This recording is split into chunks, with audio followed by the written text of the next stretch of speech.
with the hope that it will be a source of joy and inspiration to all the world.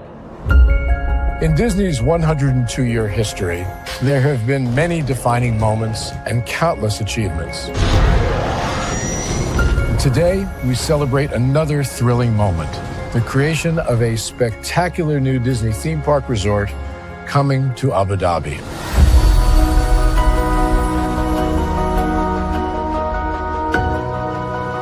Abu Dhabi is a place where heritage meets innovation, a place where we preserve our past while designing the future. Bringing a Disney theme park resort to Yas Island, Abu Dhabi, marks a historic milestone in our journey as a global family destination. The 7th Disney theme park resort destination represents a new frontier in theme park ambitions. Our resort in Abu Dhabi will be the most advanced and interactive destination in our entire portfolio. The location of our park is incredibly unique. It's anchored by a beautiful waterfront, which will allow us to tell our stories in completely new ways. Ultimately, this project will be a celebration of what's possible when creativity and progress come together. What we are creating with Disney in Abu Dhabi is a whole new world of imagination, an experience that will inspire generations across the region and the world. This collaboration represents a powerful fusion of Disney's unmatched legacy in storytelling and mirrors commitment to bringing world-class entertainment to our guests. Abu Dhabi's vision for the future is to create a legacy for generations to come. Disneyland Abu Dhabi will be authentically Disney and distinctly Emirati. An oasis of extraordinary Disney entertainment at this crossroads of the world. It will bring to life our timeless characters and stories in many new ways, becoming a source of joy and inspiration for the people of this vast region to enjoy for generations to come.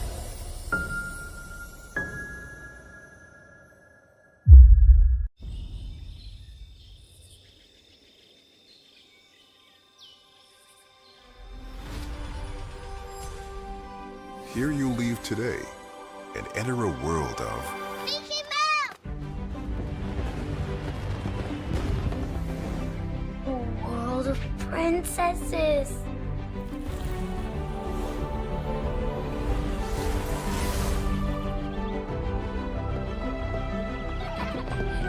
A world of villains.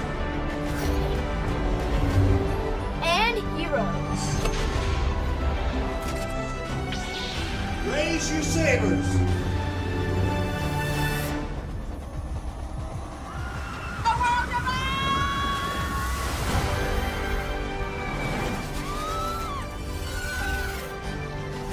A world of other worlds.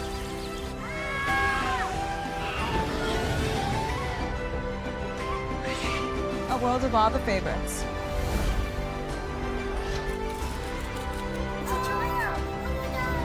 A world of throwbacks.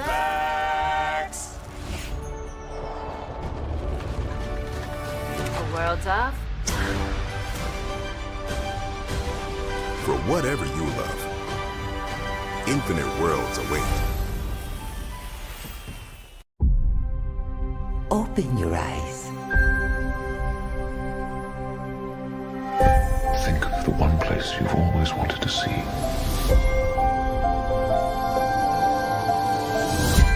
This is where our magic comes from. They say if you dream a thing more than once, Please, please, please. it's sure to come true. Everything you see exists together in the great circle of life. There are stories about what happened. It's true. All of it. In every job that must be done, there is an element of fun. I told you she was tricky. Life is full of possibilities. What do you want to be remembered for? The world is in our hands, and we gotta do something with it. I just want to say a word of thanks to all the artists, the workers, and all of you, the young and the young in heart. You help make this dream come true.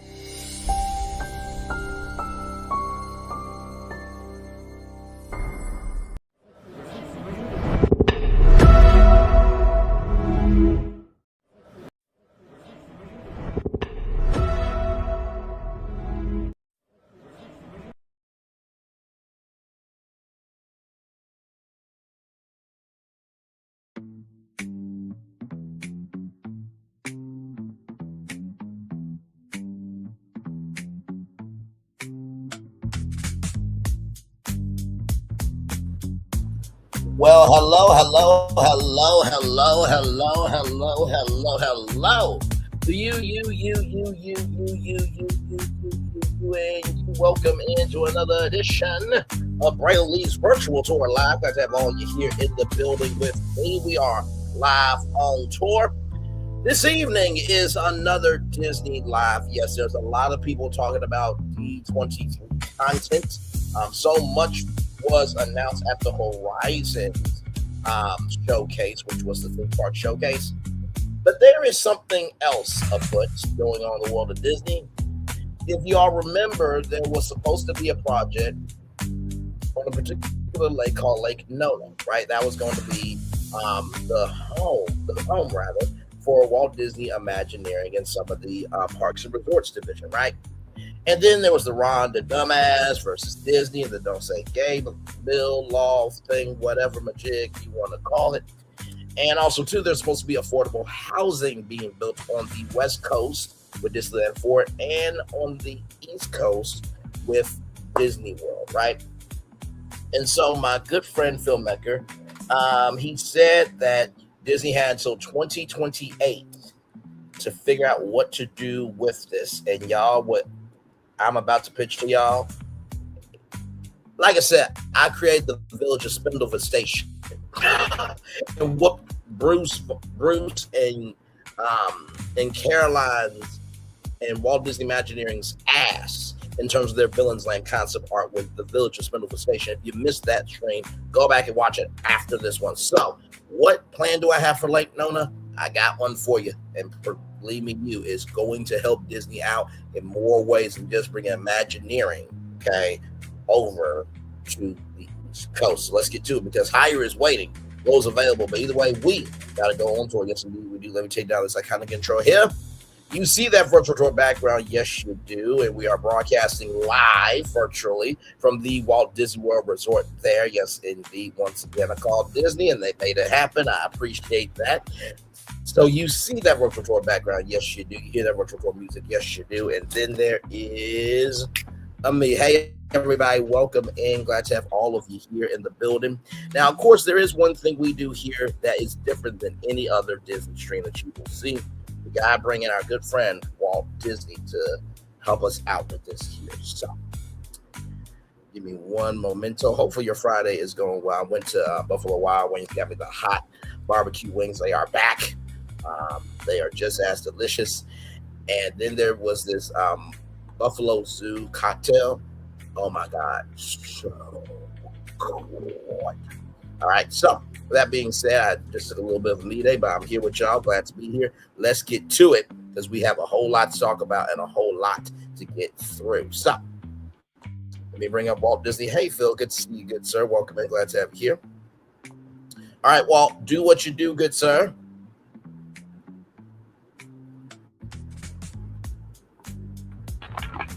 To all who come to this happy place, wow. Disneyland is your land. Disney is in the process of a brand new Disney decade for a modern audience. But in Lake Nona, we are missing puzzle piece for them to thrive with what they want to do within this Disney decade with this generation. Let's talk about right from this space, right here, and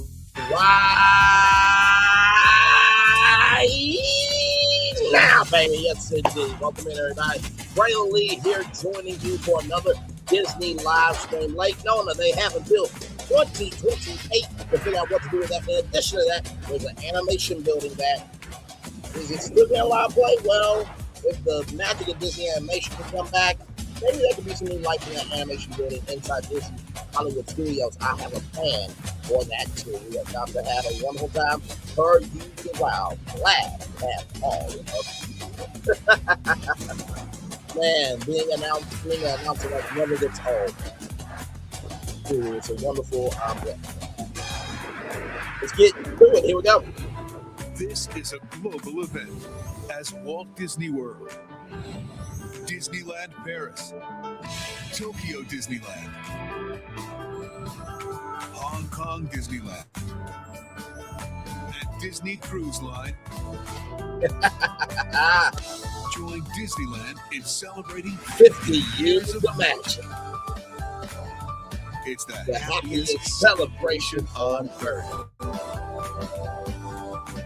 Disneyland is dedicated to the ideals and the dreams that have created America, with the hope that it will be a source of joy and inspiration to all the world. Thank you, Walt Disney. It is always an honor for you to bring us into the magic, good sir. Thank you for that. All right, let's get to it. I'm going to be up to speed with all the intel. And then I have a very unique way. We are about to kick off the Imagineering that BFP is about to do here. So let's get to it from Disney Tourist Blog. Here we go. Disney reveals plans for Imagineering's new campus in Lake Nona, Florida. Okay. So this was going to be Disney's campus. Cute, but not really Disney. But let's continue on. The corporate campus for Walt Disney Imagineering and other employees and the theme parks division will soon start to take shape. Thanks to these plans, we now know that the move from California to Florida will proceed as planned, with details about the buildings and the design of Disney's Lake Nona campus coming to light. Let's start with a quick recap of the Lake Nona relocation saga thus far. Back in July of 2021, the Walt Disney Company announced that a new regional hub in Orlando's Lake Nona community would become home to more than 2,000 professional jobs relocating from California. At the time, the average wage for the positions were reported to be $120,000 annually. The Lake Nona campus will become the main campus for Walt Disney Imagineering and others in the Disney Parks Experiences and Parks Division, DPEP division. Initially, most of the DPEP positions based in Southern California that were not fully dedicated to Disneyland Resort or the international theme parks would be relocated to Florida. Even with most white-collar employees from Disney Parks and Resorts relocating, that would still only represent under 5% of Disney's total jobs in California. That's largely because the bulk of Disney's Southern California workforce is frontline cast members at Disneyland Resort, with other white-collar campuses for the corporate headquarters and Walt Disney Animation in Burbank, plus Pixar and Lucasfilm in Northern California, among other non-parks divisions in the state. As of summer 2021, the Lake Nona move was then expected to take place over the course of 18 months. The new campus would begin to open by December 2022 and to be totally completed by 2023. Disney's Lake Nona campus reportedly had been in the works since 2019. It's currently early 2023, and the construction site is still dirt. And there is Mickey and Minnie and Josh Jamal looking over plans. It's like, all right, pal, listen, this town is very important to us, and you'll have money, but without me, there's no you. Understand, buddy?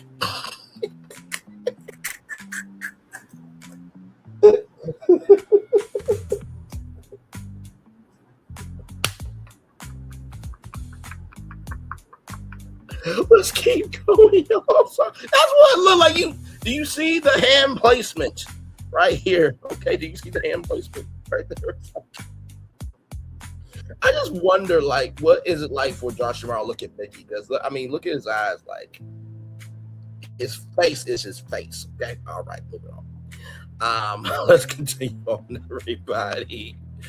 All right, with Disney's move and large investment in our community, we are delighted to welcome one of the world's most recognizable brands in Lake Nona. By choosing to build a new regional campus in Lake Nona, Disney will become a part of the smart city where cutting-edge ideas turn into realities, said Nick Butcher, president of Tavistock Development Company, the owner and developer of Lake Nona at the time of Disney's original announcement. As someone who has moved with my family from California to Florida and back again, I understand that relocation is a big change, not only for the employee, but also for their families.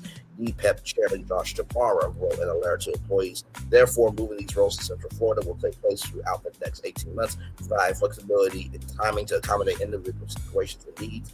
This new project will create a dynamic environment to support our expanding business, a brand new regional campus, which will be built in the vibrant Lake Nona community of Orlando, Florida. DeMar said in the letter, with more than 60,000 cast members, Imagineers, and employees, Central Florida has long been home to many of our businesses, including the Walt Disney Resort and most of our Disney Signature Experiences team.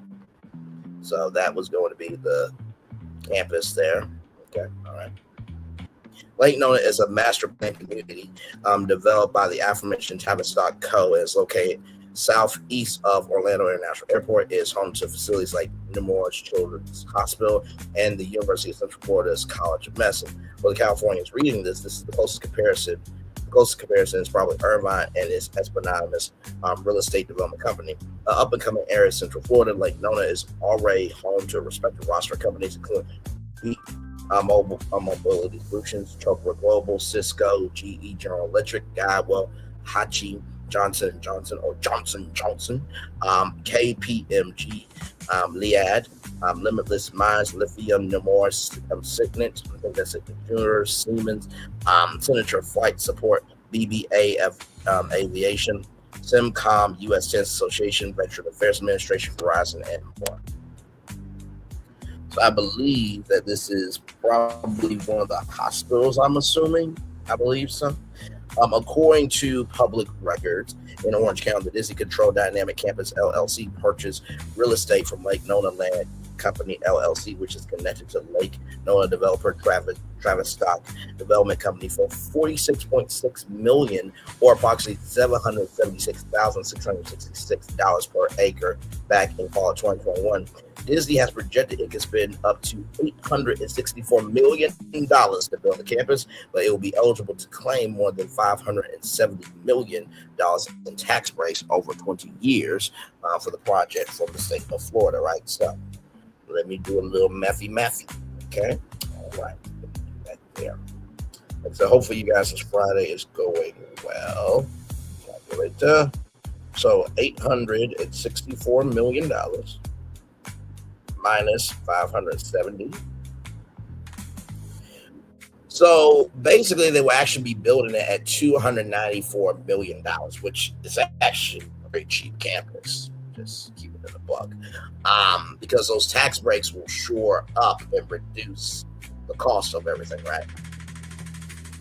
So, of course, that is one of the electric taxis, by the way. Shout out to Las Vegas, because Waymo has been approved, right? They've been approved for the robo taxis, and so I think there'll be 1,000 robo taxis a month in Las Vegas. So that has been recently approved. Site prep work began shortly thereafter in late 2021 as Disney did its plans into higher gear in order to meet its own, at the time, self-imposed 18-month deadline. Simultaneous to that, Imagineers and other employees were asked to inform the company as to whether they make the move. If you follow any Imagineers on social media, you probably saw the Fair World post as being opted to leave Imagineering rather than relocate to Florida. At least some of the undercurrent hostility by creatives or former CEO Bob Chapek stemmed from the way this relocation announcement was originally handled. And by the way, Bob Chapek has a new book coming out that the announcement happened during the week of D23. So timing is everything, ladies and gentlemen. And of course, that is the one, the only Jungle Cruise, everybody. Yes, indeed. There were other issues, even relative to armed rumblings from within the company, suggesting that certain positions would be exempt from the relocation, in particular those where the company has a tougher time acquiring talent and competing with other industries. Originally, the relocation was rumored to be more targeted rather than across the board move of the core Imagineering campus from Glendale to Lake Nona. Following that, job postings on the Disney Careers website indicated that roles currently based in Southern California would be located to Florida by late 2024. Those postings were quickly deleted or modified, but suggested the move would not be complete within the year. And so Red Creek District is no longer around, but Universal Orlando also has their own special district. And so now the state of Florida has to pay business bills because The dumbass wanted to have an unnecessary war. But the gag is him and his wife got married at Disney, but he didn't want to make $1 million goofy dates for Pluto to be in any of the wedding pictures. Moving on. Fast forward about 11 months after the initial announcement, the timeline was officially pushed back. At that time, Disney spokeswoman Jackie Waller said that the expected opening date for the Lake Nona campus was pushed back to 2026 in order to give people more time and accommodate the construction timeline for the new offices. Disney specifically stated that the standoff with Florida Governor Ron the Dumbass, some of the tongue once again, Ron DeSantis, the Red Creek District, the Red Creek Improvement District, just the controversy, had nothing to do with the delay. That is horseshit. Now I'm no math whiz, but if the initial timeline is 18 months, the revised timelines of these 3 years after the project was originally slated to be completed, something is up beyond just routine delays. They knew employees would need time to relocate. That wasn't some shocking revelation last year. So here is Disney's regional campus right there, right?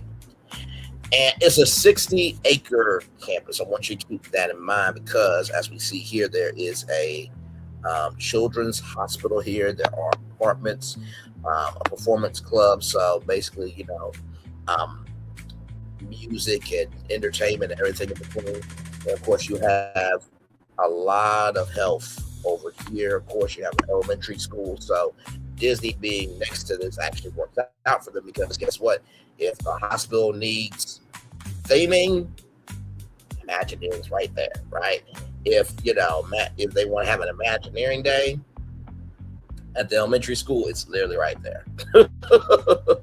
If they want to do a Disney karaoke night, the performance club is literally right there, right? So, and of course, this ain't gonna be everybody, right? But if you want to live close by, then hang on me.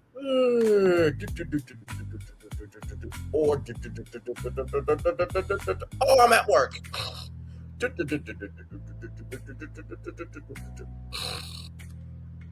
The simplicity, ladies and gentlemen, of life.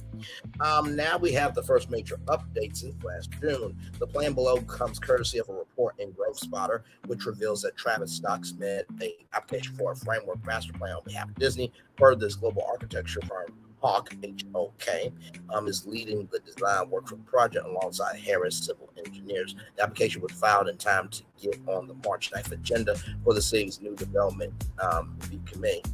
Hawk, H-O-K, has created corporate campuses for some of the world's largest corporations, including Honeywell, LG, Norfolk Southern, and specializes in sustainable design. For LG, North America headquarters in New Jersey, the 350,000 square feet headquarters office achieved platinum LEED certification, which means that is one of the greenest headquarters in the world, right? So you can see here you have 1, 2, 3, 4, 5, 6, 7, 8. So you got 8 buildings right here. Then you have garage. So to park, and then you have a centralized plant that will power everything there. Construction of Disney's Lake Nona campus will be phased upon completion with the 6 office buildings, 2 flex buildings, 3 parking garages, a central plant, and a service parking lot for visitors. While zoning allows for a maximum height of 10 stories, the initial plan calls for buildings to range in height between 4 to 7 stories. Each of the parking garages will have 6 levels. The bulk of the building environment, 1.46 million square feet, is defined as general offices, while the remaining 346,000 square feet will be flex office / industrial. The offices feature 60,000 square feet solar panels plus 2 acres of green roofs to meet the commitment to be carbon net zero. So this is the headquarters of Walt Disney Studios out in California. That is Legends Plaza, ladies and gentlemen. And that is one of the dwarfs holding up the company because Snow White and 7 Dwarfs literally say they are holding up the company. Very cool metaphor there. Access to the Lake Nona campus will be restricted. The site plan shows 3 entrances, each of which has a guard station. Once inside the campus, employees and visitors will be able to travel via an internal road. This is much different than Disney's corporate campuses in California. You simply can't show up and wander around their guard stations. Only employees and visitors who have a reason to be there are allowed entry. Come to think of it, not that much different than driving to resorts at Walt Disney World these days. And the only way you can tour Walt Disney Studios is if you are a D23 Gold member. They do not have public tours. Which you would think, as much as Disney wants to make money, they would do tours of Walt Disney Studios, right? But that's the different of that. Of course, the Orange Bird. Shout out to the Orange Bird for sure. Turning to commentary, I have mixed thoughts about this. The Lake Nona relocation is not a topic we've. Turning to commentary, I have mixed thoughts about this. The Lake Nona relocation rather. It's not a topic we've discussed previously, save offhand comments here and there. Save for offhand comments here and there, rather. In large part, that's because of the human side of the story. While Florida-based employees are undoubtedly excited to have more of their colleagues close to them, California-based ones have had to make tough decisions. It's also because I didn't think the relocation would happen, especially after the showdown between Chapek and DeSantis last spring and summer. Another hesitation is an offshoot that as this relocation has become yet another flashpoint culture, wars representing the battle of Florida versus California for some people. Okay. Having lived both in Central Florida and Southern California and the respective counties that Disney parks call home, our view is that this is the unreasonably reductive and not necessarily reflective of reality. To be sure, there are differences between the two, but no state is monolithic, especially ones as large and diverse as Florida and California. As noted above, a fair comparison to Lake Nona is Irvine, California, a bit on a smaller scale. It's not like this up-and-coming section of Central Florida is the same as the villages or some rural part of the Panhandle. This isn't to say that there are material differences between the two. There absolutely are. Just that family, school, friends, the way people establish streets are likely the more significant overriding considerations. And so, if you wonder what paint buckets are, Disney has to make certain paint for the parks. So the paint that you see in what we did 626 Day, right? We got to go inside the animation building. We saw a wall of color, and there's specific paint that they have to mix in the house that you cannot get anywhere else. Now, of course, there was a Disney paint collection. I believe it was at Home Depot, I believe, if I'm not mistaken. Because there was like a Nickelodeon collection, but I think that was at Lowe's.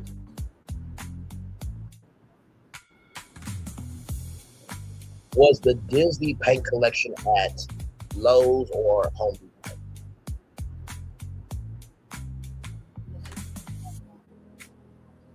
And it featured bear paint chips and color splotches shaped like Mickey Mouse. Thank you very much. And I remember that paint collection very well. Disney has been around for a very long time, actually. Pull that up here.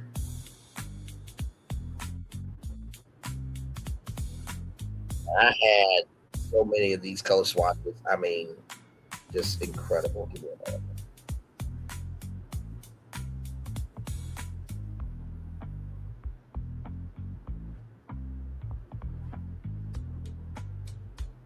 One momento.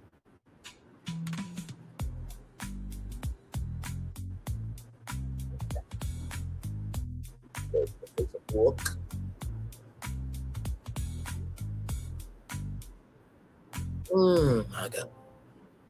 We got a couple more articles, y'all, and then we are going to get to what Lake Nona could do for Disney, and I think that the plan I have a lot better than Imagineering. But don't worry, we're going to have Imagineering covered in just a little bit.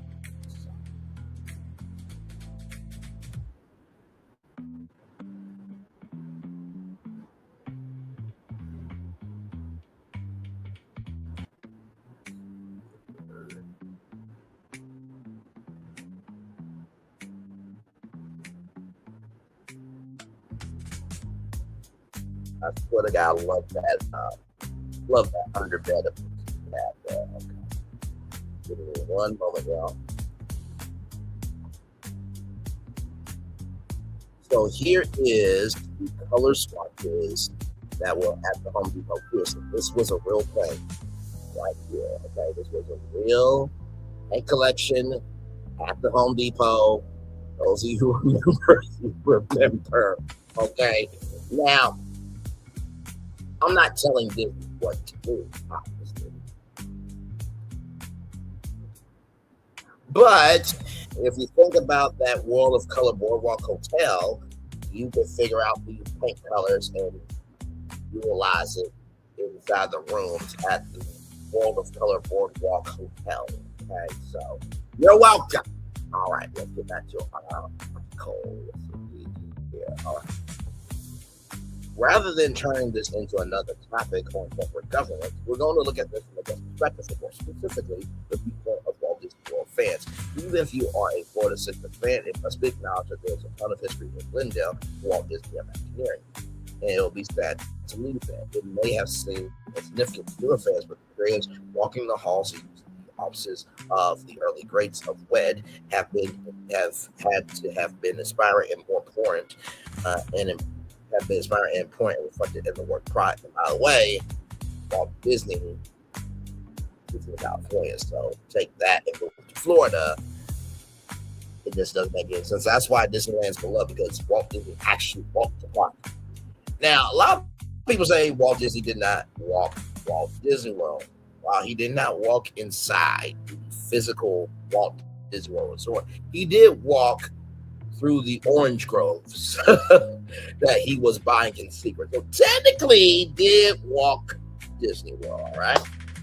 Yes, indeed. Of course, it's the people, not the buildings, that give institutions meaning. The bigger blow is the creative culture. Part of this is likely already playing out by the virtue of blows to morale. Again, this has played out in public view on social media as deploying Imagineers and others who have opted against relocating have expressed animosity and anger with the company. Some went from being stewards of WED's rich legacy to downright disillusioned and resentful. Beyond broader employee morale is also the likelihood of losing tenured careers with decades of experience and knowledge, as with the recent return to office mandate from former CEO Bob Iger. This Lake Nona move also functions as a layoff in disguise. Given that older employees tend to be those with strong capacity to place and less to gain by late career moves, it's likely there were disproportionate departures from Disney. So let me see if I can get this right. That is Joe Rohde, that is James Cameron, and that is Tom Staggs, who used to be a part of the Parks Division. You're welcome, everyone. Walt Disney Imagineering was hit hard even before this in 2020, and it's impossible to say how many of the recent high-profile retirements have actually been retirements with heavy air quotes. Joe Rohde and Bob Weiss were quickly getting jobs after Disney strongly suggests that those were retirements. Although the negative ramification of losing older employees has been evident at Walt Disneyland, the loss of institutional knowledge has resulted in complexity decisions, the use of non-durable materials and designs, maintenance woes, and probably a lot more of which we are unaware. And my God, if I hear Keanu's Broccoli Mountain one more time, or if somebody jumps off the ride one more time, the words of Michael Jackson, I am gonna scream, shout to thee, Michael Jackson. And hopefully, with what was announced at Horizons, there will be updates to Keanu's life adventure. And, I think just bring the concept art to life. And since Villains Land is going to be in the Magic Kingdom, not the Village of Spindlewood Station. Oh, no. But what y'all put out will be there. I think it would make sense if Dr. Facilier could, be the lead of the story of him trying to come back, and you will have to basically use your log to press the buttons to stop him from coming into his final form. And then when you go through the Dark Forest and you're in Villains Land, you can say, well, I whooped your behind at T.I. Adventure. Oh, you whooped my behind, huh? I have friends on the other side. Well, your friends dragged you through the other side, okay? Because T.I. broke your talisman. That's what we call synergy. Disney. Okay. All right, moving on. This is not just the Imagineering issue. It's been a struggle for the parks since reopening. It will take years to rebuild certain departments that relied on the knowledge and skills of employees who have honed their craft over the course of decades with Disney. Of course, that is Hatbox Ghost. Yeah, I believe it is because you see his box right there. Such a charming face. Said no, whatever. Let's continue on, shall we? From the outside looking in, I imagine that there were other negative consequences of Imagineering not being near Disney's corporate headquarters. I will pretend to know how regularly those from the C-suite drop in on the Imagineering research and development labs enter the dish, or otherwise poke around. But I'm guessing it'll happen far less when it requires a cross-country flight instead of a 15-minute drive. I would just go Imagineering once a week just to walk around if I was a C-suite executive. I'm just saying. Having a creative campus near the Disney headquarters likely serve not only as a reminder of the corporate ethos, but also going to excite executives about cool projects and maybe good things greenlit. And also, too, the Imagineering store, which season 2 is premiering in 2028, had it been for that move, then the synergy would not have been there, because you gotta go from Walt Disney Studios to Walt Disney Imagineering to film the Imagineering story. But we want to my God. I know it's iWorks, y'all. Calm down. I know it's iWorks.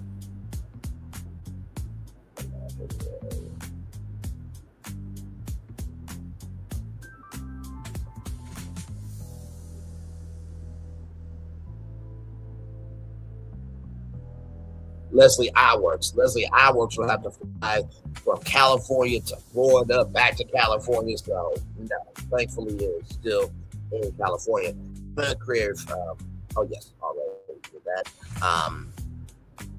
But also a good way to excite executives about little projects and maybe even get things greenlit. That's entirely speculative on my part. So file this one under things that make sense to me, but might not actually be accurate. And that, ladies and gentlemen, is Universal's Epic Universe. And of course, expansion plots are beginning to form, ladies and gentlemen. There's also the likely upside Imagineering to Florida for fans. Florida is gradually becoming an epicenter of the dream design world. Because the contract is significantly based in the area, it's hard to see that shift reverse course, especially at the major parks Epic Universe and independent project Area 15 become increasingly common. From a development standpoint, Southern California is largely built out whereas Central Florida is upstart improvement. There's potential for even more to come in and around Orlando. This is the tourist, but we begin the reputation of California as a tech hub, and there's going to be in SoCal, but not all the exposure to Florida, right?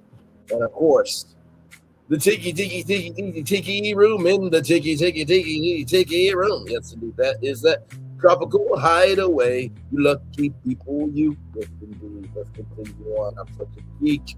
Moving on. There's also value in having the home parts of more Imagineers use Walt Disney World without question. This lake is special treatment and attention as it deserves to, which is for a number of reasons, from Walt's legacy to graphics, but also at least in part because Disneyland is near to influential individuals within the company. Executives and Imagineers take their families on weekends at Disneyland and sort benefit from their pet projects as a result. Now, this isn't to say that the tables will turn when immediately turn and the Florida parks will have their attention to detail and so forth, as there are a lot of reasons why Disneyland does different, but definitely hurt. So that is Star Wars Galaxy's Edge there. It's also difficult to deny that a lot of what gets designed for Walt Disney World comes across from a very California-centric viewpoint. By this, I'm specifically referring to the weather. Don't get me wrong, I love Star Wars Galaxy's Edge. Even though I'm not a huge fan of Toy Story, I'll admit that it has moments. However, both have learned issues that are not a result of budget cuts or value of engineering. These problems are conscious design choices that might look or sound cool in theory, but clash with the harsh realities of how to exist in a working theme park subject to things like Florida weather. Quite simply, these lands, I feel like they were designed by anyone who ever spent a full day outside on land. Maybe these construction designs exist, but this is another thing I found under a plan for 4.5 years before Walt Disney. There. Ultimately, that just scratches the surface on the pros and cons of the Lake Nona move, and is admittedly coming from an outsider perspective. I won't pretend that I have a complete grasp of the potential benefits and negative ramifications of such a move, and there's undoubtedly a lot that I'm making. Regardless of how this ends up playing out, I don't think this will sound well initially and couldn't have come at a worse time back in 2021 when we're out at Park Reversal was already bad. This certainly has not helped. We're making the very generous assumption that the company has had good motivations and the move business could have at a longer time frame than the outset or approach the move in a more methodical manner. Instead, this was manifested as unorganized from the offset with an overly aggressive timeline. That was probably not viable regardless of the intervening controversies. I doubt many people, internal and external, would have argued against two large-scale creative campuses, one in Glendale, one in Lake Nona, and let employees choose where they want to work. Like so many announcements executed under the JPEG regime, Disney instead took a worst of both worlds approach instead of trying to thread the needle and turn Lake Nona campus into a positive for the company and Walt Disney Imagineering. So that is everything you need to know from the Disney Parks blog. Want to visit Death Valley? Said Mickey, I love broccoli, so it's not that bad to me. We're gonna put some respect on Tiana's ride, okay? All right, she's the first. Tiana's Bayou Adventure is the first time that Tiana has had a ride anywhere in Disney parks. Okay, so it's a huge win. I also do agree that it would have been nice to see Imagineering come up with something original. Okay, all right.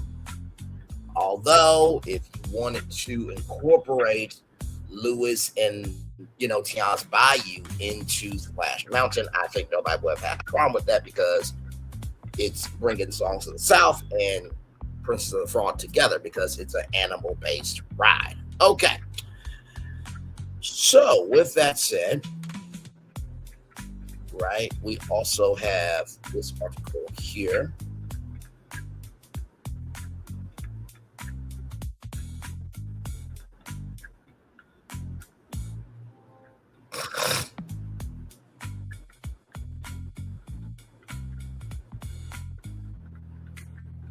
So here is mickeyblog.com. Here's a photo from Disney, right?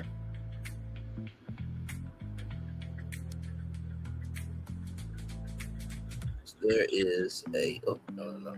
There's a photo from Disney right there.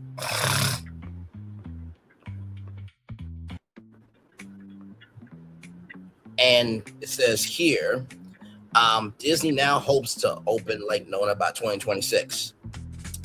It is August 21st, 2026, and Lake Nona for Disney is not there. Okay. When completed, the campus is expected to cost Disney upwards of $1.3 billion. Yeah.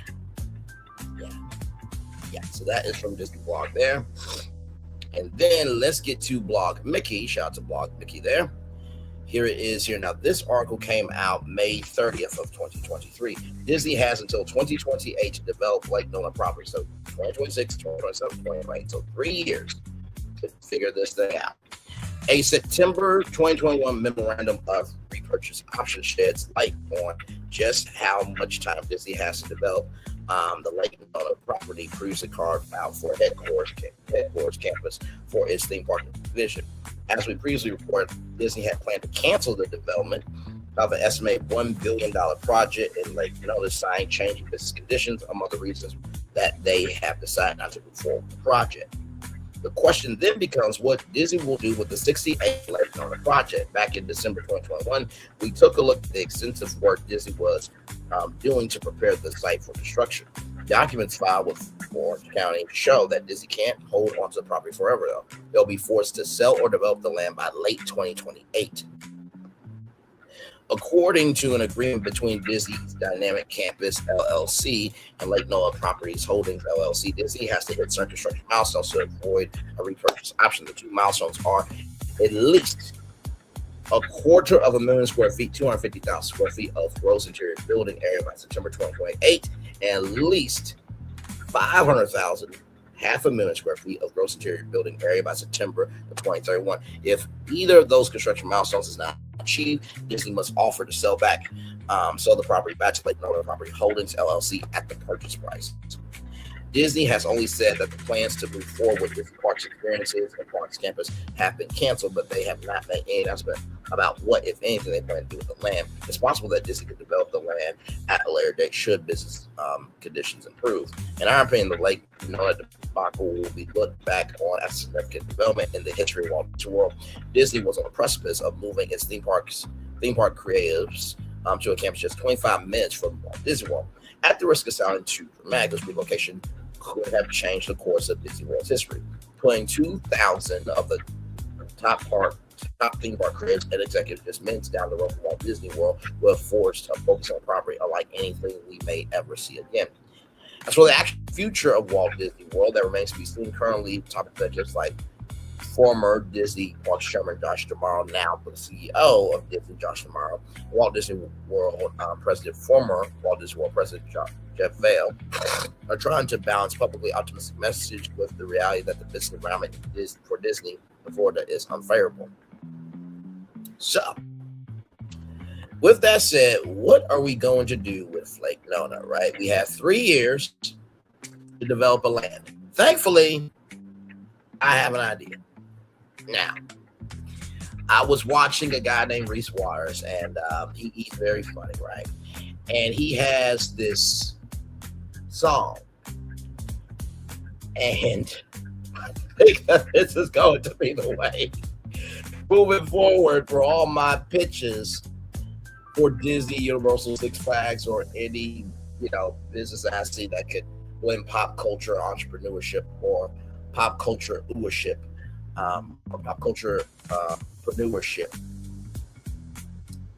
This is going to be the song I'm going to utilize. Give me a moment to try and get all the prompts up for you all here.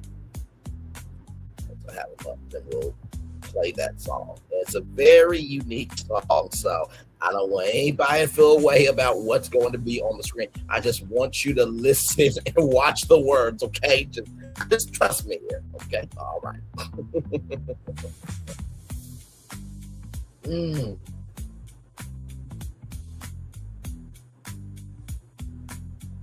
on now.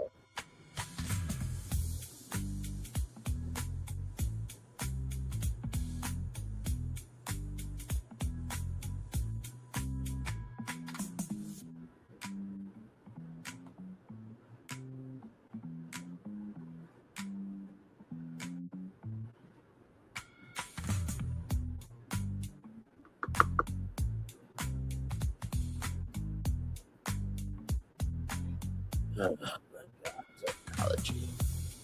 Now it wants to work, ladies and gentlemen. Okay, all right. So this plan is for Lake Nona and the 60-acre campus. But in order to start the pitch for this, I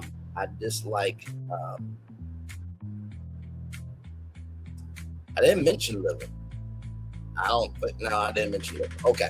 Well, here we go, y'all. So this is to Disney, and BFU Imagineering has one job. We restore order with imagination again and again and again. In the words of Walt Disney, but how can we restore order? We don't know what's out of order. What is out of order is that there is a 60-acre campus that is dirt, and we need to do something with it. So let's do it. We are going to use this to get into the pitch for Lake Nona, and don't forget that that animation building that's in Disney's Hollywood Studios. We're going to do something with that too. Here we go. In 5, 4, 3, 2, 1. They're about to drag you.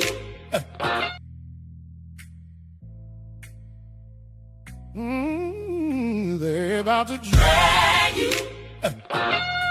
They're about to drag you. Oh, we're about to drag you.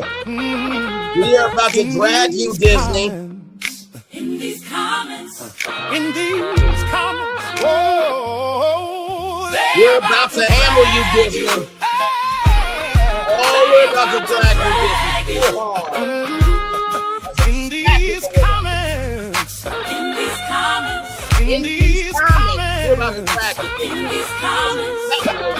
Screenshots say whole thread on fire. You type too quick, now they all inspired. Refresh, reload, naming every line. You hit send once, now you're trending right. They about to drag you. They about to drag you. We're about to drag you. In these comments. In these comments, we're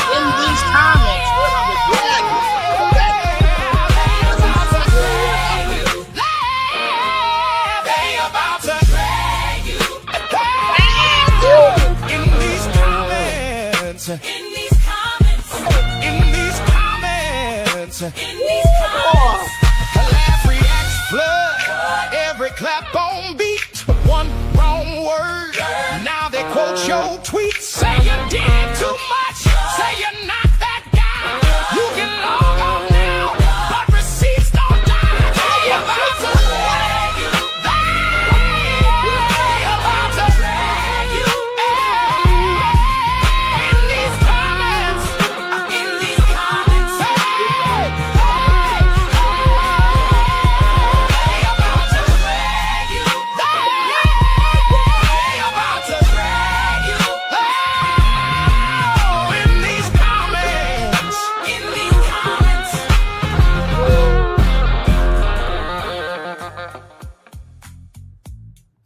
Oh my God, let me tell you something.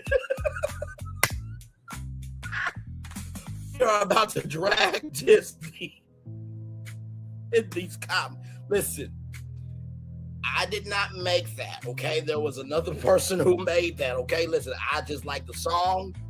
Let's just keep it on the song, okay? Listen, okay?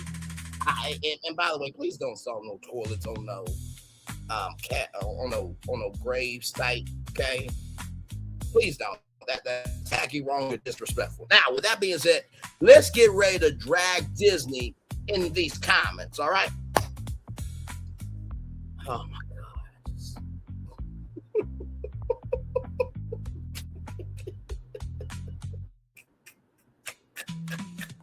I'm sorry, I just gotta give myself a moment.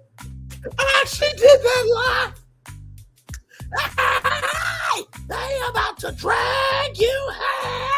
Hey, in these comments. In these comments.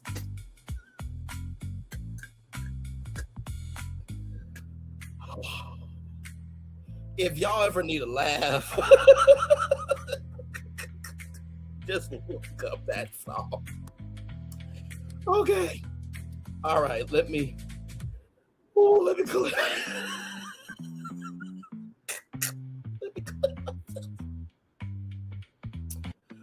Oh my God. Okay. I'm trying to gain my composure back. Okay, hang on. Almost there. Just gotta find this one thing.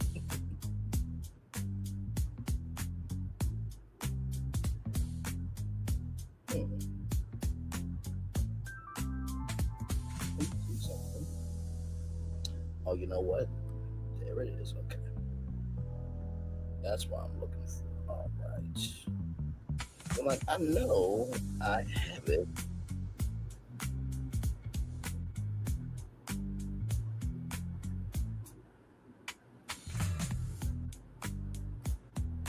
There it is. That's what I'm looking for. All right, here. That's exactly what Ray is looking for. All right. Here we go, everybody. Let's get to it. It's time to drag Disney in these comments. Walt Disney Studios East Campus The complete brand plan, game plan, marketing plan, social media plan, logistics plan, landscape plan, and blueprint. The core idea transformed the originally planned 60-acre Disney Lake Nona campus into Walt Disney Studios East Campus, a world-class movie, television, streaming, animation, virtual production, and live audience production hub, serving Disney's major East Coast production counterpart to its California studio ecosystem. And before anybody says this cannot work, I just want to point out the fact that Universal Orlando Resort still has Nickelodeon Studios up. It's not Nickelodeon Studios no more, but those sound stages are still usable, and they got tons of sound stages, okay? And NBC Universal, y'all need to produce some movies in Florida. Y'all need to start producing more TV shows in Florida, okay? You got 4 theme parks now. You got plenty of content to create, just as a side note. Important context: Disney's original Lake Nona project was canceled in 2023 before construction proceeded as planned. The original proposal was roughly a 50-acre, approximately 1.8 million square foot campus with multiple buildings, parking garages, and infrastructure. This proposal is therefore a future-looking redevelopment concept, not a description of the existing Disney studio. So here is the big idea, the vision. Walt Disney Studios East Campus will be the place where Disney stories are created, produced, filmed, broadcast, edited, experienced, and distributed. I mentioned that from Lake Nona to Walt Disney World is like 25 minutes, 20 minutes away. You know, it would be so interesting that that Spaceship Earth TV series, that would be kind of cool if they could actually film at Disney World, and then, you know, they could go into the different sound stages to like do, you know, the time traveling things of it, and they just go back and forth between that. That would be kind of cool. But hey, listen, it's just a thought. Let's continue on. Created, produced, filmed, broadcast, edited, experienced, distributed. The strategic purpose is to turn Central Florida from primarily a Disney destination market into a much larger Disney production market. The East Campus will connect the Walt Disney Company, Walt Disney Studios, Walt Disney Television, Disney Plus, ABC, Disney branded television, 20th Television, FX, National Geographic, ESPN, Lucasfilm, Marvel Studios, Disney Live Entertainment, Walt Disney Animation Studios, Pixar, Walt Disney Imagineering, and Disney Experiences. And of course, Hulu would be a part of that as well. The objective is not to duplicate Burbank. The objective is to create something that Burbank cannot be. Burbank is Disney's historic production headquarters. East Campus is Disney's next generation production laboratory. It will be designed around the future of entertainment, physical production plus virtual production plus live experiences plus audience interaction plus theme park technology. The brand plan, brand name Walt Disney Studios East Campus, support identity. The Walt Disney Studios East Coast will create future. Alternative public face campaign line where stories come to life and stay alive. The campus itself should feel like a creative city rather than industrial studio lot. Brand positioning: Walt Disney Studios East Campus is Disney's next generation East Coast entertainment production campus where Hollywood, television, streaming, animation, technology, and live experiences come together. The brand promises Disney can imagine the East Campus can help make it real. Now, you're probably thinking, well, Braylon, what about Disney's Hollywood Studios? I'm so glad you asked about that. So listen, there used to be, I believe, 3 sound stages when it was Disney MGM Studios. They did Win, Lose, or Draw. They did the new Mickey Mouse Clubhouse there. No, the new Mickey Mouse Club. Sorry, Mickey Mouse Clubhouse is a skit show. But Bette Midler also did a production to showcase the majesty of filmmaking, right? Disney, Braylon would have thought out their aesthetic for it. He's a BFP Imagineering, folks. It's a beautiful campus you got there. We will get to that. So here's the thing. Phil actually inspired this stream, right? And normally I don't really show what I got, but we were just playing around. And what Phil and Florentin have seen, you guys are going to see it. Okay, but I had to make sure that it was BFP approved. But believe me, did y'all think I was going to really fail Lake Nona? Hell, I created the village of Spindleville Station and whooped Walt Disney Imagineering's ass with Villains Land. You don't think I can't do something for Lake Nona? Who the fuck are you talking to? How long have we known each other virtually? I mean, how many things have I done with BFP Imagineering? How many things have I done on my own? I got y'all. This studios, this East Campus of Walt Disney Studios, it is Disney's MGM Studios times 10.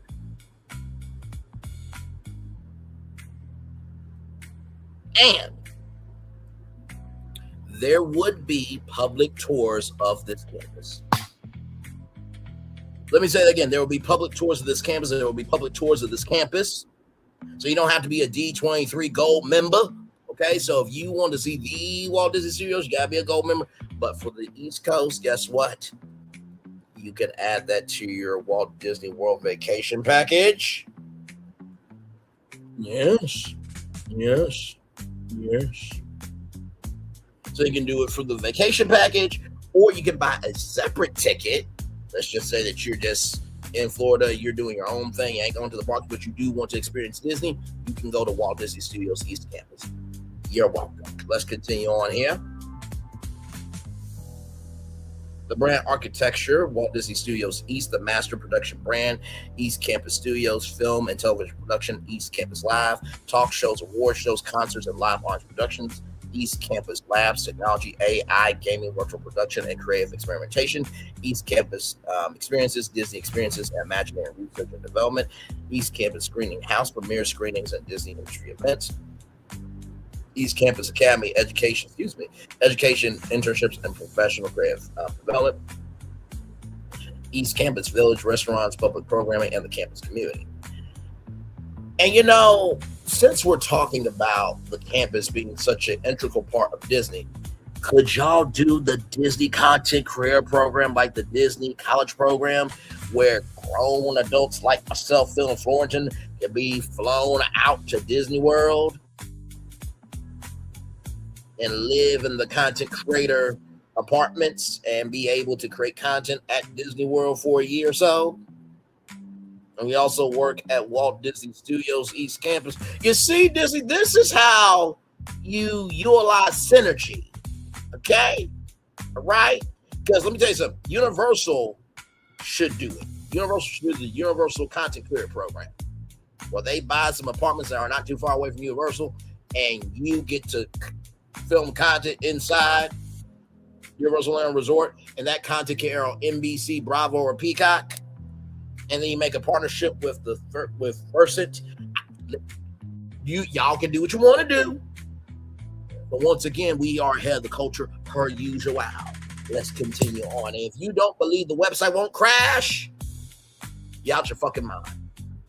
Because with the Disney college program, I don't believe that they do the flights for the students, because you got to do the flights on your own. But for the content career program, Disney will have to pay for your flights. Round trip, ladies and gentlemen. Okay. Yes, indeed. All right. And guess what? If the apartments overflow, then guess what? They will get to stay at one of the Disney hotels on property. You're welcome. All right, moving. Let's continue. Let's continue.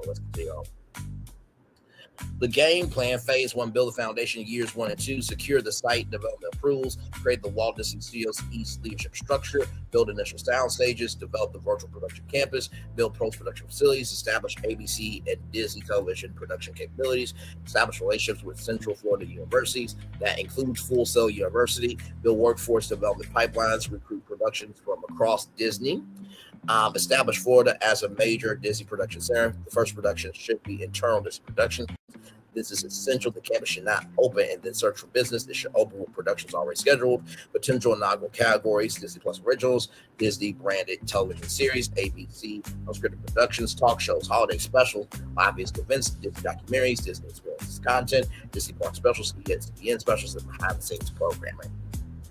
So, the East Campus Studio Lot, a 60-acre creative production ecosystem studio district. The film lot, the biggest soundstage film possible, features 8 to 12 major sound stages, large-scale practical production stages, a stunt stage, a wire-capable stage, insert stage, tabletop production stage, commercial production stages, studio district television center dedicated to ABC, Disney Plus, Disney brand television, FX, 20th Century Television, National Geographic, Hulu productions where strategically appropriate.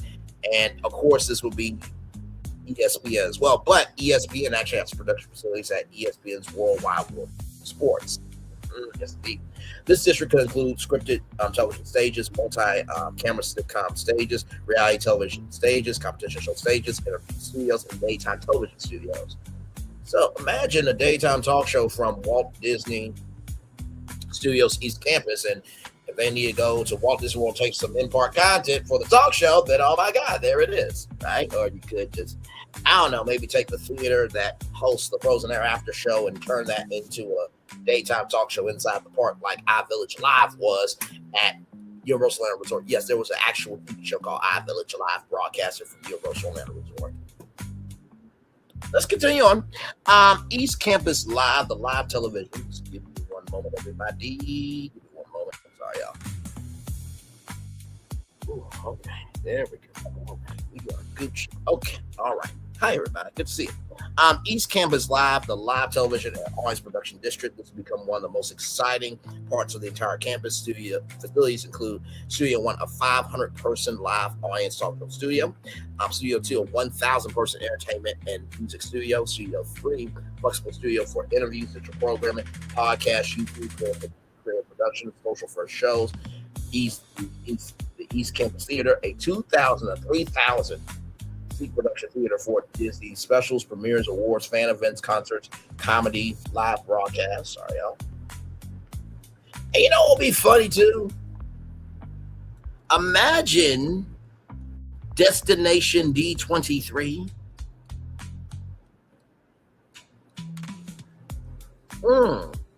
You can have it at Disney World, sure. But then imagine Destination D23 after dark parties from Walt Disney Studios East Campus.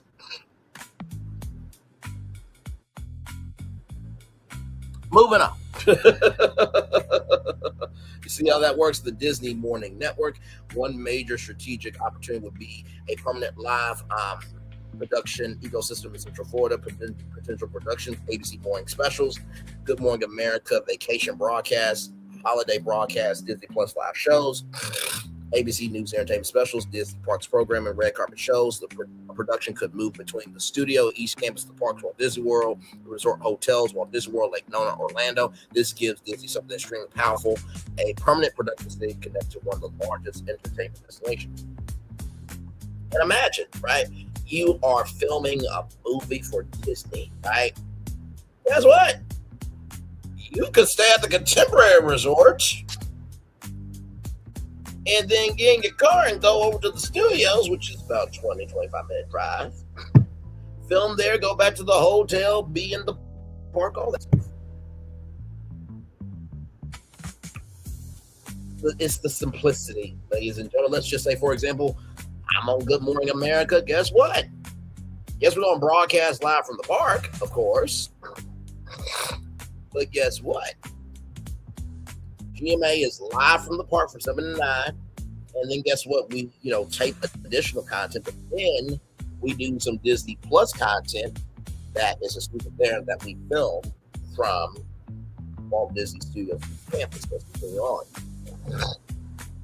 The virtual production district. This is where the East Campus becomes a 2030 studio instead of a traditional studio. The virtual production hub, LED volume stages, motion capture stages, performance capture technology, real-time rendering, game maker production, shout out to Unreal Engine and Epic Games, digital sets, virtual cinematography, mixed reality, augmented reality, virtual reality as well, immersive sound. Imagine an actor films in Orlando while appearing to stand in another plant, the Marvel Multiverse, and Pixar's Our World, anime environment, completely digital Disney location. The campus becomes a physical digital bridge. A hollow tile floor, for example, will be a part of that. East Campus Labs, Disney Creative Technology District. This is where Walt Disney Imagineering can still have a major presence, not as the entire campus, but as the experimental soul of the campus, rather. Imagineering East, potential functions rather, prototype development, interactive technology, robotics. I am product shop the whole thing from projection technology, ride media, immersive storytelling, spatial computing, location-based entertainment, theme park, preview, pre-visualization. The key connection: a movie can be filmed at the East Campus Labs, filmed at East Campus Studios, edited in the Post House, adapted through an attractive imaginary, and then launched at Walt Disney World.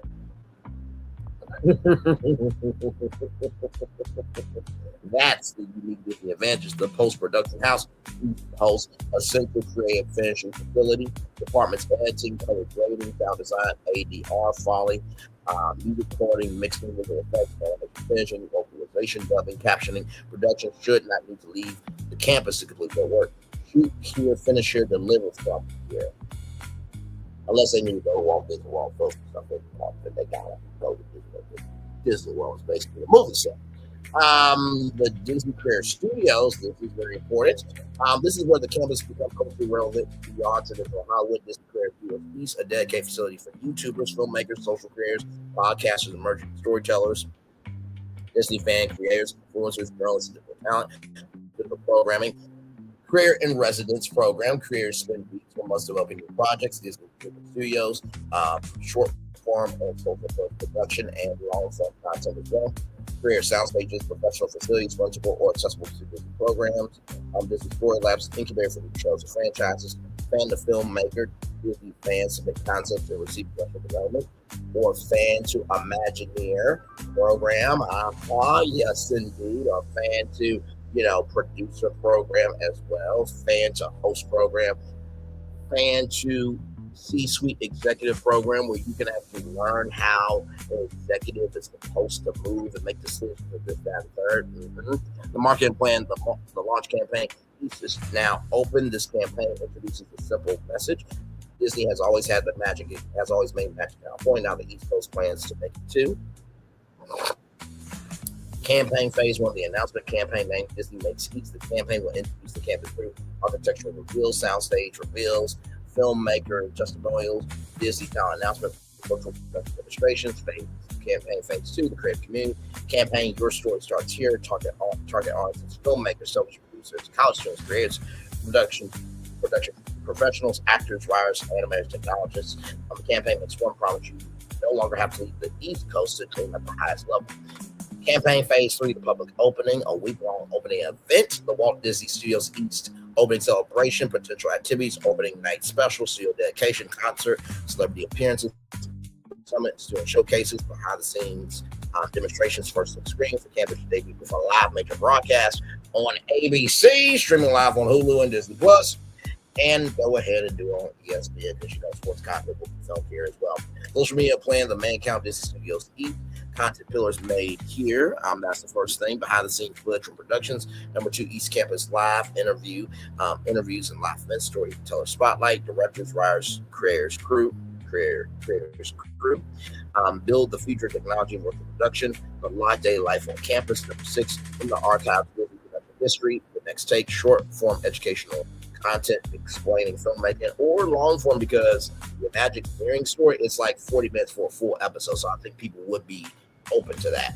Platform strategy, YouTube, long form documentaries, studio tours, behind the scenes series, career interviews, technology explainers, TikTok fast and personality driven, crew trends, cast moments, production facts, transformations, soundstage reveals, Instagram, visual brand storytelling, photography, architecture, premieres, talent, production moments, Twitter, live announcements and production news, LinkedIn, industry and workforce, jobs, internships, studio partnerships, technology and business growth, signature content franchises. The campus needs its own original media franchises. East Campus Live, a recurring live interview and entertainment series. A weekly behind the scenes show. Disney's Next, a competition for emerging creators. I think that would be a competition. Now listen, if it was an individual basis, I think Brandon Lee will win. But if it's a group basis, BFP Imagineering is shutting it down. Did you hear me? Yes, indeed. There. Do 24 hours at East Campus, a documentary series following simultaneous productions, the East Campus sessions, musicians performing in unique sound stages made in Florida, a series about the people creating entertainment in Florida, the logistics plan, transportation. The campus should operate as a connected creative ecosystem, priority infrastructure, secure production gates, talent entrances, crew entrances, visitor entrance, freight access, production truck routes, equipment yards, shuttle systems, ride share zones. The campus should be should be designed for productions with thousands of people without disrupting the creative experience. Parking, separate parking zones, talent, production crew, employees, corporate employees, visitors, production trucks, VIP premiere events. Parking should also support production shuttles rather than making every soundstage depend on individual parking. Production logistics, centralized production services center should match equipment and materials, wardrobe, props, catering, security, transportation, production offices, of course, hair and makeup, of course, and costuming as well, which is under wardrobe. But wardrobe versus costuming, those are two completely different things. Do not get twisted. The landscape plan, Disney Studios should feel like this. The landscape should avoid becoming a corporate office park. This acre should be divided into distinct environments. The Walt Disney Studios Plaza, the public symbolic heart of the campus, features Disney Studios identity, screening garden, fountains, digital marquee, outdoor gathering space, premiere arrivals. The Creative Commons, an outdoor campus park for employees, filmmakers, creators, and event. Potential features, amphitheater, outdoor screening, lawn, food, kiosks, shaded workspaces, live programming, studio walk is a central pedestrian spot connected to the districts. Visitors should feel like they're walking through the evolution of Disney storytelling. The public experience strategy, the campus must not become another theme park, but select the area should allow controlled public access, public offerings, studio tours, exhibition spaces, limited audience tapings, prepared screenings, restaurant access, outdoor events, educational programs. This creates a new category for the working Disney studio. Yes or not, experiencing an imitation of production. They are seeing real production happening. East Campus Village, a curated and gathering district, potential locations, the studio commissary, Walt's Table, the Imagineering Cafe, the Rap Party, the Screen Door, Take 5 Cafe, Take 5 Coffee rather than Final Cut. Restaurants should be designed around production culture. No generic corporate dining. The partnership, landscape, education, potential strategic relationships could include the University of Central Florida, Full Sail University, Valencia College, Florida A&M University, other Florida colleges and universities. Programs could include production apprenticeships, virtual production certificates, animation programs, paid Disney internships, and crew development. Technology potential partnership categories: virtual production companies, camera companies, live companies, game engine companies, AI companies, cloud technology companies, post-production technology companies. The East Campus should function and feel rather as a consistently evolving demonstration of next generation production. The workforce blueprint: East Campus Academy, create a pipeline, high school discovery programs, college internships and apprenticeships, emerging professional entry-level production programs, professional advanced Disney production certification. And also, too, let's not forget that, let's just say there are some people that they go to high school, and I think that would be under emerging professional, but also, too, just people who want to get in, right? So I would say the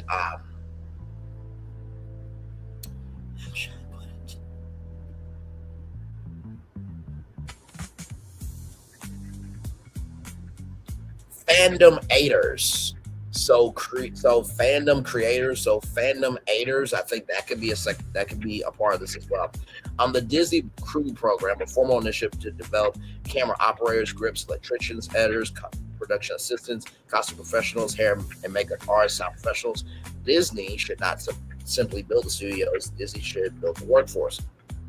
The economic model: primary revenue sources, production services, internal Disney productions, soundstage utilization, third-party productions, where strategically appropriate, virtual production technology services, events, premieres, corporate events, career programs, sponsored production incubation, studio experiences, controlled public tours, and events, education, professional training partnerships, technology, innovation, and licensing opportunities. Blueprint by phase 0 of the decision, 6 to 12 months, land and development review, strategic feasibility, production analysis, leadership appointment, partner negotiations. Phase 1, the core years 1 through 3, build 6 sound stages, production offices, post-production, local production infrastructure, and commissary. Phase 2, the expansion, years 3 and 5, additional stages, live audience studios, East Campus Theater, Creator Studios, Screening House, Public Plaza.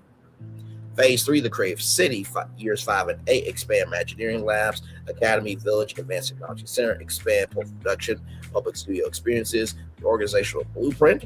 President of Walt Disney Studios East Campus, reporting across Disney's production ecosystem, key divisions, head of film production, head of TV, television production, head of virtual production, head of East Campus Live, head of Disney, head of technology innovation, head of Disney Creative Studios, head of operations, head of community and workforce development, first year calendar, Q1 opening, Disney Makes East press launch employee opening and inaugural premiere, Q2 television first series begin production, first audience shows, East Campus Live launch, Q3 Creators Disney Creator Summit, student showcases, career residency, Q4 Hollywood in Orlando holiday special, major concert, Disney Plus Live event, year in premiere.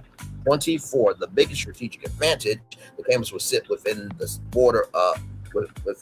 border Central Florida entertainment ecosystem. That means Disney Productions could potentially access professional studio structure, Walt Disney World resort environments, live entertainment talent, outdoor locations, theme park technology, Disney experience expertise, a major tourism infrastructure, a growing creative workforce. That combination is difficult for any traditional Hollywood studio to replicate. Long-term vision, Walt Disney Studios East Campus should eventually become Disney's East Coast production headquarters, not replacing California, not competing with California, but expanding Disney creative footprint. California remains home to historic Disney studio infrastructure and major creative operations. East Campus creates another engine, a dual coast mile, West Burbank in California, East Orlando, Central Florida. The ultimate vision. Imagine one day arriving at Walt Disney Studios East Campus. A television series is filming on stage 4. A Disney Plus special is being recorded in the live audience theater. The filmmakers using an LED volume on stage 7. A Disney creators recording a new series. Imagineers are testing a prototype next door. Students are learning motion capture. A red carpet is being rolled out for a premiere, and a production team is preparing to turn that same intellectual property into a theme park experience. That is the ultimate purpose of East Campus, a campus where Disney stories can move from idea development, production, streaming, social, live experience, attraction, culture. Final positioning statement, Walt Disney Studios East Campus is not simply a studio complex. It is a new Disney creative ecosystem. It will transform a canceled office campus concept into a future-facing entertainment engine connecting filmmaking, television, streaming, technology, careers, Imagineering, education, and Walt Disney World itself. Disney already brings the world to Central Florida to experience stories. Walt Disney Studios East Campus would give Central Florida the ability to help create them. The master brand line, Walt Disney Studios East Campus, where the next chapter of Disney begins. A lot to get through there. Now, it's time to see some concept art. Now, I gotta tell you, this Disney, you really should make this. You ready? Here we go. In 5, 4, 3, 2.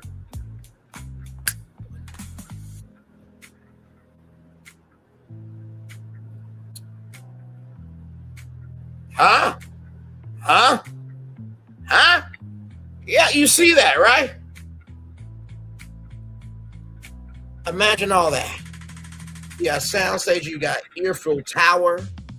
Okay, all of this, which is incredible. So let's look at the master plan here.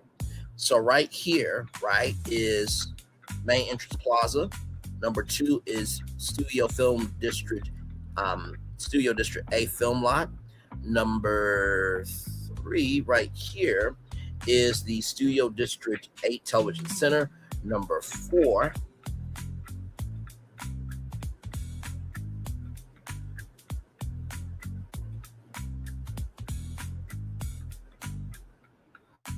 there's number 4. There's 5. I think that's 4 right there, I believe. Yeah, so I think that's 4 right there. So 4 will be East Campus Live right there, I believe, right there. Then after that, number 5 would be the Virtual Production District. Number 6 would be Imagineering and Innovation Labs. Number 7 would be the Post-Production House right here. 8 would be the Creator Studios. I believe is right here, I believe. 9 would be the screening house. It looks like the AI is messing up on the colors, y'all, but I'm just pointing out where they could be. Number 10 would be the East Campus Academy. Number 11 would be the Production Services Center right here. Number 12 would be the East Campus Village. 13 would be parking structures, of course. 14 would be the production yard right here, loading production yard, and 15 would be waterfront park and amphitheater. So 60 acres, 12 plus sound stages, 500,000 square feet production facilities, live audience theater, 2,000, 3,000 seats, virtual production, LED volume stages, mocap, XR, real-time, career education programs. I believe this is dealing with the studio tours and stuff, connected to Walt Disney World Lake Nona, built for today, designed for tomorrow. And right there, Disney, the next chapter of Disney begins here. And then let's go back up to the top here, a world-class creative ecosystem, cutting-edge production, state-of-the-art sound stages, LED volume stages, and advanced production technologies for film, television, and streaming, live entertainment, world-class live audience studios, and premiere theater for broadcast, concerts, and special events. Imagineering and innovation, where creativity, technology, prototyping, R&D, and immersive experiences shape the future of storytelling. Creative Studios, a dedicated space for digital creators, emerging storytellers, podcasters, and new media. Post-production house, complete post services under one roof, adding VFX and sound to color and delivery. East Campus Village, dining, shopping, and gathering spaces that bring our creative community together. So that, ladies and gentlemen, is Walt Disney Studios, East Campus, Lake Nona, Florida. Disney, make this, okay? It would be the greatest thing that you guys have ever done. Not to mention, too, you have Imagineering there, right? And just imagine that you're creating new movies and TV shows that oh my God, Walt Disney World is like 20 minutes away. You can see where the empty wild land is, and you guys can take that and then bring it back over to the Imagineering department that's at Walt Disney Studios East Campus. And remember how I said there would be Destination 23 after dark? Would you imagine in that theater? Hey guys, let's go live to Walt Disney Studios East Campus for a Walt Disney World announcement. Hey, thank you so much. Yes, I am here live from Lake Nona in front of some of the most amazing Disney fans in the world. This is the first bi-coastal D23. Yes, indeed.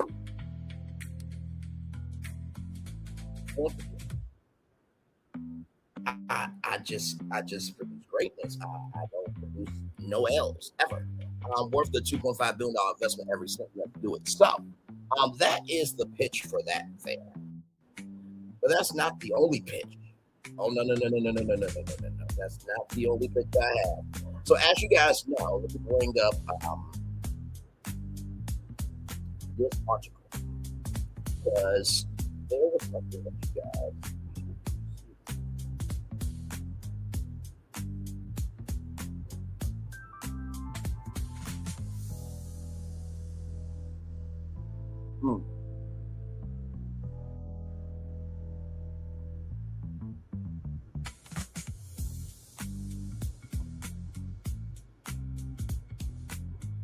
So here's the spiel, right?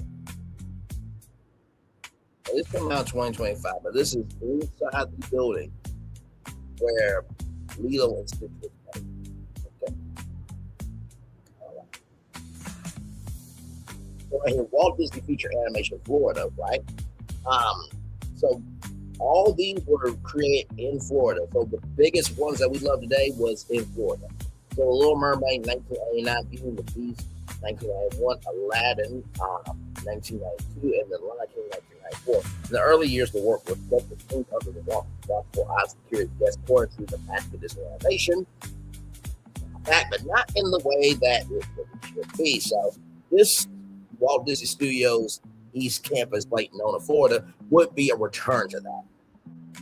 Just 9 years later, before the release of Mulan, an additional 4-story animated building was added next to the Magic with the animation to accommodate the growing animation team. Right? So that is the building right there. Now that is not open to the public, ladies and gentlemen. Okay? But that is the concept art. So skip and leave note there. So all this is inside this building, right?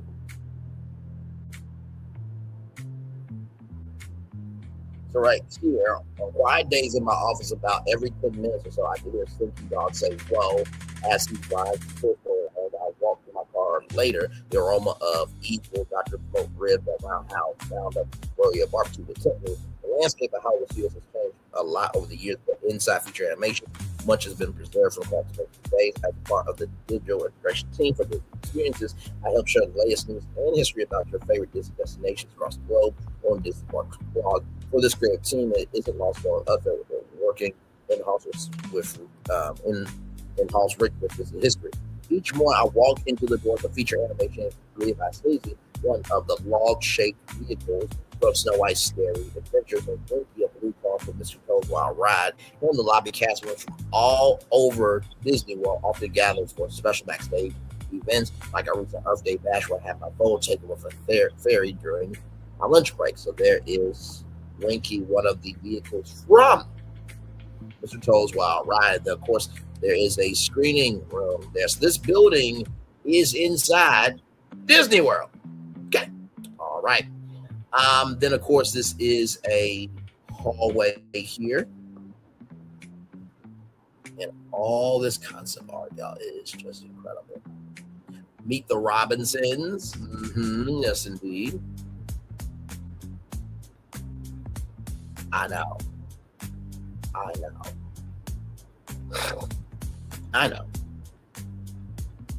One of the Dumbo rides. One of the Dumbo vehicles right there.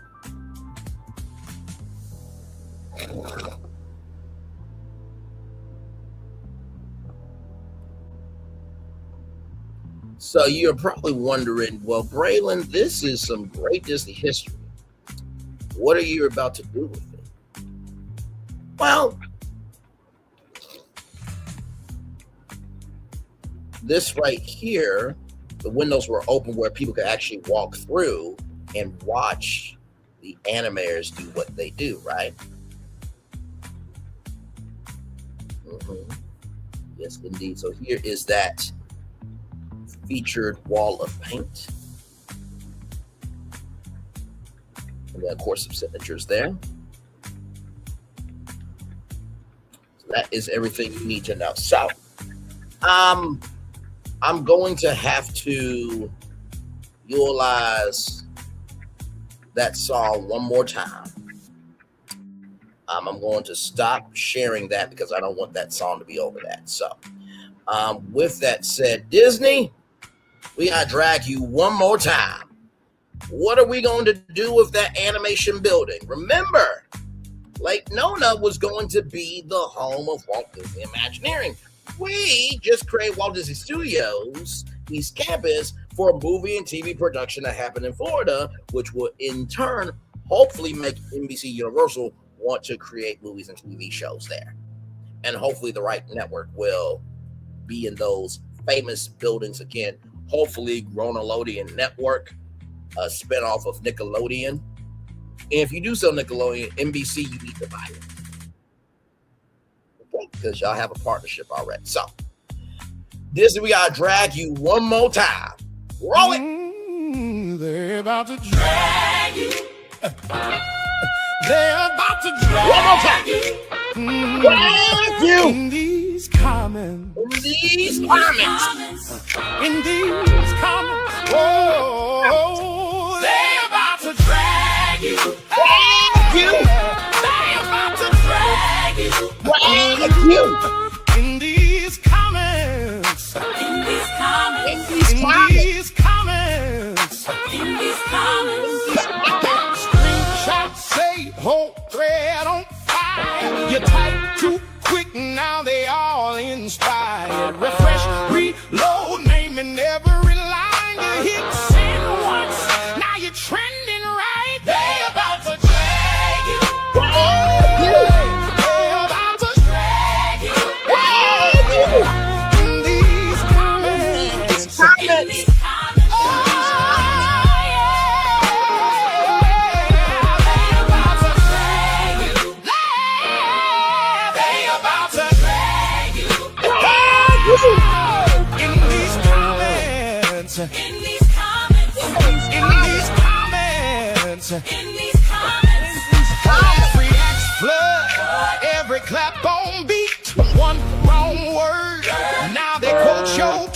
Say you did too much. Say you're not that guy. You can log on, pick up the receipts, don't do it. They about to drag you. They about to drag you. In these comments. In these comments.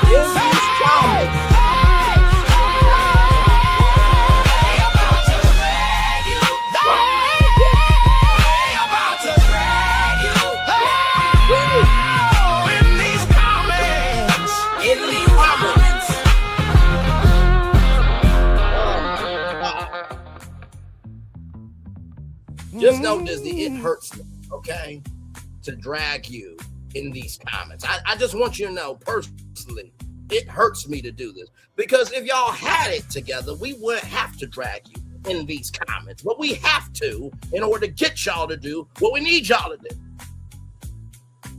Or you can just hire me, Phil, and Florentine for $20 million a year over a 5-year deal, and, we can save Disney. You know what I mean? But let's get to it. Everybody, what are we going to do with that animation building? I do have a plan. Ladies and gentlemen. Oh my God.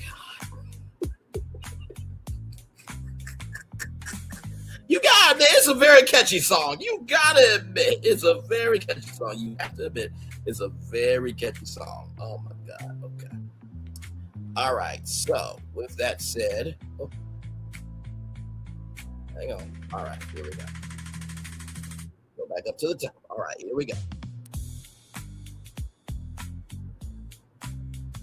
All right. Let me show y'all this here. And then, of course, after I get done with this, I'll drop the link for Phil and Florence to come up, and then we're going to talk about what we have seen here tonight. The moment you see my concept art, you all right, let's get to dragging Disney in these comments one more time. Here we go. So, with the information from that article, right, create the brand plan, game plan, marketing plan, social media plan, logistics plan, landscape plan, blueprint plan of turning Walt Disney Feature Animation Florida at its Iowa studio into half for animated movies and for the East Campus for Walt Disney Imagineering. So here we go. Repurposing Walt Disney Feature Animation Florida at Disney's Iowa Studios as a dual-purpose creative campus. The big idea, the concept is to transform the historic Walt Disney Feature Animation Florida into a new 2-part East Coast creative campus, 50% Walt Disney Animation Studios East, a permanent animation production studio focused on feature films, short films, Disney Plus animation, experimental storytelling, and emerging technologies. 50% Walt Disney Imagineering East Campus, a major East Coast hub for theme park development, resort design, attraction innovation, show development, and live entertainment creation. The existing building is uniquely suited to this vision. Disney's own article recently showed that the 4-story facility was literally designed for creative work. It opened in 1998. Once housed, the Florida animation team helped produce Lilo and Stitch. It still contains screening spaces, animation desks, bridges, balconies, theme floors, artwork, and extensive Disney creative history. The philosophy, 1 building, 2 studios, infinite worlds, brand plan, campus name, Walt Disney Studios East Campus, okay? But I would call this the Animagineering building. The Animagineering building, the Walt Disney Animagineering building, because it's animation and Imagineering together. So the Walt Disney Imagineering building. Okay, so we're going to roll with that. The master brand tagline: the stories behind the magic, the magic behind the stories. This creates a powerful connection between animation and Imagineering. Animation inspires the worlds people watch. Imagination builds the worlds people enter. The campus becomes the place where Disney stories move from screen to reality. The 2 core divisions, Walt Disney Animation Studios East, a Florida-based production campus, and working in coordination with the Burbank Animation headquarters. And they will be also working in tandem with the Walt Disney Studios East Campus in Lake Nona. So imagine 20 minutes away. They also will have more of the animation team at Lake Nona, okay? There is their focus on animated feature films, Disney Plus animated films and specials, short films, experimental animation, story development, visual development, character development, hand-drawn animation, CG animation or CGI animation as well, hybrid animation, virtual production, animation technology, emerging AI-assisted production tools, international arts collaborations. Before, the team does not need to duplicate Florida. Instead, it becomes the studio's second creative engine, giving Walt Disney Animation Studios greater capacity. The Walt Disney Imagineering East Campus, the East Coast Imagineering Campus, focuses on developing Disney experiences from within the world's most important Disney destination. The core areas: Walt Disney World attractions, international Disney attractions, resorts and hotels, Disney Cruise Line, live entertainment, parades and nighttime spectaculars, immersive dining, environmental design, character experiences, interactive technology, ride technology, story and show development. Its greatest advantage is location. Imagineers can design within inside the same environment where guests experience the final product. You cannot do that with Walt Disney Imagineering on the West Coast. Okay, so this will be the first time Imagineering is actually inside one of the parks in the world. That's never happened before. Okay. Clark Spencer described one of the most powerful aspects of the original Florida Animation Studio as being able to walk into the park during difficult creative days and be reminded of the global impact of Disney storytelling. This campus would intentionally extend that philosophy to both animators and Imagineers. So the game plan, the strategic mission, create a permanent East Coast Disney creative ecosystem. The workflow becomes rather idea, story, design, animation, prototype, test, build, experience. For example, Disney Animation develops a new original world. Imagineering East participates in early development. The animation team develops characters and environments. Imagineering translates those environments into physical possibilities. The two teams prototype experiences, while Disney World becomes a living laboratory. Successful concepts expand into attractions, lands, hotels, cruises, entertainment, merchandise, and interactive experiences. Why Florida? The building's history already proves the concept. It was previously an animation studio physically located inside a theme park environment, and its animators worked while guests visited Walt Disney's Hollywood Studios. Disney's article specifically describes the unusual creative energy created by working so close to the parks. The new campus revived that original energy, but on a much larger strategic scale. Florida becomes Disney's experience capital, living story laboratory, East Coast creative headquarters, prototype to park campus. And not to mention too, I think that this would definitely be a part of Josh Tomorrow's One Disney vision, right? Making sure everything's under one. And it's a difference between when you're taking everything and making it one, but when you're combining the capacities and the capabilities and the fortitude of complementing each other under one Disney, that version can work. Not just putting everything together because you want to be lazy and not invest in making sure that there's originality in each platform. There's a difference there, a distinction between those two bases of thought. Each campus landscape plan, exterior identity. The building should retain its historic 1998 architecture while receiving a modern Disney creative identity. The entrance becomes the Disney Story Experience Gateway. The approach features a dual identity: left side Walt Disney Animation Studios East, the right side Walt Disney Imagineering East. Center a monument shared statement for a pencil to a park. The existing animation heritage remains visually central rather than being erased. The story gardens surrounding outdoor areas become landscape creative spaces. Areas include animation garden, imagination garden, the sketch lawn, the story walk, the character courtyard, the blue sky pavilion. The landscape incorporates subtle Disney storytelling details rather than obvious character statues. Examples: pathways inspired by animation pencil lines, wire features resembling storyboarding panels, plants selected to create seasonal color stories, sculptural shade structures inspired by architectural blueprints. The building blueprint: 4 stories, 2 studios, 1 shared creative heart. The first floor, public legacy and campus commons. The first floor remains the historical social heart of the building. The current facility already contains preserved Disney artifacts, screening room, and creative spaces designed for collaboration. Key spaces, Disney Creative Heritage Gallery, preserve and expand displays of original animation art, sketches, model sheets, Imagineering blueprints, ride prototypes, storyboards, and old animation equipment. This should be a cast-only gallery with limited special guest access. Okay, that's what ChatGPT is saying, all right. But, you know, maybe once a month, if you're a D23 member, maybe you could go through that. You know what I mean? And honestly, to tell you the truth, I really do feel like the magic of Disney animation, if you were going to bring it back, it should have been to the original format. And imagine everyday people getting to walk through not just animation, but they also get to walk through Imagineering too.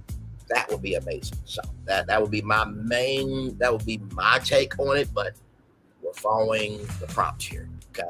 But we have the final say so, y'all. The Florida screening room, the existing screening room becomes the Walt Disney Story Theater, uses animation screenings, Imagineering presentations, executive reviews, internal premieres, concept testing, cast presentations, special events. Story Commons, a central gathering space serving both divisions. Food and beverage offers can include Sketch and Sip Coffee, Storyboard Bakery, and Blue Sky Kitchen. Second floor, Walt Disney Imagineering East. The second floor becomes a high security Imagineering development level. I just thought about it.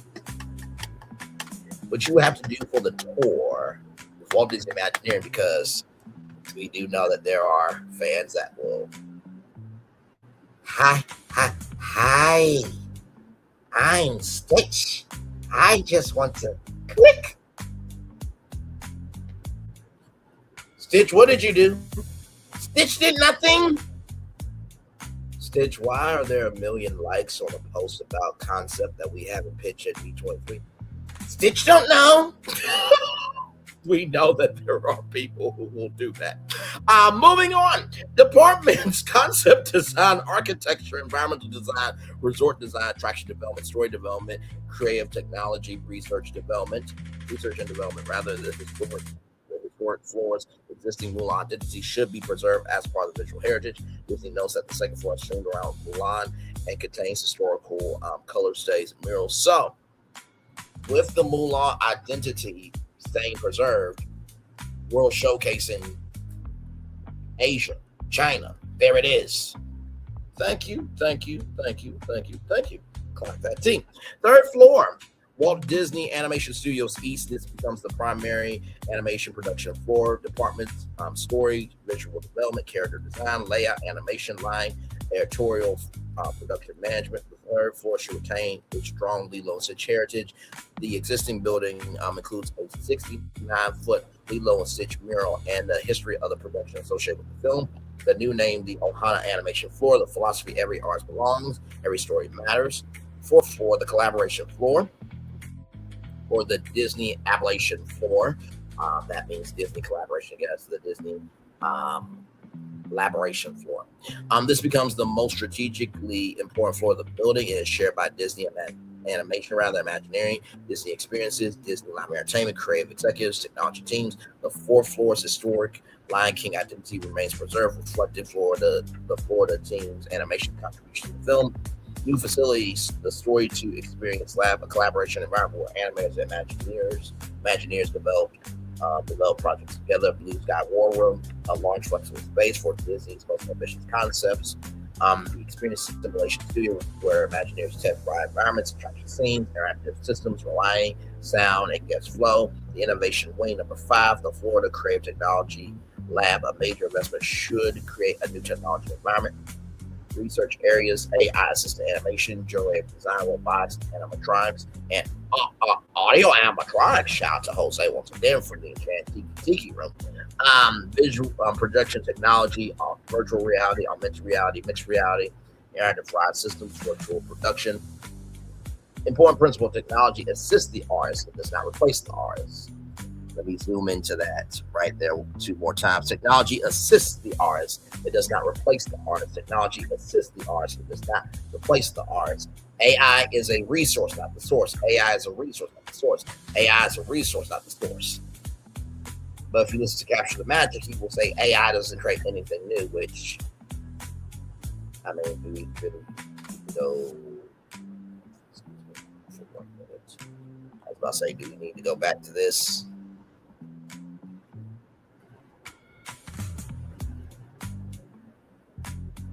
But AI doesn't create anything new. Doesn't capture the magic, you said. Don't get mad at me. But AI doesn't create anything new. But AI doesn't create anything new. Okay, then let's get back to our article, everybody. All right, here. This aligns with Disney Animation's own emphasis that despite changes in animation tools around the arts remain central to bringing characters and worlds to life. The marketing plan, Florida is animated again. They announced the campaign to celebrate history before revealing the future. Phase 1 to key. Disney releases images of animation pencils, blueprints, and Florida animation artwork, rise schematics, the building's famous architecture. The arts initiative does not know what's happening. Probably something creative is waking up at Disney's Hollywood Studios. Phase 2 to reveal a cinematic announcement begins with The Little Mermaid, Beauty and the Beast, Aladdin, The Lion King, Lilo and Stitch, then transitions into Cinderella Castle, Spaceship Earth, of course, Tower of Terror, Tree of Life. You cannot forget about those. The Disney Cruise Line, Modern Disney Attraction. Then the spring reveals Walt Disney Animation Engineering Campus, where stories are created and where experiences begin. Phase 3, The Human Stories. Disney creates a content series featuring former Disney Animation Florida artists, current Disney animators, Imagineers, architects, ride designers, benefit artists. Also, two content creators that genuinely love Disney. They love animation, they love Imagineering, and they want to give their take on what's going on. Each person explains, what would you create if your office was inside Disney World? Social media plan, primary campaign hashtags, hashtag Disney Animagineering East. Florida's animating again, story to hashtag story to experience, hashtag Imagine Disney East, the magic behind the magic. Content series, Monday, animation history, Monday, historic artwork, interviews, photos, and fun stories. Tuesday, Blueprint Tuesday, Imagineering, attraction concepts, prototype sketches, design thinking. Wednesday, Spring of Reality, explores how animated worlds can influence attractions, lands, resorts, entertainment, and restaurants, food and drink is just as a part of it. My God, what are we doing here? Are we being disrespectful to the fact that we want to experience everything that we can in real life in the highest fashion of being able to get it in the best way that Disney knows how? Come on now. Thursday, art spotlight, profiles, animators, Imagineers, designers, writers, model takers, and also too, some of the fans of Disney will get to be part of art spotlight as well. Friday, Blue Sky Friday, future, no major announcement project required. Just innovation, inspiration, creative questions, artistic experimentation.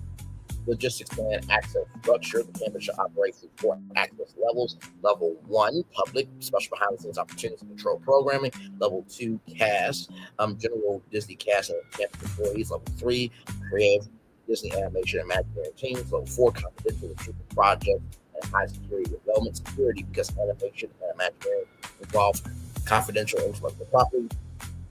Secure floor access, separated digital networks, restricted photography, normalized project access, secure screen rooms, dedicated loading and prototype areas, transportation, dedicated Disney Studios or Disney Animagineering, building campus shuttle connects the campus with Disney's corporate offices. And that will include the Walt Disney Studios campus at Lake Nona, Florida. Imagineering facilities, Walt Disney World facilities nearby Disney campuses. Most important new program, the Story to Experience Fellowship. Disney recruits animation graduates, architects, engineers, game designers, industrial designers, writers, technologists. Also, to fans that they do their own Imagineering, so fan-gineers will be a part of this, like myself, Phil Florentine. They will spend 1 year working inside both Disney Animation Studios East and Walt Disney Imagineering East. The objective to create the next generation of storytellers who both understand storytelling and the physical experience. Number 10, the ultimate blueprint, phase 1, heritage restoration. Year 1, preserve historical architecture, document original artwork, renovate infrastructure, restore creative spaces. Phase 2, dual campus conversion. Years 1 and 2, establish animation studios east, establish imagineering east, create shared collaboration facilities. Phase 3, create expansion. Years 2 and 4, develop dedicated animation productions, develop Walt Disney World projects, open innovation labs, launch fellowship programs. Phase 4, story to experience pipeline. Years 4 through 6, the campus becomes capable of developing a concept from pencil, screen, prototype, and attraction. The final vision, this should not simply be an office building split between Disney Animation and Walt Disney Studios. This should become a united Disney Studio campus. The building's existing architecture and its history are a foundation for its built for animation. Between 4 decades of creative artifacts of the history of inside the larger Walt Disney world environment. So the Disney Animagineering East Campus, the animation side asks what world can create, the Imagineering side asks ways to walk into it together, the stories behind the magic behind the stories. This gives Disney's historic Florida animation building a powerful center act, the East Coast home where Disney creates the world's artists watch and the experiences they physically want to enter. So, this one was a little bit hard because I'm like, damn it, I'm just trying to get some concept art. But finally, it worked out for me. You ready? 5, 4, 3, 2, 1.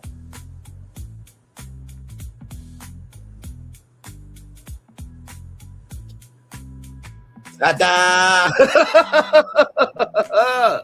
Yes. So this is the Walt Disney Imagine animation. This is the Walt Disney Animagineering Studios, right?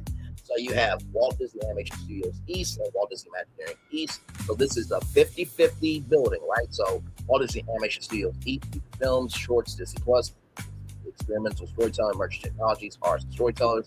So that is this half. The other half is Walt Disney Imagineering East Campus, theme park development, resort design, attractions, live entertainment, show development, and technology. 4 floors, 1 creative ecosystem. So, on the foundational floor, you have the Animation Production Lounge, Story Development Center, right? Then you have Imagineering Project Launch, Design Studio Hub, Visitor Gallery, Experience Gallery, Main, Lobby, and Gateway. Now, these are the colors here. So, all the blue is animation spaces. The green is Imagineering spaces, right? Then the yellow is public guest spaces. So, let's keep going to floor 2. So floor 1 is foundational floor. Floor 2 is production design floor, animation production floor. So visual design studio. You have the screening theater. Okay, each one of these has a different atrium. So imagine an artist designing each atrium, and maybe there can be a story from beginning to the end of idea to concept, right? Maybe something with that, right? On the other side of floor 2 is the ride and show design studio, technology innovation lab. Floor 3 is the development floor, right? So character modeling studio on the left-hand side, layout and line studio on the left-hand side, research and experience testing lab there, environment design studio and prototype workshop on the right side. Then floor 4, collaboration floor, story to experience collaboration center, executive creative offices on the left side for animation, right side for Imagineering, and then the innovation amphitheater, right? And then of course you have, your restroom and everything in between, all that stuff there. So you got elevator, stairs, restroom, and service. So here is what it looks like here. Located in Disney's Hollywood Studios at the heart of the magic. So you have the studio drive main entrance. You have Disney Hollywood Studios entrance. You have animation courtyard right here, and backlot access, Imagineering courtyard, walkway to Star Wars Galaxy's Edge, walkway to Echo Lake, spaces. So this is the story to experience lab there. Then you have animation production floor. You have Imagineering design studio. You have a wonderful screening theater. Then you have a collaboration center, and then you have a visitor gallery. This is where Disney stories move from screen to reality. Walt Disney Imagineering campus, right? So right here, the story to experience pipeline, pencil idea, screen, story, and animation, prototype, design and test, attraction, build and create, experience, bring to life. So that is what I would do with the animation building that is inside Disney's Hollywood Studios. So I know that those two brothers of mine got a lot to say, and I got a lot to hear. So let me drop the link here. Yes, indeed. Oh my God. Disney, we had to drag you through those comments. We really, really did. We really didn't want to, but you know, this is what we do. So listen, I'll wait for my brothers to come up. I'm gonna turn off my camera just for a minute because we've done the whole show for over 2 hours. Yes, we have. My God, today.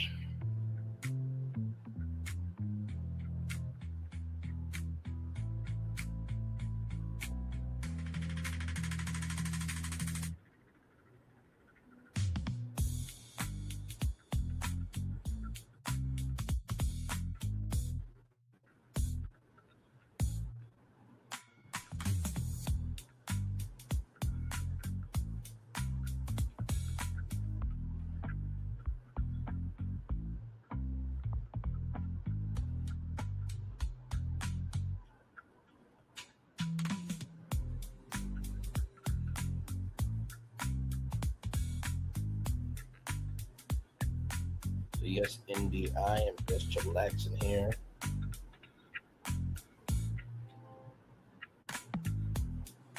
Just waiting for my theme park brothers in Christ to come up because, like I said, I know I got a lot to hear from them. I know I pitched a whole lot tonight. Not like I don't pitch a lot anyway. But the first one they saw early. This one they did not see. So yeah. So.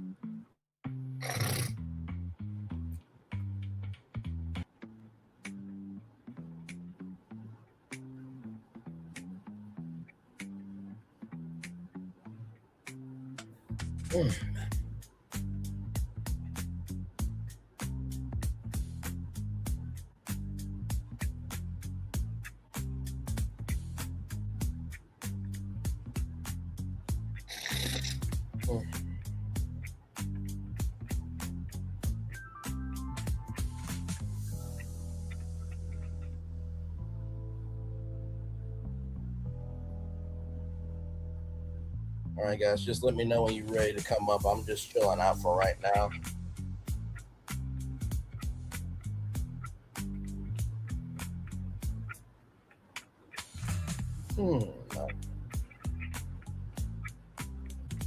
Like I said, truly, I think I really would want both to happen, honestly. And not just because I pitched both, but just because I think that, you know, you do have Disney established on the West Coast very well.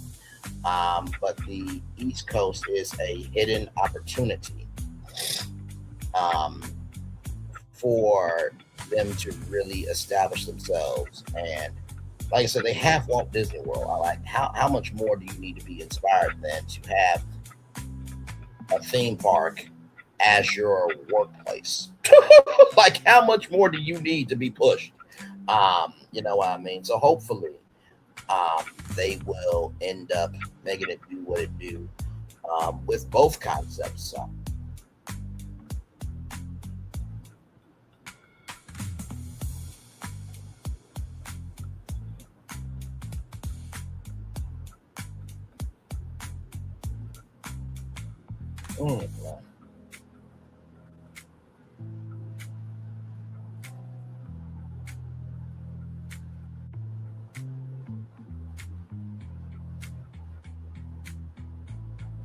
Yes, indeed. We are just chillaxing, everybody.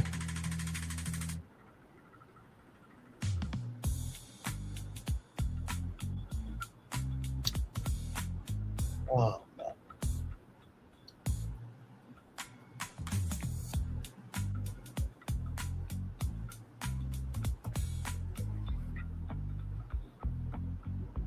Yes, indeed. That's all we're doing, y'all. Just chillaxing. Hey, good sir. Welcome in. How are you? Hello. How are you, good sir? So what do you think about both concepts? Now, I will say, like I said, the first one y'all did not see. Well, I'm sorry, the first one you did see, but you didn't see the infrastructure of it all, how it came together. I see we got the Teletubbies in the house tonight, so this is something that Fullerton has been on for a while now. No, he believes that Teletubbies are going to be the newest theme park thing that's going to shut down all theme parks around the world. No, Nick, no. It's a potential. It's a potential. Okay, let's idea. No.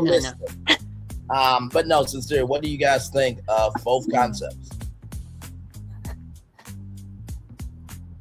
You killed it.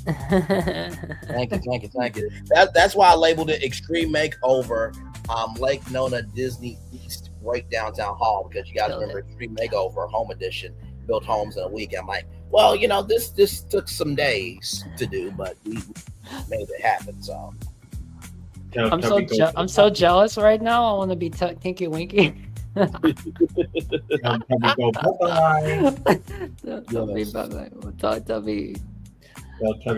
Winky is the BFP Imagineer. Oh, bye-bye. Yeah, we're gonna go. Teletubbies will go bye-bye. Bye-bye. Bye.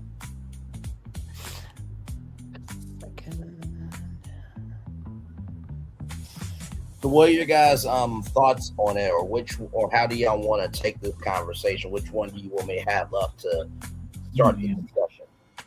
You did phenomenal. I'm just really impressed with the studios that you did at other studios there. Good job. This building right here with the Mickey, is that a Mickey on the rooftop there? Now that I do not know. I didn't know what that character was at first. Yeah. Oh. Why don't we make that Oswald? Yes, I'm with you on that.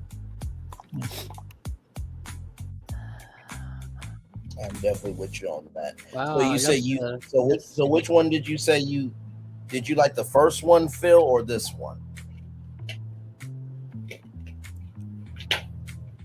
I saw the first one and it was amazing. But dang, the one that you have right now is pretty good. Was the first one the one that you showed us? Yes, that was the first one. Oh. I didn't reveal the infrastructure behind it. The first one is more the whole area, the visual of the whole area. Actually, that is the best one. Yeah, I'm with Fullerton. Let me go back to it just so that way the audience can keep up with us here with what we have. Where is it? All right here. So it's this one right here, guys. This is Walt Disney Studios East Campus, Lake Nona. It truly is a beautiful, non-existent campus. Yeah, that's they got for it for another year. Yeah. So. This is beautiful. I can make a poster of this and just yeah. Not that I need it, but right. Those are, especially with the Florida sunset, the Orlando sunset. Oh yeah, man, that's unbelievable. I mean, and when I zoom into it, I mean, you can see just the detail of it. It's breathtaking. I mean, all of that lit up at night, like you said, the sunset. Imagine if you lived at Golden Oak and then all you had to do was just drive to here. This was the place that you worked at. I mean, like, you got the theme parks to visit anytime you want. You live at Golden Oak and this is where you work. I mean, like, come on. Now, do you think that if this came about,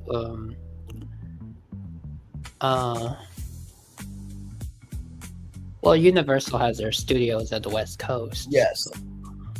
Yeah, they have their studios at Universal Studios Hollywood, and they also have their studios already at Universal Orlando Resort, so they wouldn't have to really do too much. This would be completely new for Disney, though. Yeah, but as it should, because their second home is in Florida. So Yes, and like I said, this is Disney's Hollywood Studios times 10. so is this a place like you say that anyone can come, Yes, or is it like, or you need like a special like VIP? You know, I want this to be more open than the Disney studios in California, because you gotta be a D23 Gold member. And I just feel like I said before, imagine that you're going to Disney World and you do a day at Walt Disney Studios East Campus as a part of your Disney World vacation. Or if you just don't, or if you're not going to, Walt Disney World, but you want to still experience Disney, you can do a studio tour of this. You don't have to be a D23 member, because I do think people should have the right to experience all this greatness. Yes, and if this becomes also part of family's vacation, yes, it gives it's a great way to show an experience of the studio side of Disney. Yes.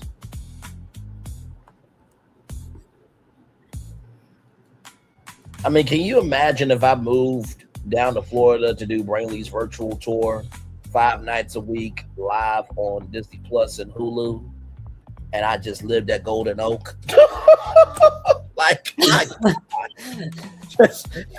And I'm getting paid $20 million a year? Yes, please. I would absolutely do that. And you're my neighbor now, so yes, absolutely. And then not to mention too, imagine all of the BFP Imagineering projects that we've created for Disney World. So imagine a BFP Imagineering Disney World on top of this, and what's inside Hollywood Studios with animation and Imagineering in one building. Sign me up. I'm done. I am done.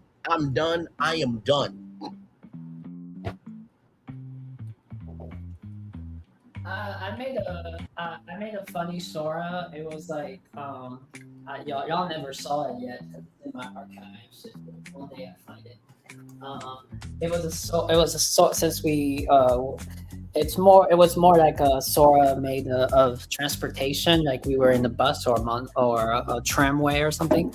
And because I'm all about, if y'all bring another transportation offering to the parks or something, a tram line. It was a funny video because she was announcing like the transfer point.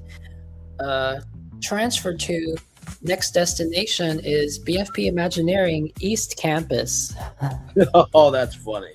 East Campus. West Campus was like near Universal, and the East Campus was more like near Disney. Yes, that is absolutely hilarious. So, Phil, what is standing out to you in this concept? I mean, can you believe that ChatGPT took 60 acres of dirt and made this virtually? I was not surprised by that it could do that. Because Disney was planning to originally intentionally to move the Imagineering department to Florida, and people just pushed back, and everything that transpired during the COVID time period convinced Disney, like, okay, we won't do that no more. Right. But they still retain the land for one more year. Otherwise, they give it up. Because when they bought the land, there was no medical hospital. There was no, I think it's like a campus now too. And maybe there's also a headquarters over there or something. I don't know. But, I mean, that area was undeveloped since 2020 or 2019. So right. Those developments have sprang up, and somebody would not hesitate to build on that land. Absolutely. Who's to say that you shared to me about that Paramount could potentially move to Austin, Texas, Yes. and there's a whole lot of exodus happening from California. Yes, it is. Because of maybe you can explain it better. I was thinking like the high overhead mark of staying in California. It's just too costly and everything. No, you're absolutely not going right. to mention the governor's, fault, all of it, or other people's fault. And Sacramento. You're absolutely right. When it comes to what's happening with Paramount, of course, as you guys know, they basically break Warner Bros. Discovery to become a bigger platform. Even though people are not watching Paramount Skydance like that in terms of content. So because of that, and because they have all of Hollywood saying no, then they have the Writers Guild of America saying no. They have SAG-AFTRA say no. They have 12 attorney state generals saying no.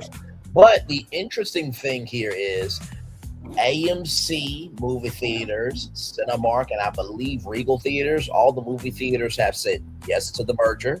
The mayor has said yes to the merger as well, but of course we have to wait to see how that will work out. Now, with that being said, you also have to think about this, right? As Phil articulately stated, you think about overhead costs. They do have, right, the facilities for a production studio, movie studio in Austin, Texas. But what do you do with Paramount Studios? Because Paramount is just as integral to California as California is integral to Paramount. So you're not giving that up for shit. So it would be basically a dual model, except, it would be a West Coast South duality model instead of a West Coast East Coast. But also, too, you also have $90 billion worth of debt that you try and get down to $40 billion. And so, something's going to have to be sold. And then on top of that, you have CBS News potentially moving out of New York as well. So, a lot of you did mention, speaking of CBS, because what you mentioned about Paramount and then we talked about CBS is the reason why, thanks for the shout out, led to this conversation of this episode that we're doing right now about Disney Studios, Lake Nona, Florida. Because they mentioned CBS was moving out of New York because of maybe, as I say again, maybe overhead. And I'm not going to talk about who's the mayor, of course, so I promise I won't. Promise myself I wouldn't. No. Because I'm sure we play a hand. I only mentioned the mayor approval because it is a part of the destination. But go on. It's like my head twitch. Yes, I do. Anyways, you mentioned that they could move to Miami, they could move to Tennessee, they could move to Texas. I just found it interesting, like you mentioned about Miami, because yes. Well, here's the thing, right? So I'm not too familiar with what's available in Miami, but I was about to say Joe and Mika Brzezinski have moved to Miami. Sean Handy has moved to Miami. Stephen A. Smith has moved to Miami. Let me pull this individual thing up real quick. But they broadcast from their home, or they go to their studio? They broadcast from their home studio in Miami. Yes. Okay. Well, I mean, they broadcast inside their home, or they have a studio building. Broadcast. They have a in studio built. They have a home studio. So I wanted to showcase this for people who may not have known about this, right? So this Viacom International Studios facility in Miami is an 88,000 square foot production hub located at 50 Northwest 14th Street, built as a partnership between the Omni Community Redevelopment Agency and EUE and Screen Gem Studios. It creates content for global brands like Nickelodeon and MTV. So this is it right here. A lot of people did not know about this. It's very familiar to me because if I recall, there was a lot of Viacom, at the credits. Yes. A lot of shows back in the day when I was growing up as a kid. So, and there was plenty of things that with some CBS relating to Viacom. So here is the article from Nick Alive right here. Nick A Live, everybody. Right here. So it says the 25,000 square foot space will serve as the base of operations for the company's portfolio of popular entertainment brands, including Nickelodeon, Comedy Central, and MTV. Right here, VIMN Americas will focus on programs for audiences in Latin America, Canada, and the U.S. Hispanic market. The space is intended to celebrate Miami and its diversity of Latin American cultures, featuring touches such as a game room with Domino's themed wallpaper, or vinyl bar that includes turntables and records, a new mother's room, and multiple lounge and meeting areas. The Viacom International Studios, is an 88,000 square feet production facility, and the VIMN America's headquarters is located only a few blocks away from that 88,000 square foot production facility. So, like I said, a lot of people did not know about this. I thought that this was very interesting. Now, I did say that this recently, that it was permanently closed, but I do think that, Paramount should really think about reopening this once again. So there you go. So a little intel there about some things that you did not know. Once again, we are the home for just everything that you just did not know. And we love to be to bring that to you. So yeah, I just had this thought. What if Disney wanted to move its ABC news quarters to Lake Nona or something related to that? But they built the Bob Iger building, though. Right. Yes, the glorified Robert A. Iger building. Yes. So they're stuck. They're stuck. They just built the building. That meaning you're stuck in New York City, fellas. Yes, but ABC News has always had, like I said, LA is the production capital of the world, and then New York is where all the news organizations are. That's where Vogue magazine is. That's where some technology companies are. So that's more of the infrastructure of how technology, culture, and industry intersect. So what Silicon Valley is to California, New York is where corporate America lives mostly. So anyways, overall, I prefer to have Imagineering Studios or this East Campus here taking up that space versus like an ABC or CBS. Yeah, I know it's really difficult because you have this, and then you have this here, and I feel like if they did both of these, I think that both of these could complement each other. I mean, that's the main building at the East Campus there. Yes, really nice job. Thank you. And it looks like the one that we have at Hollywood Studios. Yes, and when I was thinking about this, I'm just like, okay, you have 4 floors, so why not allow Imagineering to have half of the building?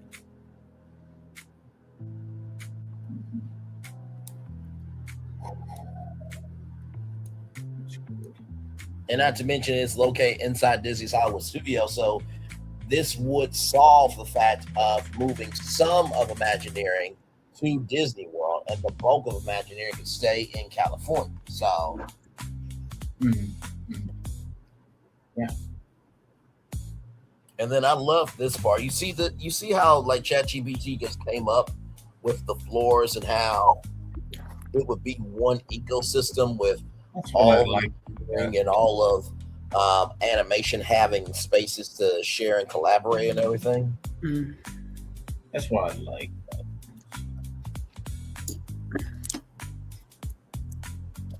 Now isn't Disney building their affordable housing kind of like Universal is? I know. Yeah. I know where Universal is building theirs. I see it's the near construction. the Horizons High School there. Oh, but Disney, I don't know if they're. Yes, you are correct. For the Disneyland Forward, they are building affordable housing, and for Walt Disney World, they're also building affordable housing. I cannot remember where the locations are, but yes, they are building affordable. I recall that Disney was building theirs along the tollway, whatever it's called. And if you know where the Horizons High School is, it's generally around that area, intersection of the off-ramp. But I mean, what was the purpose of building affordable housing? Because I thought at the beginning up from the beginning it was alongside to do with what they wanted to do. I mean, let's just say originally moving from the West Coast to the Florida. Well, let's just say this, Fulton. Disney builds, or some companies in the past built a community for their workers. You know, built a little town for their workers. Or Disney, I guess I could say, building a affordable community for their cast members to be near their job. Correct. And not to mention too, when you really think about it. Imagine, if they did affordable housing, how many more families could eventually go to Disney World, right? Or like you said, their parents are working there, high schoolers are working there, people who are getting out of college and want their first job. So it definitely does a lot for Disney to be able to do affordable housing and Universal because it goes back into the infrastructure of the workforce of the theme parks. So. Yeah. A most famous example, before all the jobs had left from that place, was Gary, Indiana, which was named after the steel president, Gary. And they built a town for all the steel workers. Yes. And also home of the most famous musical family of all time, the Jackson 5. Yeah.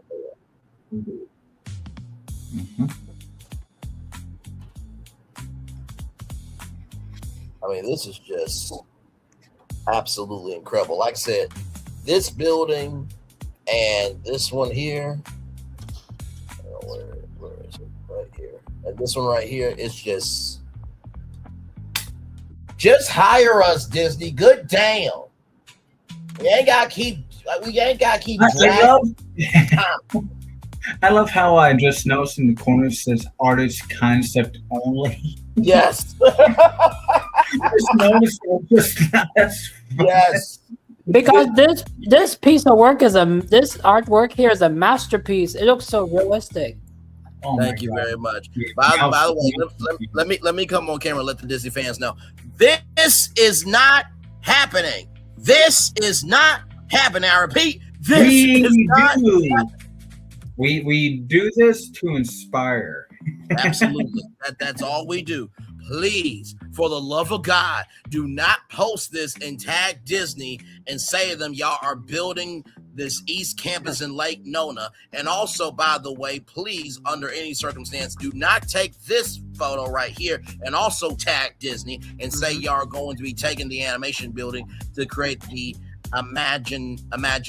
You want to know how? Yes.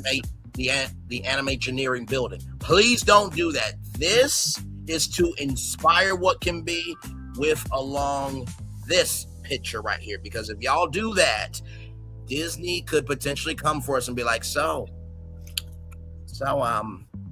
you guys think you're smart? Okay. And you know how good some of our images, how good some of our concept images are here at BFP Imagineering. Sometimes, sometimes the images are so good that even myself, I don't want to present them because I'm keeping it to myself. No, absolutely, Thornton, you're correct. And with Disney questioning us, it's like, so we want you guys to stop this. And it's like, well, actually, we can't do that. I mean, I just came up with a new idea. The thing is, we all agree here.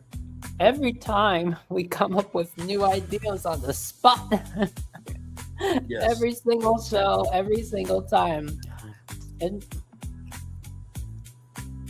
I think I somewhat came with an idea for the West Coast. If they're unsure if their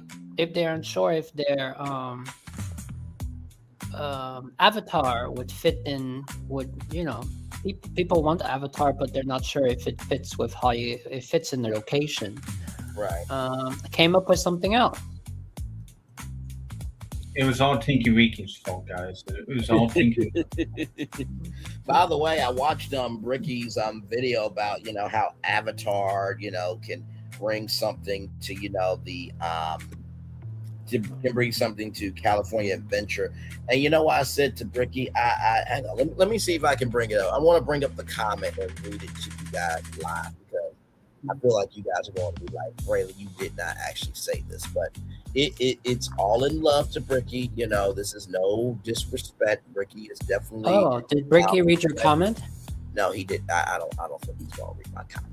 I guess the tonality. Say that again. He did say that he felt underwhelmed. Well, no, not that. You guys will see the comment here in just a minute. So let me pull it up here. Okay. So this is what I said here, y'all. I said right here. I will say this right. Okay, now I see it. Yes. I will say this. Right. I love the perspective you always give. Right. But we can always agree to disagree. This looks like a giant blooming onion. In addition to that, I think the elemental will be way right on. It is a blooming onion. It really is. I think that elemental will be way better if you. I think Outback Steakhouse would be the best sponsor, folks. Yes, absolutely. I think that elemental will be way better if you think about that, new pedestrian bridge and how it's going to light up at night. Imagine seeing Ember with her orange and red fire, Wade with water. So you got orange, red, blue. Not to mention you have the rock work because Earth is an element. And then can you imagine all of the Imagineering they can do with air, right? I think that would be a more tactile experience than this. But I so love what you do and think if there was a Bricky firm, I would so want to work there. Your mind is absolutely amazing. And I also think people missed the mark with this showcase. It was going to be an update year, not to mention Tomorrowland and Fitment coming back. Disney needs to stabilize the fan base. And I think people missed that very important point that was about making sure the fans felt secure so they can eventually expand on other things that they want to do. So that was my comment to Bricky. I thought that was a very good comment. It was very cutesy, very mindful, very demure. It's utilizing a movie that really doesn't have a lot of love yet, but I do think that in California you do have fire, you do have rain, even though they say it doesn't rain in Southern California. Without a question, they have fire. They have rain. Yes. And you also have rock work and you also have air. So I think elemental will work better at California Adventure than the blooming onion of Avatar. But that was my commentary. So what did y'all think about my comment? Was it what was the spice level from 1 to 10? I don't what you mean spice? I don't think it was really wasn't really a spice comment. It was more like a you're agree to disagree. Your legitimate own perspective. Yeah. Well, so he was saying that it. He was saying that he was saying how it fits with DCA. Yeah, I mean we can watch the video real quick since we've done the assignment. By the way, y'all, like I said, please do not, for the love of God, post this and say this is happening. I swear to God, if I see this on, an example, Lala is full of juicy ideas. Yes, if I see this on Good Morning America, or this here on Good Morning America, I'm gonna need somebody to contact me because I'm deserve my fucking cut. Okay, I'm just gonna say that right there now. Can y'all imagine if either concept was on Good Morning America? And it's like, hey guys, it's one thing to like make a prediction and it goes to D23, but this is on the network morning show. I think we might have the Disney SWAT team coming to knock at our doors. So yeah. But with that said, let's watch the Ricky video of what he has to say about. And by the way, shout out to Dollywood and Night Flight Expedition. I've been seeing I'm yet to watch it. I want to watch it because there was like an interest of me watching it. Thinking Ricky is not talking, it's me. Of how that would. I was very interested in the mechanics of that ride because there was a few concepts that I wanted to implement to some attractions that I was with. Yes, and I will say, see how it and I will say from what I have seen, a lot of people are loving the ride. Like there's one with a message from Dolly, and she's got these butterfly wings, and she wanted to be there in person, but she did such a beautiful message. And y'all, it is the largest attraction that Dollywood has ever done. Okay, so and they built that in only 18 months. Yeah, I think that Disney should contact Dollywood and see who's working for them. I mean, I was driving to work that one morning, and they announced, like, I think it was maybe Monday morning, and they said 18 months, and like, oh, Disney is. What is the update? It's the Bear Chong, guys. Are we gonna get to see how the ride goes?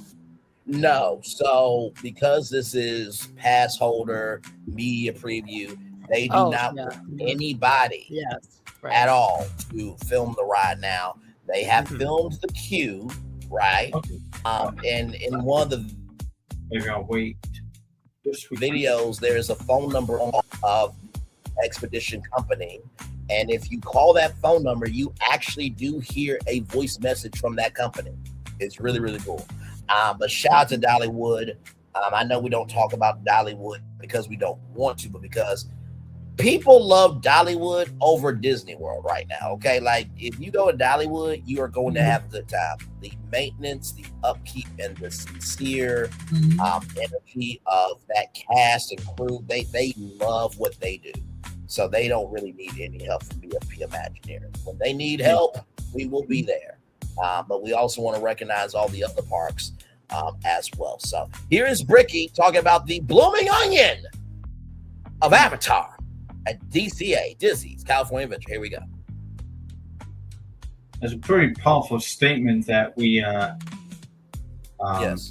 do compare Dollywood to Disney, and Disney should be like Dollywood because Disney for longest time was to be a Dollywood, but it's not. It's like closer to Six Flags. No shade to Six Flags. Yes.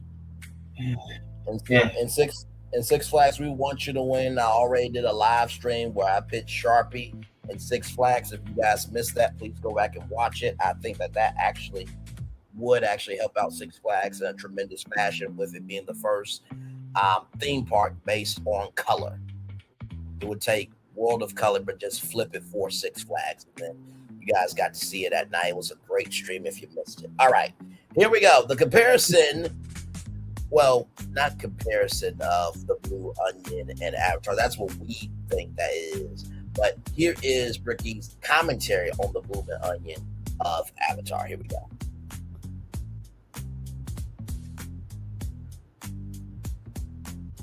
There it is! The blooming onion! Oh. Thank you, Mickey, for the introduction. By the way, shout out to Texas Roadhouse as well. They also have their own blooming onion. But yeah, this literally is what it looks like. This is no disrespect to Imagineering. They did a great job of this rock work. It's really cool, but it just looks like a blooming onion. I'm glad I'm not the only one who sees it. Yes.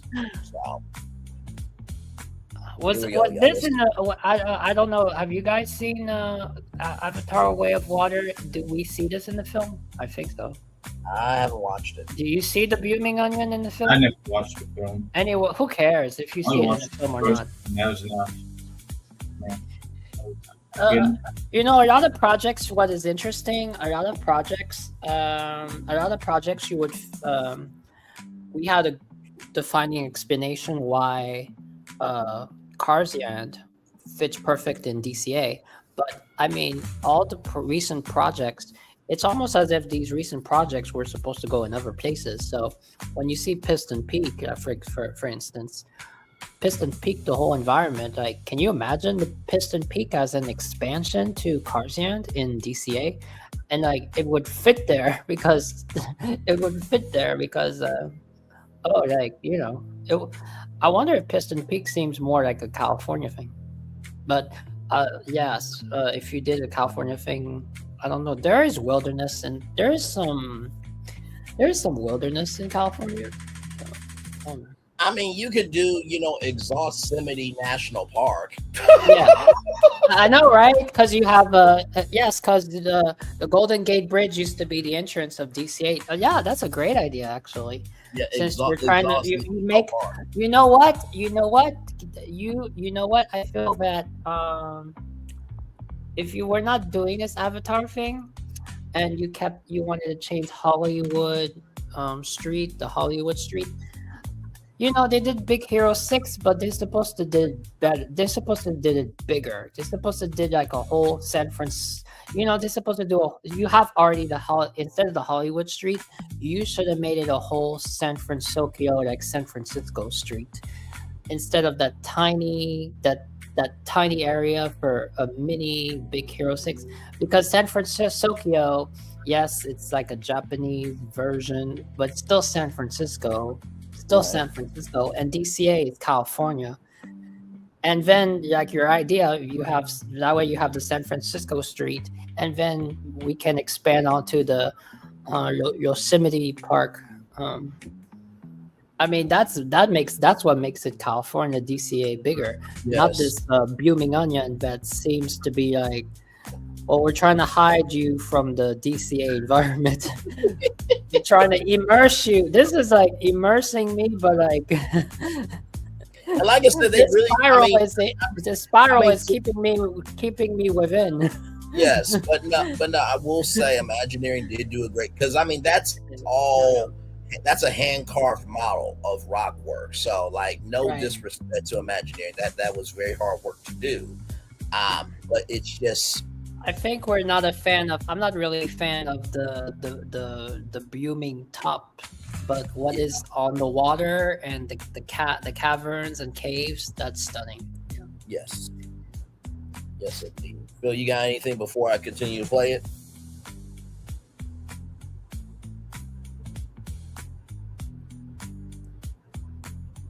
All right, I will continue to play it then. I was asking, you got anything else before I continue to play it? Okay.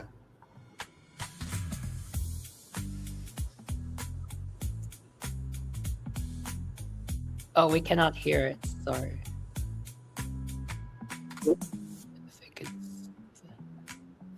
Is it muted? No. Can you not hear it? No. Is your sound up? Yeah, my sound is all the way up. Phil, could you hear that? I can't hear anything. Oh, is it on? Is the video is on the stage, so I can see it. Yes, it's playing. Oh yeah, the sound is up. We don't hear it though. It's interesting. I don't hear it either. It's not because I'm multiple. Okay, hang on. Let me stop sharing. Maybe I need to stop sharing and then try it again because it's playing for me.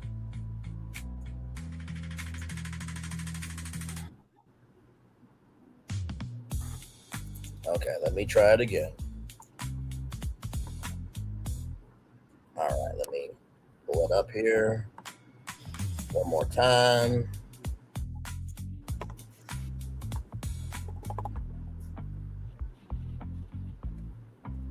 All right, here we go. Friends, did Disney just quietly cancel Avatar at Disney California Adventure? What a wild week it has been in Disney theme park news, because last week it felt like Pandora had been confirmed for DCA when fans saw the model. And not only did we see the model, but we saw details that gave us a really good idea of where we could expect it to show up. So before we talk about is the project canceled, let's first break down this model, because I think it's a masterpiece and I think I can get you way more excited about Avatar than possibly you are right now. My first big takeaway is that they made the genius idea of turning the land 90 degrees of what probably most folks were assuming.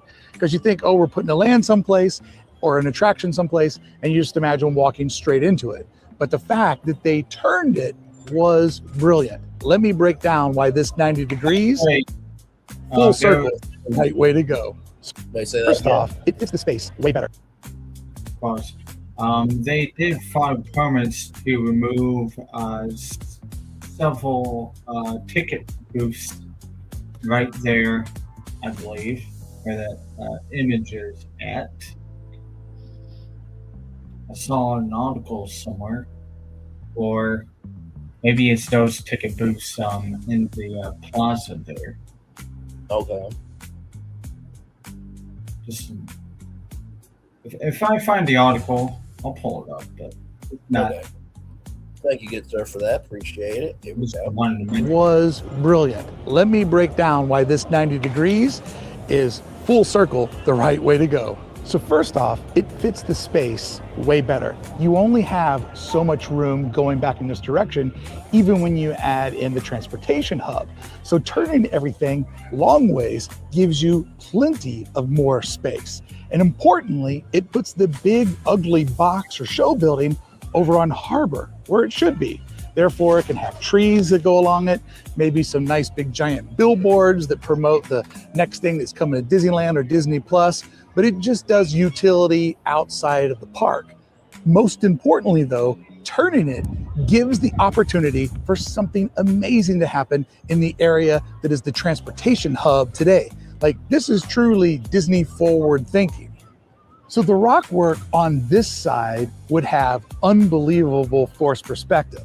Like, they've really crammed a lot of story into a small place. Tall sight lines, the curvature of the rib cage, the force perspective is not only going vertical, but it has a vanishing point at the very back end of the waterfall. Therefore, our eyes will see things going up and out, making a space feel so much bigger and so much more imaginative than what lies here today. And way more kinetic energy than what we saw show up over at Avengers headquarters and also at Galaxy's Edge. Waterfalls, a boat ride that goes both indoors and outdoors, bridge to walk over, all kinds of plants. There's even a nest with some sort of, like, I don't know, avatar pterodactyls, whatever they're called. Like, there is so much movement and synergy placed all around this thing. When you walk in here, even if you don't care about the movies, you will care about how it makes you feel. Grounded in nature, probably very, very emotional, and like you've truly just escaped from the rest of Anaheim. Possibly my favorite part of the Avatar model is how it got me to be able to imagine finally how the model would placate with the new bridge that will be coming across Harbor. So for just a second, imagine you've parked your car, you've gone through security, you're walking across this bridge, and what's over to the left of you? Beautiful sculpted Disney rocks. Who knows? Maybe a little water effect, maybe a couple of palm trees. But the first thing that you're seeing when you walk into the park is vibes. If the Esplanade is designed to look more like a park than a parking lot, and you look down and you see a park that you're going into, you're suddenly in the magic when you're not even there yet. Like, what a great way to get into everything. And because of how rock work works, it could be forced perspective on one side, but on the other side, it could just feel like it's our perspective, a natural perspective of rocks. So this curtain or wall of the rock rib cage can do two things at once.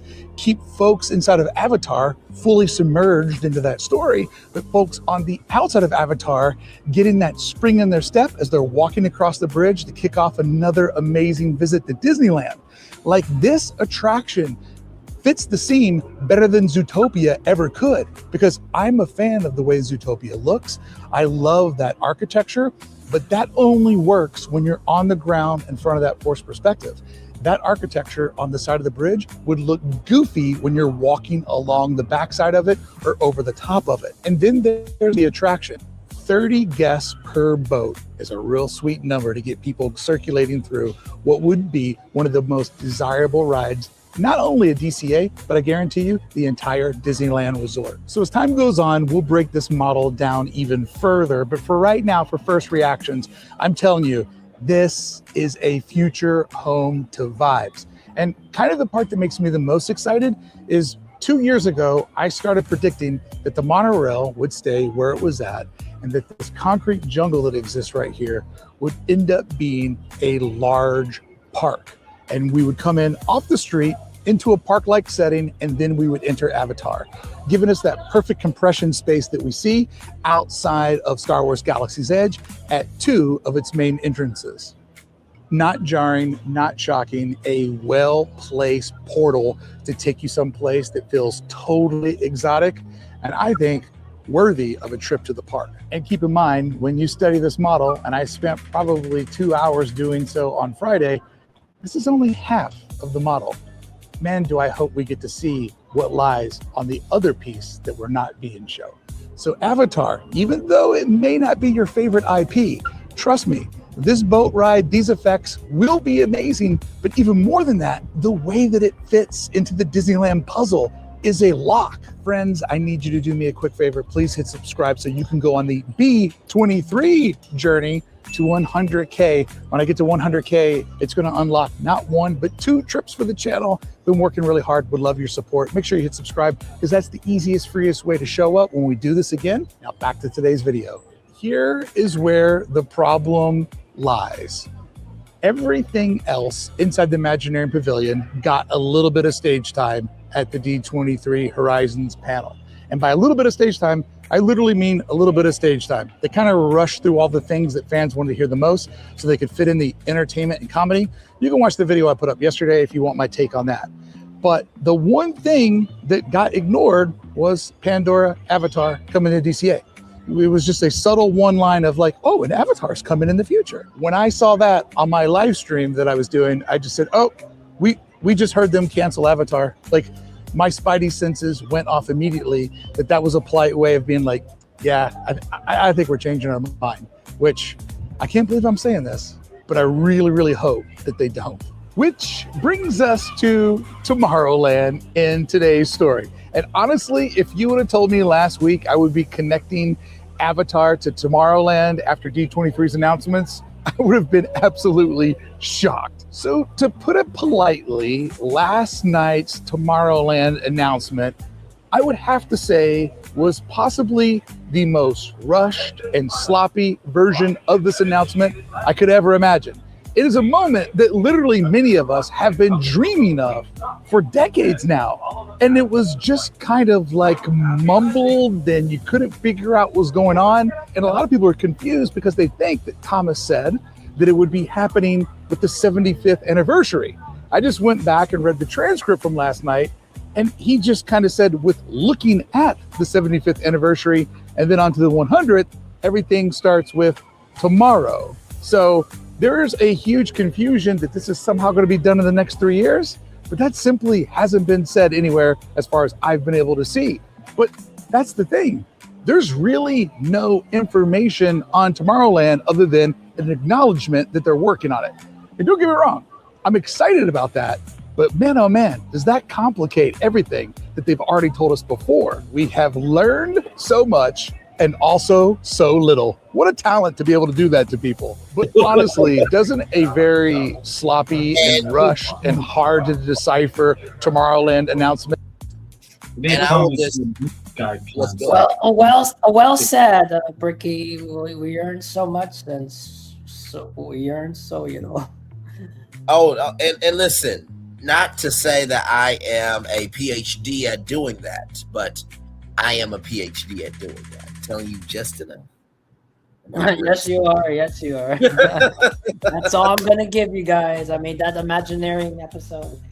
Oh my God! That week we did. That week there was free shows. Brand had free shows. And, oh my God! Yes, the creative engineering, and all I gave them was the iridescent hats. They were wondering why are they wearing iridescent hats. I'm like, nope, that is all you're getting. No, you lose. Good day. And then when I showed them. I showed them the creative engineering logo. What were y'all faces when y'all saw the creative engineering logo? Did I not do that logo justice? Good job, sir. Good job. I mean, man, just, and not to mention, it makes you want to get one of the hats. It really does. Like, imagine Imagineers out there with creative engineers in the environment as one. Man, oh man. So, but no, now he was saying that is that part of the model? Is another part of the model missing? So apparently it is. So like that blooming onion is one half of it, but then the other half of the mall is like the indoor ride, I'm assuming, through the cave. Okay. I'm assuming that's what it is, right? Because he said there's like a nest of pterodactyls and stuff like that. But I think the other half of the mall is the interior of the cave.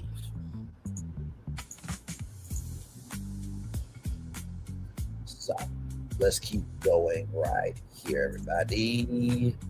With this and go. Feel completely on brand. Like, what magical moment were we expecting? Were we anticipating? We'll be doing a separate video all about the Tomorrowland announcement, but as it fits inside of today's video, it's very, very abstract. But as I see all of this, there is a major collision or complication that's on the horizon.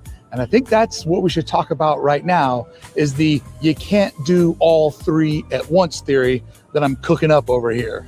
It would be way too much to take on doing Avatar, the new parking lot, and the transportation hub into the Esplanade while you're also doing Tomorrowland. All three of these major projects would be happening right next to each other. And importantly, all three of these projects are right on the edge of the property, which means this would be an infrastructure disaster on getting people in and out of the resort. You can't have all of the weight go over on the western side. Disneyland needs to sit nice and leveled like a balanced scale. This would throw off that scale in an unbelievable way. You can do two, but you can't do all three. I mean, not only would it be financially crazy, but the logistics would be an absolute nightmare. But here's the thing, there's really no reason to do all three because the parking garage is in motion. That plan is fine-tuned. In fact, I have the plans for it. I'll be breaking down that parking garage in the upcoming week. I just didn't want to talk about it until we got all the pieces from Disney at D23. You've already got momentum on this. To pause this for something you haven't even started yet puts a huge gap in your delivery, and it log jams the entire system. There's a thing about releasing new products and how it creates a fan cycle of getting people to come back, getting people to spend more, and creates overall enthusiasm. You mess with that timeline, you mess with your earnings. And so this bizarre story brings us back to Tomorrowland, because Tomorrowland has leapfrogged over the top of Avatar, meaning that they're going to do that project first and make Avatar second. Hey, Bricky editing the video here, and quick little note. When I recorded this Sunday morning at Disneyland, it was still only fan service.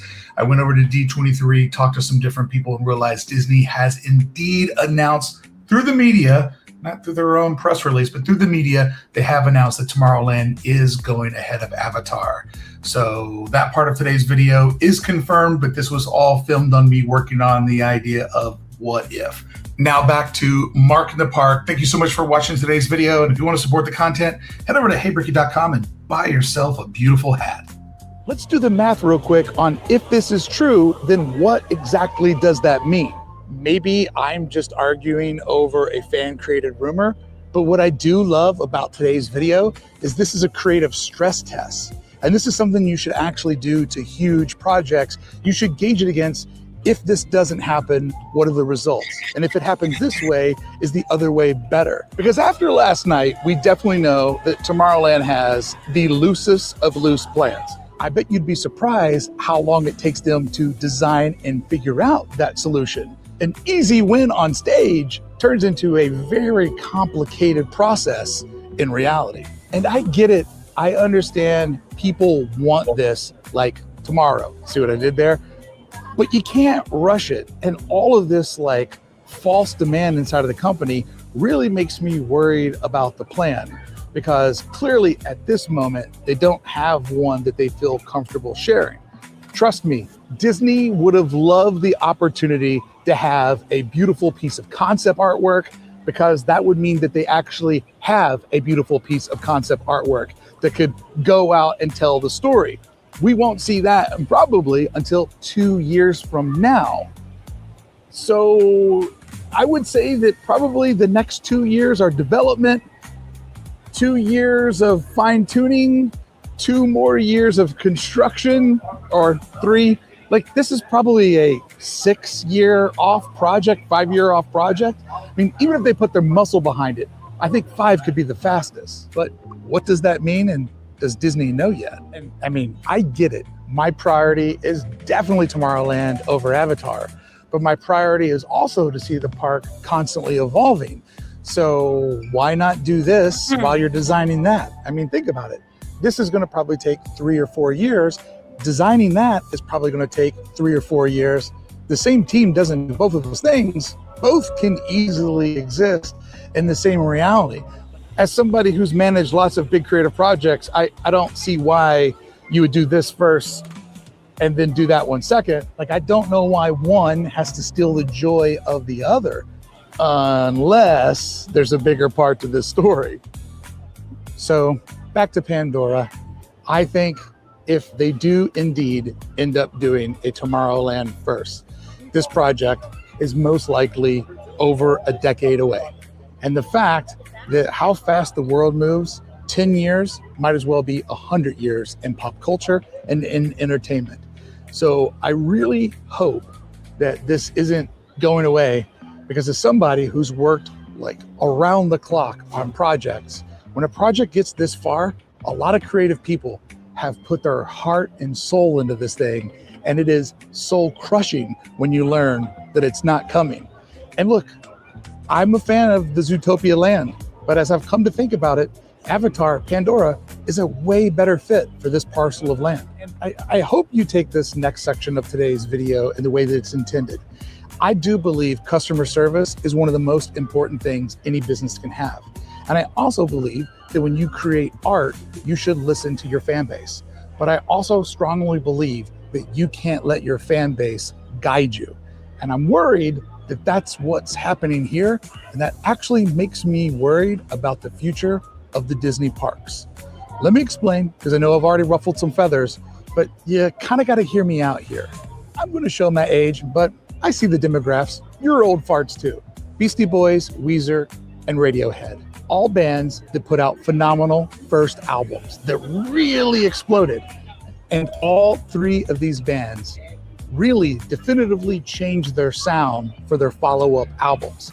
And largely when Paul's Boutique, Pinkerton came out, they were looked at as a commercial flop. But as time went on, the fan base and pop culture caught up with these records. If they would have just listened to their fans and Beastie Boys did another License to Ill, they probably would have burned out. But because bands like Beastie Boys and Radiohead continually evolve and reinvent themselves because it's art first, fans second, they've taken us on pretty amazing journeys.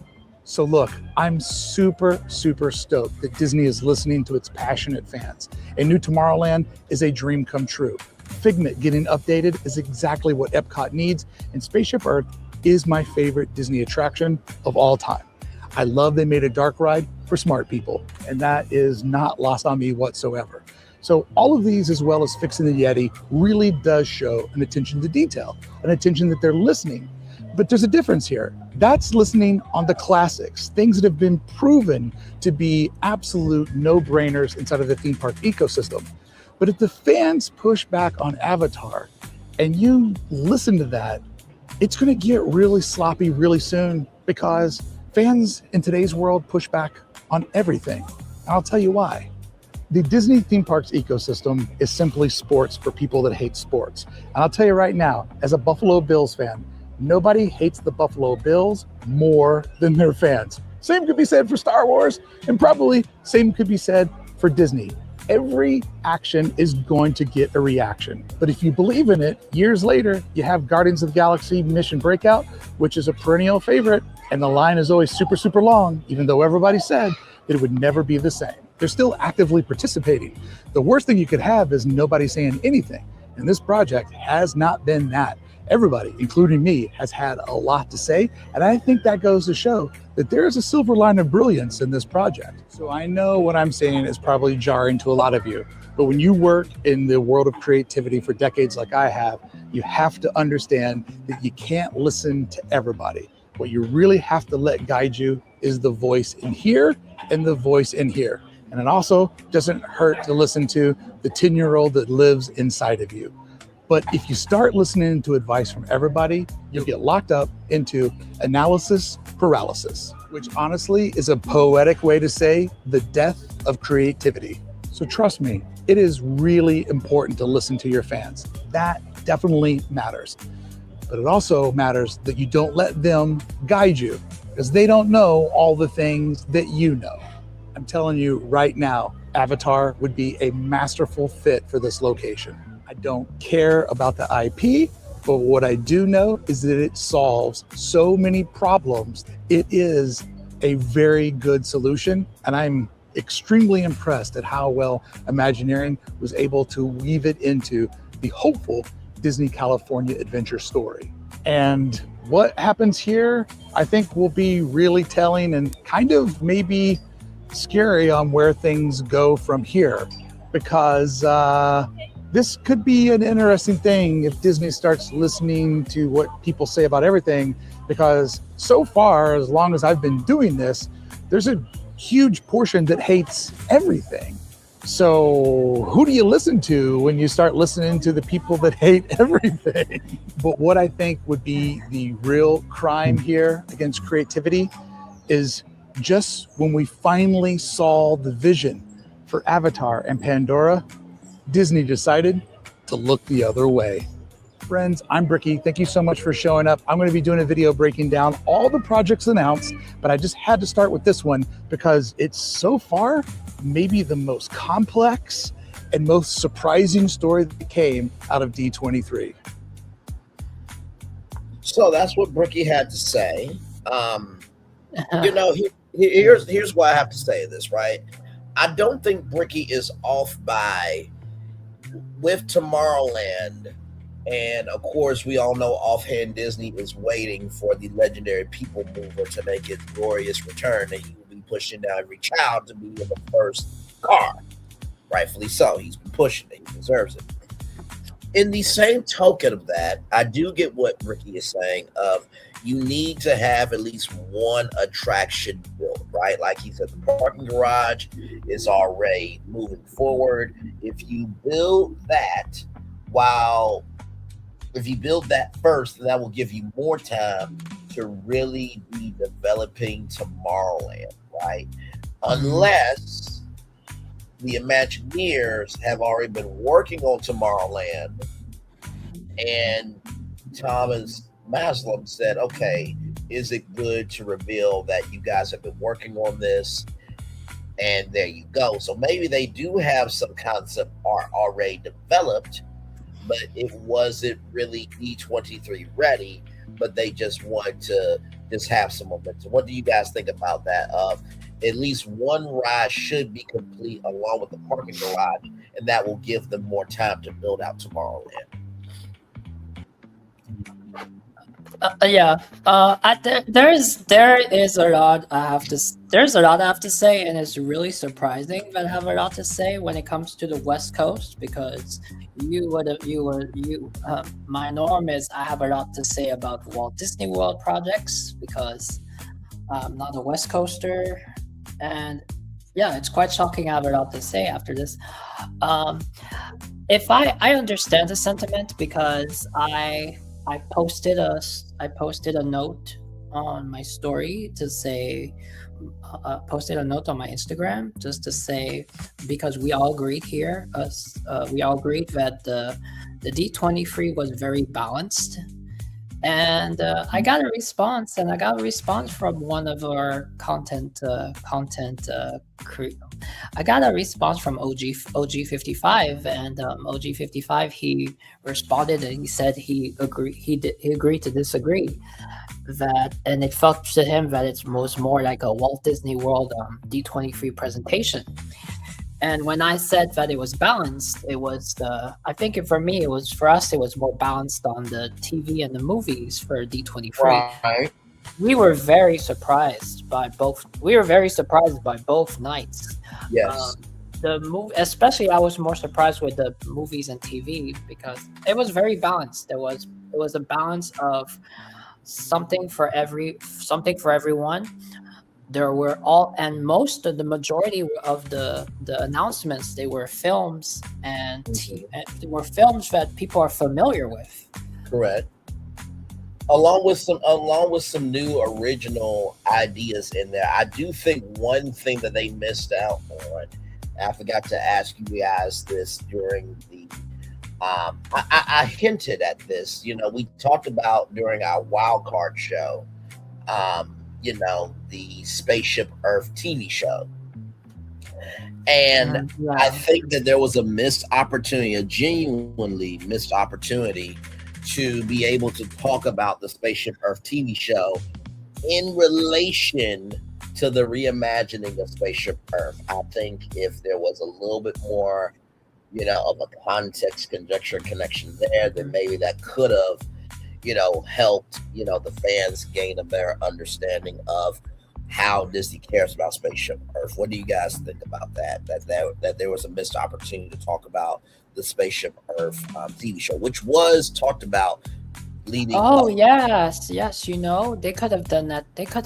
Oh, yeah, you're right. Are you saying that instead of announced it before D23 as a reveal at D23 alongside the Spaceship Earth announcement?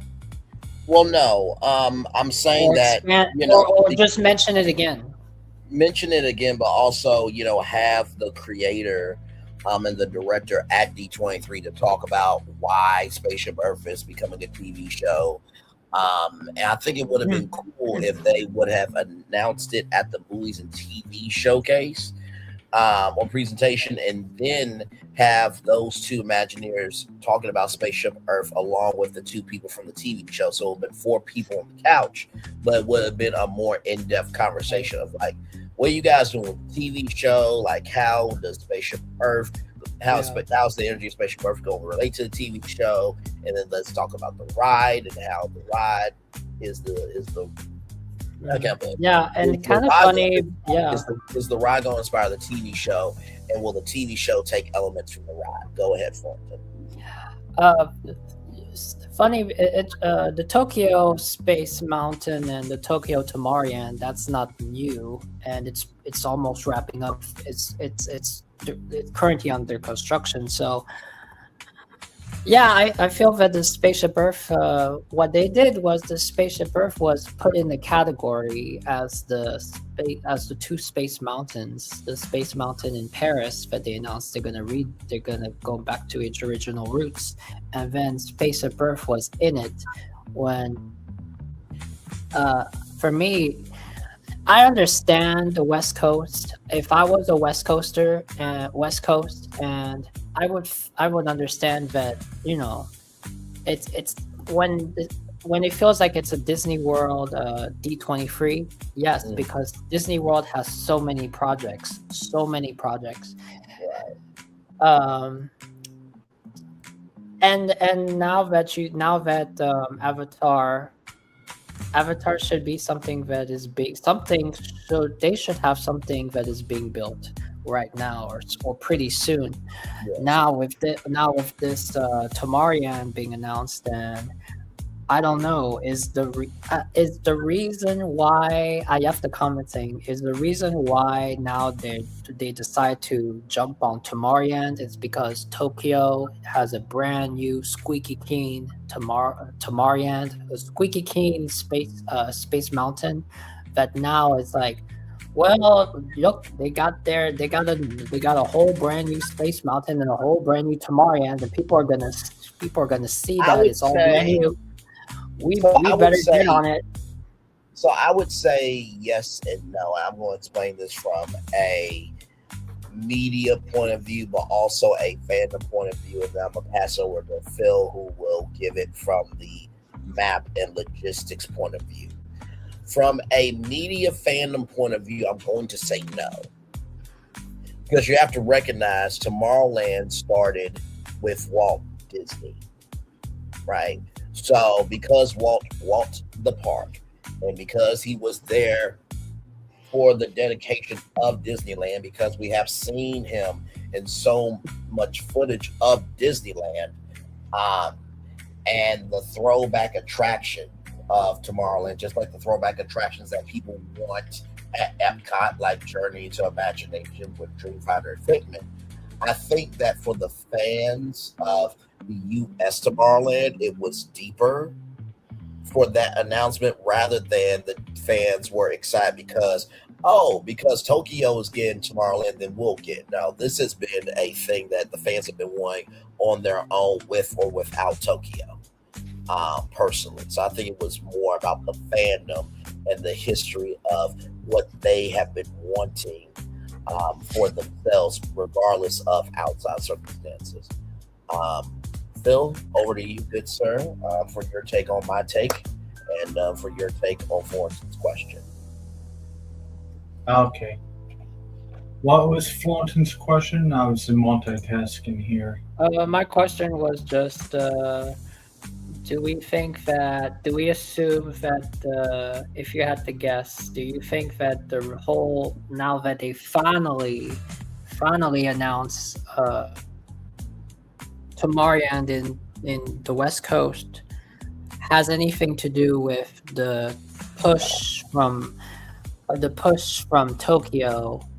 Because at the same time, we have Paris announcement with their Space Mountain going back to its original form. Do we think that the Tokyo Space Mountain and Tomorrowland, their squeaky new Tomorrowland, has any kind of drive or push or responsibility? It may influence it. Yeah. Whatever Brandon had said, I agree with. I'm not gonna say responsibility, because if it's responsibility, then they would have taken care of it much earlier. But with the plans of what Brickley had laid out, there's a lot of things going on. So, I mean, it may have influence, but I mean, how far are they going to go with the supposed blue sky concept of Tomorrowland at Disney. Right. Correct. And that's why I was saying that I think that this he felt it sloppy, and blue sky projects do feel sloppy.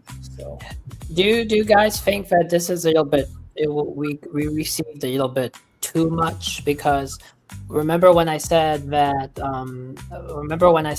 this, and Brian said also that this D23 was going to be more about updates to the current projects, and then I said, and maybe Brian also said it, that I said that we can get one or two blue skies, but the fact that it's really big. When I said blue sky, it could be like something brand new, something that we don't know about. I'm not saying anything that's really big, because Figment, Journey to Imagination, that is huge. Tomorrowland in the West Coast, that is huge. And do we think that nothing wrong with saying, okay, for Disney World, we're going to focus on Journey to Imagination, and then the West Coast, we're going to have Tomorrowland back. But the fact that it was like one after the other, it was like, here's your Space Mountain, your Spaceship Earth is gonna get cared for. Now your Journey to Imagination with Figment is gonna be cared for, and for the West Coast, your Tomorrowland is gonna be cared for.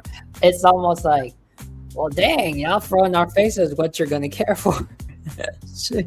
I don't think it was too much. I think the fact of utilizing, we're being forgotten, they're not listening, this, that, and third, because when you heard, that thing that y'all call, what's the name? Disco Yeti, they played into the comedy. Nobody had the Yeti too, right? What I mean? It's not cared too much, but do you think that it was like too much announcements on those kinds of things? Because I don't think so. I don't think so. I think that they gave more than enough updates, because like I said, this was going to be a wedding day for some, and a divorce day for others. Phil had his tux ready, but then I called him and he sounded like he was on his way to the courthouse to file divorce papers on Spaceship Earth. A very memorable call, to say the least. But with that said, I think that this was the chance for Disney to stabilize the fan base. I think they did that by recognizing progress on the fact that things are happening. Most of the updates were either 2027 or 2028. Maybe one thing was 2029, but most of them were going to be next year or the year after that. So I think stabilizing the fan base, showcasing progress, and then sprinkling in fan service, I think that was the way to go. But I think that nobody is asking for Tomorrowland to be rushed. Tomorrowland has people want Tomorrowland back. They want Tomorrowland to be cared for, brought back. But if it takes time, I think people will respect it. Yes. Do we think that it's going to be rushed because Avatar, or maybe, I don't know. The thing that is Avatar is another big announcement that now is being put to the side. And for the West Coast, like they waited and waited for something. They're waited for Disneyland Forward.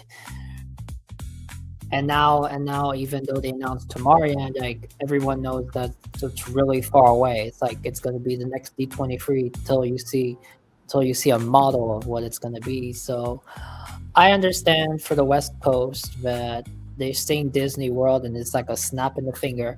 And what I want to say is he brought up Bricky, and OG brought it up too, that I get the scenario that Disney should not be listening to their fans, so not listening too much to the fans or go with the fans, because otherwise they're not going to challenge themselves. But what is funny is the way that they're saying is as if for the West Coast they're listening to the fans. Well, on the East Coast, it's pretty much the contrary. For us, I think Phil can agree. For the East Coast, they don't listen to the fans. They don't listen to nobody over here because what do they refer to us on let's see, on Pro Show? They think, and I agree too, that they believe that the people on the East Coast are hicks. They don't listen to those people on the East Coast. And I also, and also said too that Disney Adventure World, that was a true expansion. Tokyo Fantasy Springs, that was a true expansion. Right. What they want to do in the West Coast for the Avatar, that would be a true expansion. And the Coco is an expansion. And for Tomorrowland, that's not an expansion, but that's a revitalization. I will say this though, right? I mean, when you think about Coco and how creatively that they are doing this, and the colors and the deep, enriching storytelling it is. Does anybody remember when I did Disney's composition of Magic California Adventure Theme Park, where it's the composition of how anime and movies are made? I mean, at this point, you might as well just change the name to that, because every attraction and ride that you're doing is bringing out different, compositions of magic, of what's the magic behind Coco, what's the magic behind, the Incredicoaster, what's the magic behind World of Color, and you're creating a composition for each different experience. I noticed that as well. Like I said, I do agree with Ricky that at least something should be built. And because that Avatar experience can be built, then that means more time can be into Tomorrowland. But also, too, nothing gets past Josh D'Amaro without Josh D'Amaro approving it. So what if they were already working on Tomorrowland behind the scenes, and then that was confirmation of, hey, we've been talking about it, we've been working on it, but now we're going to let y'all know that it's official now. Right? No, because over there, they were going back and forth. They were saying at one point it's Avatar Land, and then all of a sudden now they said that it's just an Avatar experience. Correct. And they never say that it's they never say, I don't know if they said it. Have they ever said it that it's an Avatar expansion? Have they ever said? No, they have not. What I'm saying, for instance, is this, right? When they announced Tomorrowland Live, and y'all know, I always say before anything gets to us, it's been talked about in many boardrooms, it's been talked about at many business retreats, it's been talked about in many email chains. What I am saying to you guys is when they announce Tomorrowland, there is a possibility of a theory, a theme park theory. Shout out to Matt Pat. Which honestly, you should really create theme park theory and just hire us as the host, Matt Pat. Just saying. With that being said, actually, you know what? Let me come on camera and say that to Matt Pat. Matt Pat, if you do theme park theory, hire myself, Florentin, and Phil there, and we'll just be the host of that. But with that said, what I'm saying to you guys, a theme park theory. What if they were already working on Tomorrowland? What if they already have a plan? And then when Thomas Maslow said that, hey, we are creating Tomorrowland, that was the official announcement for us, but they all were already working on it behind the scenes. That's what I'm saying to you. So Tomorrowland could have been moving further along than we all giving it credit for. We're just thinking that when that announcement was made, and then okay, the next day they were starting to work on that. But come on, this is Disney. They don't just make an announcement. The thing is, my point is, we're a little bit tired of their terminology or their terminology, because while everywhere has shown, international has shown real expansions, for Disney World, it's kept on repeating. The biggest expansions, and They're not really expansions. They're new experiences, and is a change, and they're new experiences for Disney World. To keep saying it's the biggest expansion projects, not really. I mean, the door coaster is just the only thing that's expanded to a parking lot. I will say that door coaster that we saw that footage, it does look very cool. I will say that was definitely more developed than just the concept art. I will be right back, you all. Be right back.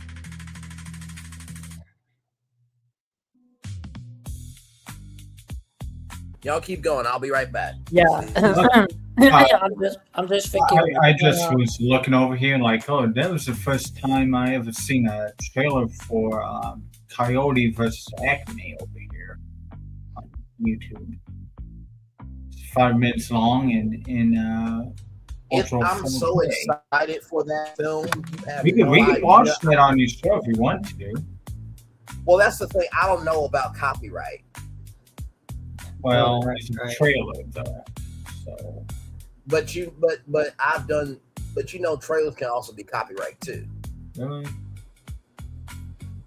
Okay. Give me a moment. I'll be right back, y'all.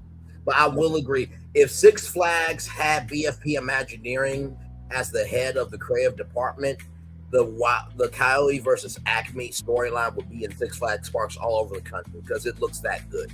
I'll be right back, y'all. Yeah. I'm just looking at the trailer. It's really good. His point. I mean, Bricky was saying about Disney, don't listen to the fans, because you're gonna listen to the fans, and if you listen to the fans, you're gonna have a changed DCA, and us East Coasters were like, I think me and Phil were like, really? You think that, not saying it's not popular, you think that Disney is gonna listen to the fans for the West Coast, but here on the East Coast, they never listen to the fans. Yeah, I mean, we lost. Other than Rivers America and Townhall Island, which we said, like, what are you guys doing? There's land over. Yeah, it's like the West Coast. It's like the West Coast. They're like, please, Disney, don't listen to the people. Don't listen to people. And then here on the East Coast is, well, Disney never listens to us. Everything is being everything here is being replaced. We get no expansions. They tell us it's the biggest expansions ever when they're not expansions. Instead of telling us they're just changes. Mm-hmm.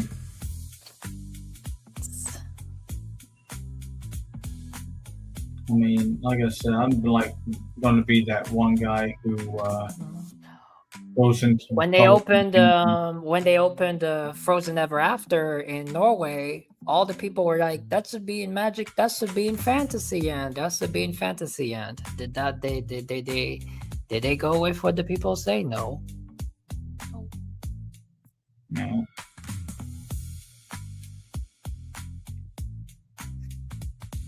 Did people ask for the? Are we asking for Monsters Inc. now in 2026? No. Nobody did. No.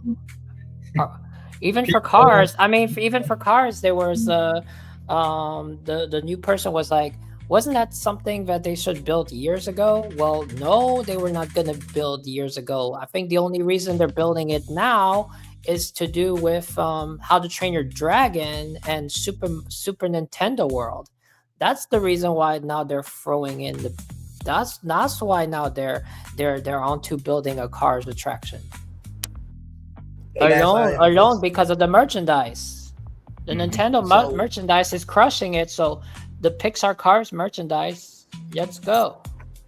Okay, so where are we in the conversation? I heard merchandise. I heard Super Nintendo World. The reason why Disney is building these things is because Epic Universe built them first. No.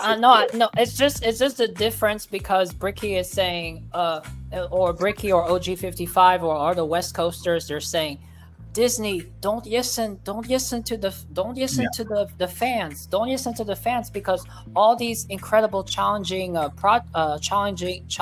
opportunities, and then at the same time, us as the East Coasters were like, we're not really believing that the Disney is gonna listen to them, because it will be over there. Disney is gonna listen to them, but then here on the East Coast, they never listen to us. They say that for here, they say for here, nobody asked for Monsters Inc. in 2026. Right. Nobody asked for Cars in 2026. Somebody said, what wasn't this Cars thing supposed to be built years ago? Well, no, they had no desire to build another Cars. I mean, Paris doesn't even have a Cars yet.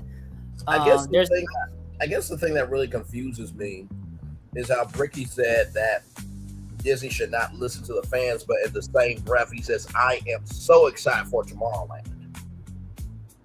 So which is it? Because the fans have been asking for Tomorrowland. Right? I know, right? Oh yeah, that's true. I guess that's the dichotomy that's confusing me, right? Because without the fans, there is no Disney, right? So no, I think what he means by the fans is not. I don't even think he should. Yeah, what's confusing is he uses the word fans, because the haters, they hate. Is he talking about the fans, or is he talking about the haters? Because those are two separate things. The haters, they which one is it? Because the fans, if fans want something, they're not dumb either. They're not like saying, "Oh, throw an IP here." Exactly. If anything, I think fans are really the extension of the Walt Disney Archives and Becky Klein. Like, the fans are just as passionate as the archivists. It's like it's the same thing like us, BFP Imagineering. Like, we are fans too, but like when we say that's why when we say something, I was saying when Frozen Ever After opened in Epcot in Norway, everyone was saying that belongs in Fantasyland, and when they say it belongs in Fantasyland, they say it that whenever you put stuff, like, put it where it fits.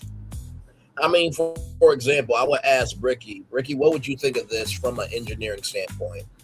And if Disney didn't listen to us three fans on this,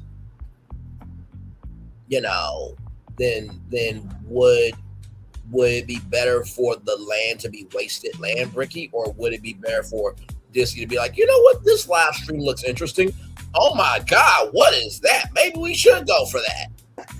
Yeah, and I think that the thing is, you're right. I think he should not really say don't go listen to the fans, because there's fans that's been pitching for Tomorrowland. But I think the reason why what he means is more like, I think it's more of people saying, what he means is people saying that, oh, we don't want Avatar anymore. We don't want Avatar here. Give us something Disney. Give us something Disney. And that doesn't mean that those people there, those people are just the audience. They're not. You don't know if they're fans or not. So. And like I said, to your point, like I said, I agree with Ricky on the premise that something needs to be built now, right? Because you need that time for Tomorrowland for Tomorrowland to be really its best self. You need all the time to build that out. But I do also believe that they could do something bigger than Avatar. But I do get that there should. Speaking about something bigger than Avatar, I have something. No, not saying it. Not saying it.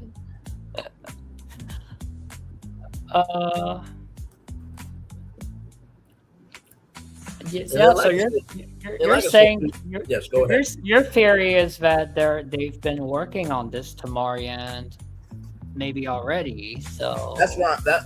I mean, it's a theory. It's not a confirmed theory, but I don't think you're going to announce that, and y'all haven't done any work on it. I know, right? Yeah. I think that's it has to be. Yeah. Not gonna put yourself at that risk. Like,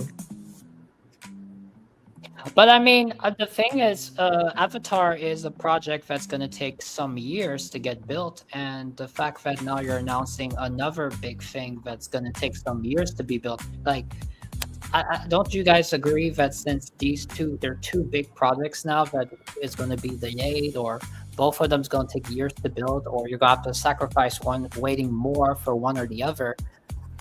I think that the West Coast needs another announcement for something else to make it up for it. I mean, some people, that point, it's like for the West Coast, it's like all the projects, they're all announced projects. They're all big projects, but those are going to be decades away, or like. I think something that so many years away. I think something they could do right now, and this may sound a little off the wall,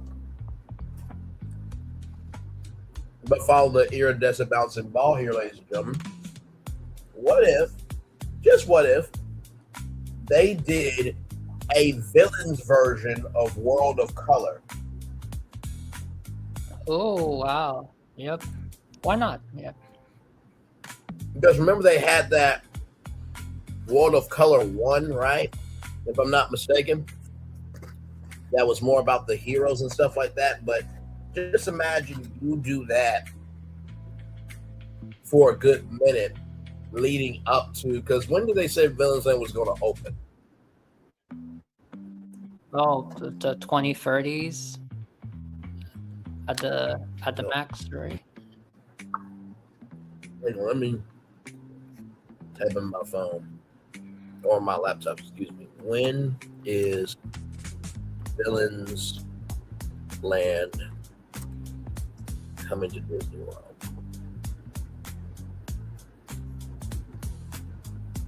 Okay, so they have not said a opening date yet. Nope. Even Piston Peak doesn't have one. I would say the latest that they should do is 2028. Oh, wow. I said that too. Yeah. I know that's pushing it. But think about this, right? You have a villains version of World of Color in place in California as they're building it up in Florida. Now, we all know the OG World of Color is coming back. So, who's to say that they don't do a villains version from Halloween all the way to maybe February, I guess?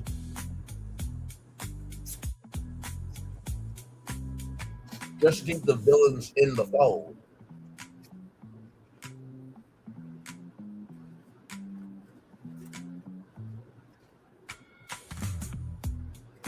And that could be easily done.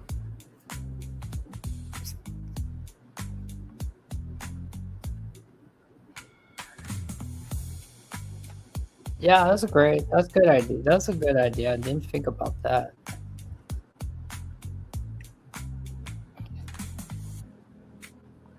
Yeah, I think 2028 because,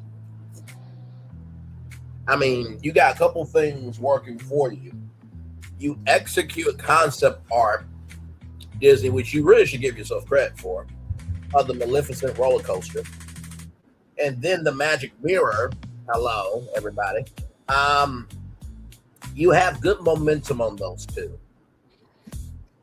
Doing the work now and then it coming out 2028, I think will give y'all such a refresh to that place. And by the way, I do want to say this on camera about Tom Corliss, because I saw that part place, WDW Pro, and others talk about, there's a Disney Civil War Yeah, I saw that. And then why are they using Tom? Why are they using Tom? It's fucking bullshit because I understand where he's coming from. If WDW Pro and that Park Place and everybody else is as smart as they say they are with the sources that they have and this, that, and the third, you didn't even have to be covering Disney content this year to understand, recognize, and know that this was going to be an update year, right? That it wasn't going to be any big. Say that again, Phil.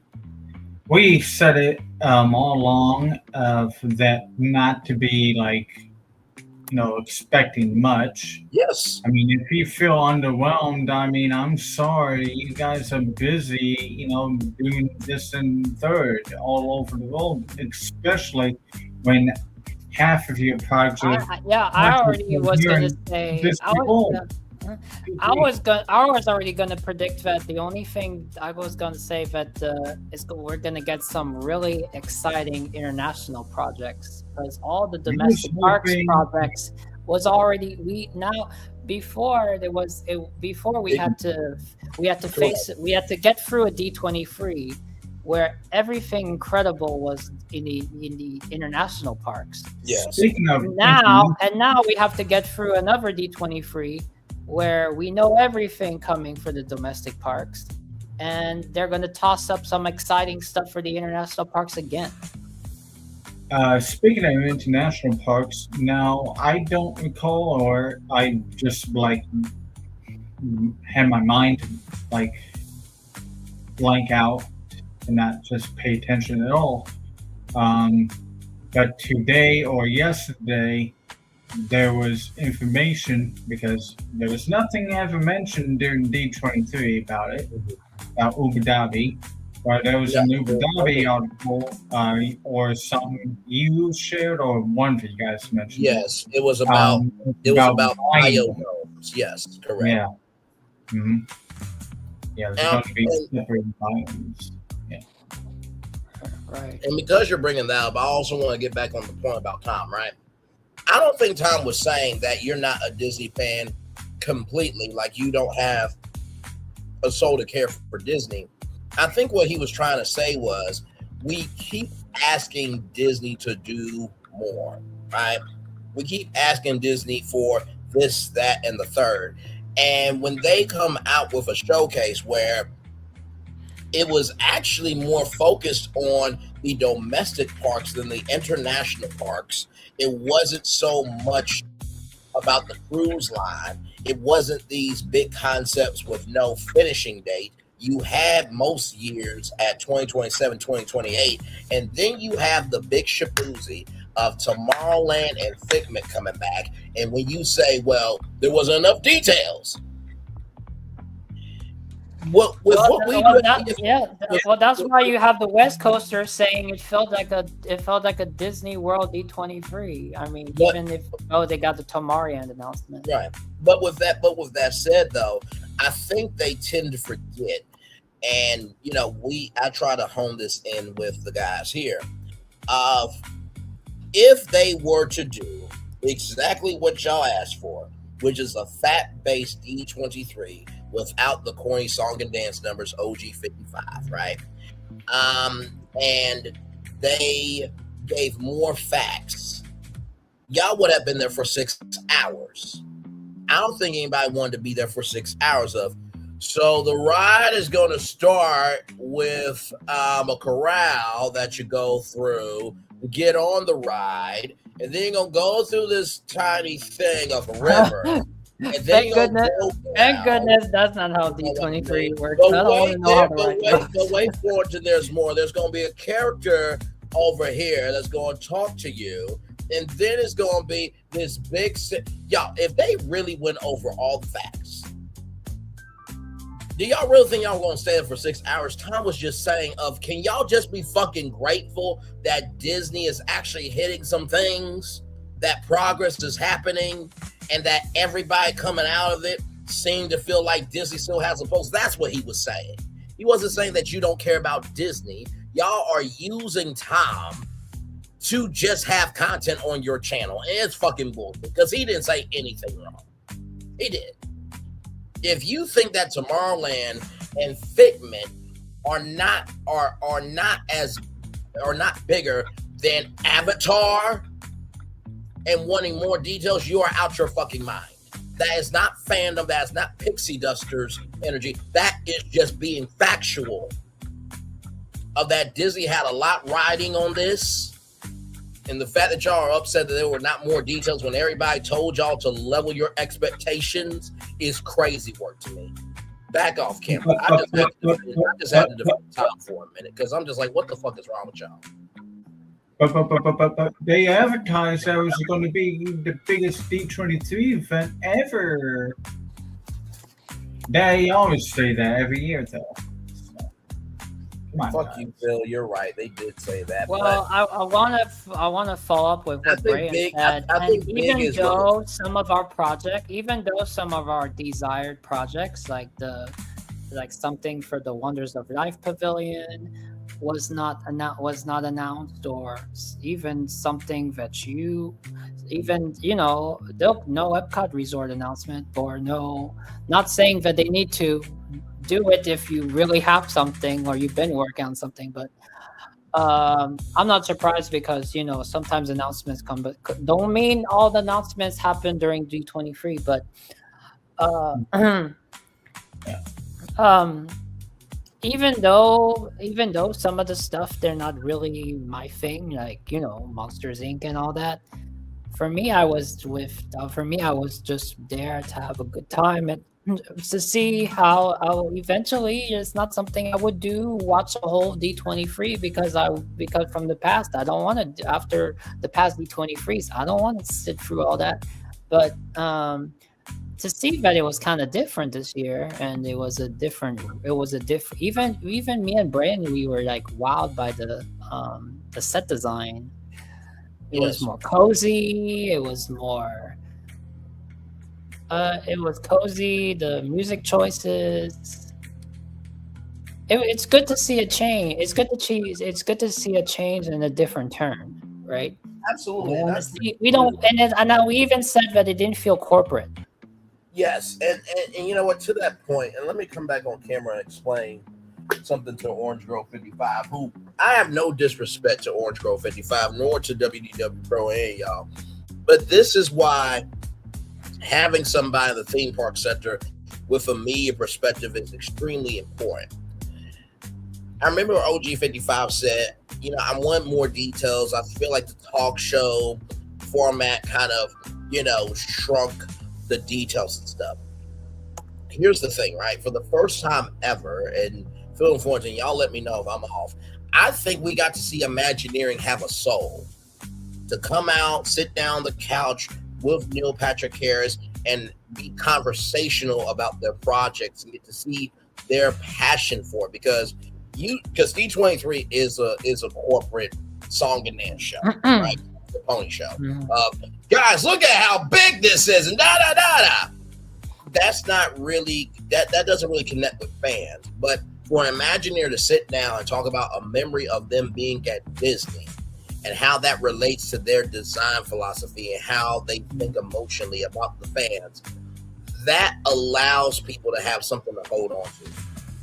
So I feel like they did the right format. And not to mention, Neil Patrick Harris did his motherfucking damn job. And I don't know if the format has to do with Carousel Progress, and I will say that doing the Carousel Progress, of course, that's the time that Carousel Progress is getting changes, but this was the respectful D23 to have to make it this way with Carousel Progress and the whole Neil Patrick Harris sitting on the couch and everything. Because if you had done that, the previous D23s, they'll be like, we'd be like, what are you doing? You're sitting as if you're Carousel Progress and you're just giving us crap. But also too, I mean, when you pick Villains Land, that's not a sit down conversation. That is the magic mirror coming through. When you have, Billy Crystal coming out and talking about that, he's Mike Wazowski, that was for those big announcements. When you are sitting down doing updates, it needs to be a different format to me. right? Yeah. And So like do I said, you think that this D23 was reassuring the people? I think it was absolutely. I think some people are being selectively outraged. And what I would say to Orange Grove 55, to WDW Pro, to Capture the Magic, that Park Place, let's see if Disney contacts you to do the D23 theme park showcase in 2 years. And let's see how you host it. Let's see what the format's going to be. Let's see how you would navigate handling a whole fan base where if you make one wrong move, it's your ass. Sincerely, it was not that bad of a presentation. It really wasn't. And like you say, of all things, if they're really going to announce all that, especially Tomorrowland and Figment, mostly Tomorrowland, they're not if they announce Tomorrowland and they never end up doing it, or it's just some announcement to throw it at you that we got your back. They're setting up themselves for an ultimate trap. Up to fail, absolutely. An ultimate trap, yeah. And not to mention too, like I said, I don't have any smoke with anybody. It's just, can we put this into a context, conjecture, and connection of there were things announced. For you to say there was nothing announced, like I said, most of the projects, 2027, 2028, hell, they said, you know what, for Monsters Inc., let's just open it up next year. Hello, Harryhausen's will be opened up next year. What the heck? Is that not progress for y'all? Like, sincerely. That's why when I said balanced, it wasn't really the Disney World announcements either, because we want some new announcements for Disney World too. I don't want just announcements about I don't want announcements from 2D23s with updates is good. You need updates. You need to know that it's I think the biggest thing from the night would have to be for villains, that they're remaining in the same direction as the first time. Yes. And it's not the new Groove coaster. And they're not backing away from being adult. That should be a huge win. Because if everybody remembers that rap article talking about a more family coaster, although a seasonal coaster would have been cool, Disney. I don't think anybody would have been upset with that, because it was honor Earth the Kid of pull the lever, crunk the other lever. But also too, I want to talk about Orange Grove 55's friend. I don't know who you are. I don't know where you came from. I don't know why you exist. But when you said it was weird that Glenn Close was on the stage, she played Corella motherfucking ass DeVille. Those fans lost their minds. For you to say it was weird, you're not a Disney fan to me. I don't know how you got with Orange Grove, but that was just off to me.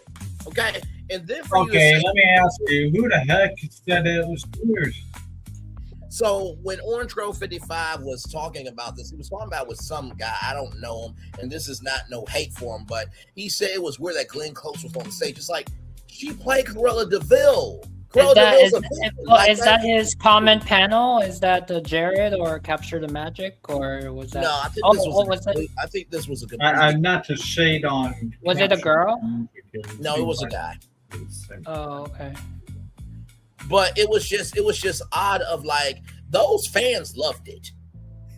Absolutely loved it. And then I told y'all that when, and you know what? And even if you're not a fan, even if you're not a fan or so into it, like you knew the reason why she was there. It's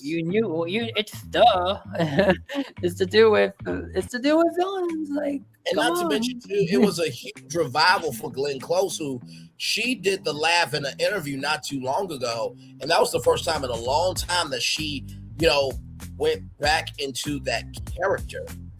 And not to mention too, I showed y'all Bruce Vaughn's, nonverbal language of, I don't know, there's gonna be a third ride, because Glenn Close said her performance and her acting. I mean,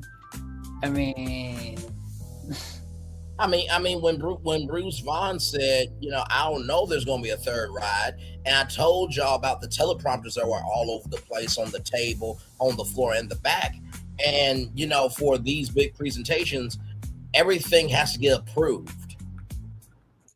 Everything has to be approved in order for it to be on the prompter. So there's no way that Bruce didn't. So when this person said that it was when this person said that it was weird that he was there, none of the other guys responded. It was just Orange Grove 55 and him. Okay. I see. So, and let me bring up Glenn Close, because I don't think people really understood the magnitude. To be honest, the only thing I have one thing where I thought it was weird and I didn't understood. That was, why was there a drag queen standing next to Amy Adams for the enchanted 20 years? Now, I do believe that WD talked about that. I do believe. Yeah, and he did point out that was not Amy Adams, but it was. It was. That I do not know. I enjoyed hearing Amy Adams. I enjoyed Jodie Benson there, but what ruined it and what really ruined it was, and had no purpose there, because Enchanted, the film, this isn't, it's like, well, I don't know what the context was. I mean, here's the thing: when you're celebrating the 20-year anniversary, you do find fans who really connect to it. You may have, fandom artwork. You may have people that, were essential players in the background. So maybe it might have been that.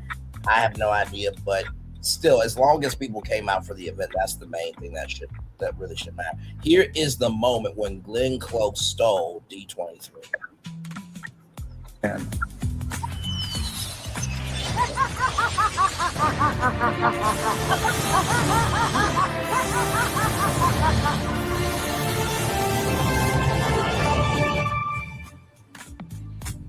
Hey, Chris. Hey, Caroline. Is that Cruella DeVille? Hey, yeah, the mirror summoned her. Lucky us, right, kid? Yeah, that has been a real treat. Yeah, real treat. What are you waiting for, you sycophant? Introduce me, you morons! Yeah. Hey, Caroline, Bruce, meet the lovely Cruella DeVille. I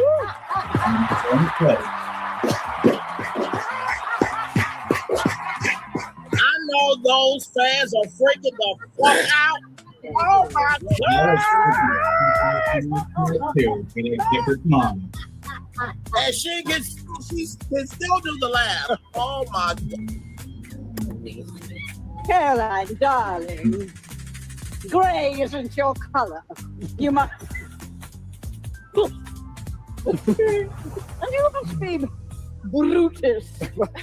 It's actually Bruce, but it's a pleasure to meet you. Well, such a sweet thought. I wish I could reciprocate. Like, I mean, just if you didn't enjoy that, you have personal problems with yourself that you need to go get fixed. The fact that dude said that was weird, no, it was weird to you. Nobody else complained about it. Okay? Yeah. And I think that's what Tom means of, y'all are finding anything negative when it was like, people actually enjoyed it. People were like, it was, I think the showcase was sold out, right? I mean, it looked like there was no empty seat in the house. People were actually there because they wanted to be there. Like, can we please? Even myself, I am not a Cruella fan, but yeah, I was entertained. I can appreciate that. I don't know how you're not a Cruella fan. I mean, 101 Dalmatians. Maybe I am, but it's integral with Disney. But at least you recognize the impact of this moment, right? You're not just saying it was weird because you don't understand, but like you recognize the magnitude of Cruella DeVille being a villain within the world, and not to mention too, I think out of all the villains that should have came out, I think that this was the right one. Can you imagine Angelina Jolie coming out as Maleficent? I don't think it would have the same fervor as this, because we've seen Angelina Jolie as Maleficent. We haven't seen Glenn Close do this in a long time. So No, but I think having her, it was also nostalgic too, because if you had for Maleficent, it would be a little bit like too like, I don't know, Too on the nose because it's like a little bit too like shove IP, like, you know, Maleficent coaster. Here's Maleficent, like, right, exactly. Here she is, like. And they put people on their toes because we don't know if this was a moment of an announcement of a third attraction. You know what I mean? Mm-hmm. And I showed y'all the nonverbal communication of Bruce saying, I don't know. But like I said before, Bruce would not have approved that script if he didn't know that Glenn Close was going to say that. Yeah. Come on now. And then, of course, too, like, let me just put right here. Hang on. The 7th. Okay. Oh, here he is, I think. What if being that you built that spindle? Yes, spindle for station. Yes. Universe. Yes. There. Yes. You can have during Christmas time. You can theme it after. Ooh. All those colors, green and red. Oh my God! It's snowing in Spindle Station. Oh my God! That looks like my hand. Honestly, that's me wearing it. Spindle drew them toward the village because it recognized something in Hey, it. can you show the video? No, I was trying to show the Figment one because I mean, Neil Patrick Harris coming out as the 7th stage. Neil Patrick Harris coming out as the energy unpredictable. The air is alive. Okay, here we go. Sorry, y'all. I mean, this for the Disney fans of the East Coast was just everything. Like, I saw like the social media reaction from inside the Honda Center when Disney posted it, and there was a person just walking around just So like, for y'all to say y'all are Disney fans, but you're respecting other fans being happy, like you're not a fan in that capacity. Unbeliever, you made false unbeliever. You made me a promise. You swore if I were to host this show, you would restore my favorite animatronic character of all time to his former glory. Behold! Thank you. You made your own short. Winning trip to dinner for real here because on course it was on your channel. Yes. We are taking a new journey into imagination at Epcot. I predicted this. Too. It's a win for both of us. With Figment and Dreamfinder. Now, the only thing I really feel bad about with StreamYard is the translation, because I know Thomas Maslam. He's not from I don't know if he's from the US, but he has an accent. And he meant Dreamfinder, not Creamfinder, you nasty fucks. Okay? That was StreamYard picking that. Oh, remember we had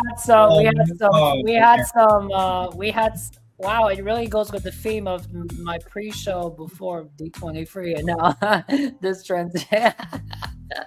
Never mind. What dream that is? How Furies were born. Oh my yes. God. Oh my God. I took some. By the way, I got some funny shorts, but there's no way I'm posting them. Oh my God. Yeah, so only for you guys to see it as your personal entertainment. So for those of you who are so for those of you who are wondering about flurries and why flurries came up, Samantha is Olaf's new girlfriend or love interest. And I said, well, if Olaf and Samantha get on then and he releases, it's gonna be flurries all over the place. So you can figure out what flurries is. Okay. I can't really say that because this is a BFP Imagineering is to restore order, hope, and imagination for the kids and kids at heart. But we have to cloak things, ladies and gentlemen. But if you have kids, you know, flurries were all around you as you guys were, you know, creating snow people. Okay, so there. With pigment and cream finder, you don't have to click on the video just to see it. It's right there. I'm looking at the short right now. I didn't click on it, but it's right there with pigment and cream finder. You know, when I think about that, I think about the cream from the school bread, Norway. I'm good. I got my creamy school bread with my dream finder. What's the pigment in Norway? The pigment? What? The pigment? Yeah, I was just asking if there was any pigment in Norway. You talk about cream in Norway? From the school bread. Oh, school bread. School bread has a vanilla custard cream. Oh.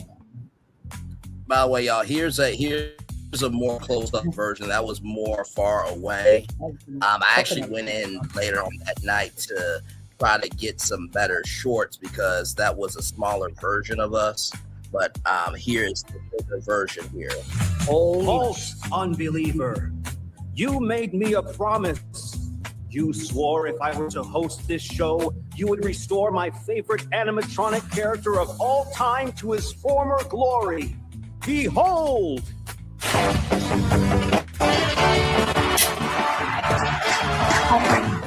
Winning chicken dinner for Phil here because it was the little dance at the end for me.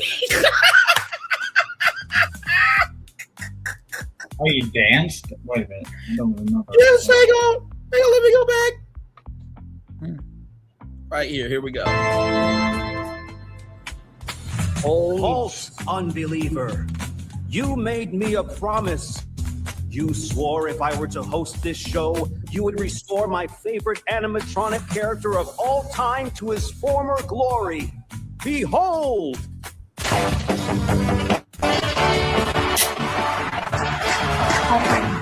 Winning chicken dinner for Phil here because he did the little dance. He did the little dance? Yeah, he did. Like literally right here. Winning chicken dinner for Phil here because he did a little shot shake from side to side. Yeah. But no, I mean, and let me tell you something. Neil Patrick Harris is a gift to the world. He's like the white version of Wayne Brady. Because when he sat down in the chair, it's like, tomorrow's progress is just light years away. There goes that stitch again, making it. When I first found out Neil Patrick Harris was hosting D23, I was like, really? Like, why? But now since it's to do with the whole carousel project thing, yes, I get it. And not to mention too, somebody online said something very interesting. They said, wasn't it interesting that Joe Rohde came out and fixed Neil Patrick Harris, and that was a clue for the Yeti being fixed? I'm like, I didn't even think about that because we didn't know that was coming, but that was a great insight. You know what I mean? And that's the thing about Disney. They always love to throw something in your face that, oh, don't pay attention to that. You know what I mean? But no, I thought it was a very good D23. If you didn't find anything joyful, in the words of Tom Corliss, yes, you are not a Disney fan. I'm with him. He did not say anything crazy. No more than y'all said crazy things on y'all channel. Stop it. You got the right to have a damn opinion. And Phil, and when I said "fuck you, Phil," that was not being disrespectful to him. I knew that. I knew what your angle was because I'm just pointing out that what they were hearing is like, oh, but they promised us the biggest D23 ever. That's what they say every D23 to boost the sales. But you know what though? I think compared to this, I think the biggest D23 has levels to it. I think this was the biggest D23 for the fans to be recognized in the way that they have. I think that is the level of that. I think that was the biggest D23 of the fans. We've heard you. Look at this, Dreamfighter. We've heard you about that, and it's been, believe it or not, short of 30 years. Yes. Wow. Now I want to know more, of course, what they are planning for that. I'm really excited because that's what I'd say for you West Coasters. Since the West Coast has the Disney World, yes, had the most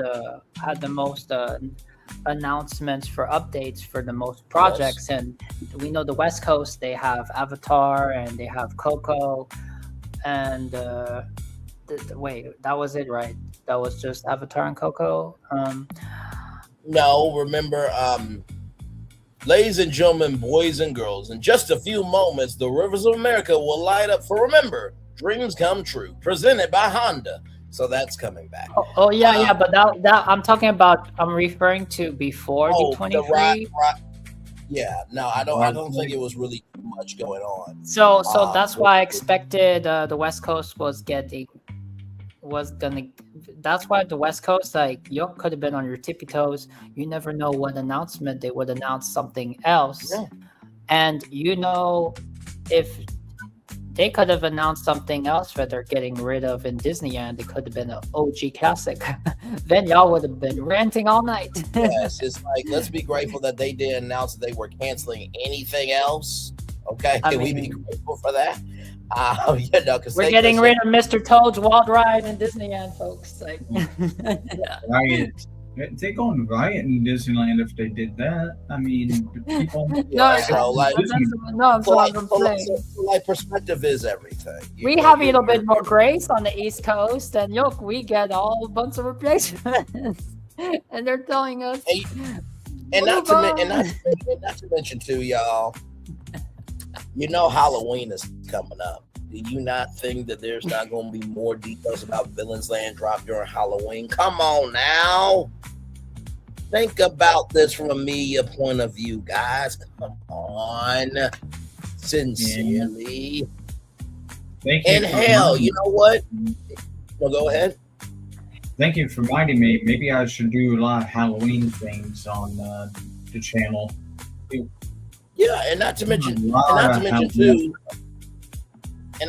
too, let's throw in some Monsters Land updates during Halloween as well, because it's going to be opening up next year. So you utilize the fact that maybe, just maybe, there is more to come. You don't think that the Coco attraction won't get updates during the Day of the Dead? And Indiana Jones won't get updates during, the Day of the Dead, for the Mayan culture and stuff like. Just think that there is more to come when it's supposed to be. Okay, just keep that in mind. Yeah, kind of related to the short here. We did the wild card show the day before this, and this guy here, pointing at myself, was the one that chose Dreamfinder and Figment. You did. We pitched it live. And you will find me watching ahead of time of this video, where you were wondering, or Florentine was wondering, what's going on with you, Phil? Well, I'm nothing. That was me reacting to seeing this footage. So, I was about to jump out of my seat when this was announced.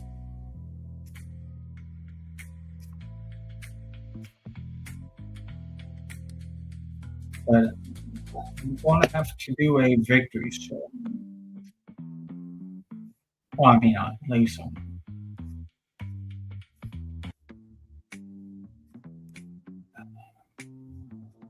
Yes, indeed. Yes, indeed.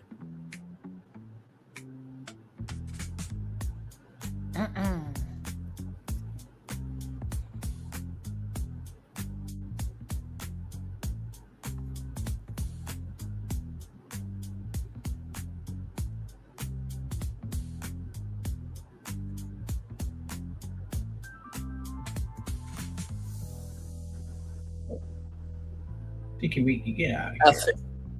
No, I was about to say, I think that they would have to bring back, what is it? I think they would have to bring back the tunnel, the rainbow tunnel. I think they would definitely have to do that. Mm-hmm. Without question, to make it actually, work. I think that would be just wonderful. You know what I mean? So. Let me ask, what are we doing for August 25th and 24th? August 24th, I got an eye doctor's appointment that morning. Okay. It's a big day, folks. On the 25th, history was made. For your prediction and everything? No. For us three coming together. Oh, the formation of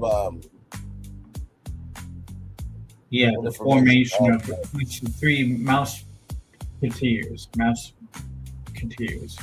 us three. Yes, for BFB Imagineering. Mm-hmm.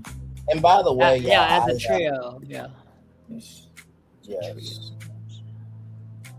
I will have to say, I gotta show y'all this video, and when I tell you, I sincerely love the Disney fandom so much. And all I'm going to say in this video, and let me come on camera because I want to be able to take responsibility for this. Oh wait, hang on, let me get back to y'all. Hang on, wait. Okay, hang on. There we go. Okay. I'm going to say for this video that y'all about to see, once you go back, okay, you will never go back. That's all I'm going to say on this thing that y'all are about to see, okay? And shout out to these two cosplay women.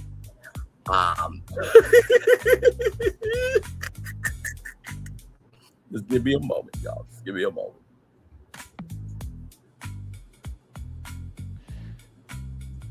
Give me one moment here. Come on, we're live here. Come on. Okay. All right, here we go.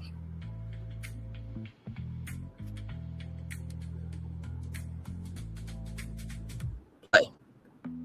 And you must be titties. Sorry, titties. Sorry, titties. Stop!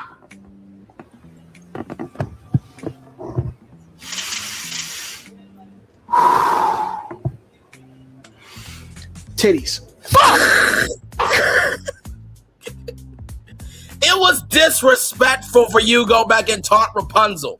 But I'm gonna show you the best comment. I'm gonna show you the best comment in this thing. Right here. A bell that fine would have turned us all into a beast. And I fully fucking agree.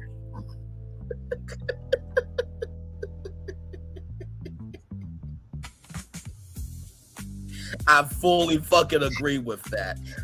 Shout out to both of those ladies. That's Brianna Cherry Cosplay and also Morningstar Moonchild. Shout out to both of y'all for doing such a great job.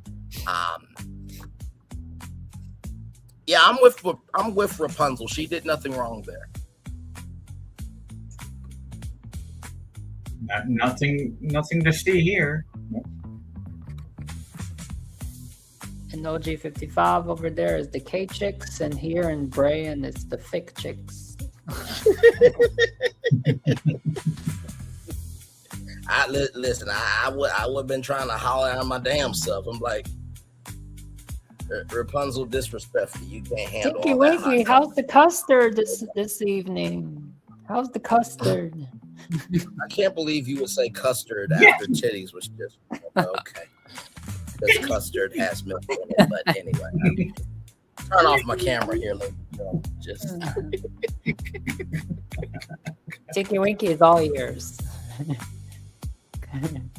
I know my ears are huge. I can hear a lot. Yours is like a headphone.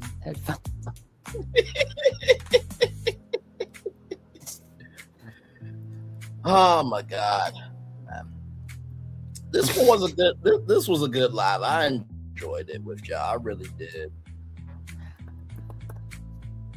Yeah, somewhat. I wanted to respond like how I wanted to respond kind of like what the West Coasters were saying on their, what I had something where I wanted to record or just give my answer or something, but yeah.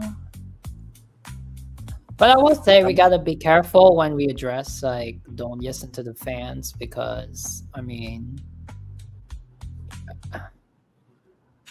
we don't want them to not ever listen to the fans and everything goes corporate and correct. Because if it keeps going the wrong directions, nobody's gonna care about sidelines. I mean, Bricky, you're engineering all into architect engineering and everything, and you're like, this avatar, it fits perfect with the sidelines and everything. Well, guess what? If Disney doesn't listen to the fans and just keeps going, not caring about sidelines anymore, the heck, they don't care where they're gonna throw that. They don't care where they're gonna put that avatar. And if if you're able to see it from Main Street USA, well, screw it. No, I agree with that, but also too, if things break down, you know what I mean, and other things, that energy, that also the fans need to care about the maintenance of the park. So I think that don't listen to the fans was just very flippant. I know, but I mean, they're different. There's two different categories. There's fans who, if they want the avatar experience in the park or not, but at the same time you have the audience who the movie audience, which specifically they're not really theme park audience, and they're the ones that saying, we don't want Avatar, we want Zootopia, we want this and that. And I will say, I want to say that sometimes most of the people that are really like saying what they want, what they don't want in the comment section, sometimes they're just these people that they're just not Disney people. They're not Disney fans, and they're not Disney adults, and they're just there on their keyboards in Texas or in Nebraska on their keyboards, and they're saying, "No, we don't want Avatar." Well, here's the thing, right? Here's the thing, right, with us. I feel that we are Disney fans that have earned the right to be critical from time to time, because we give more solutions. I feel like we give more solutions than just criticism.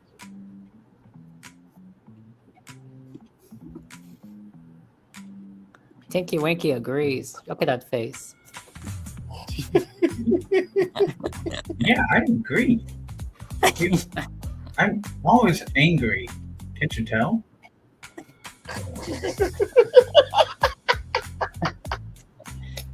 Oh, you guys want to see something? Y'all want to see? Here, let me bring it up. Since Tinky Winky, since you're here, I want to bring it up. This may be Tinky Winky is pretty much so curious about the D23 announcements that he's gonna be riding some of these rides. He's going to be going to some of these parks and riding some of these rides to just imagine what is coming. Oh, let me see if it's on this. It's on my. Oh, here it is. Here it is.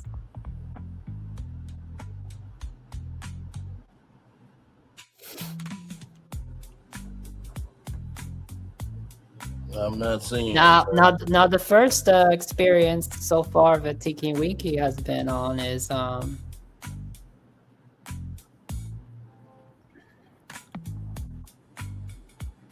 hold on, it's not this image, because this image is not good.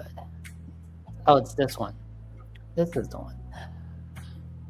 Tinky Winky was at Epcot recent, and he wrote Spaceship Earth, and Tinky Winky is going to give us his commentary.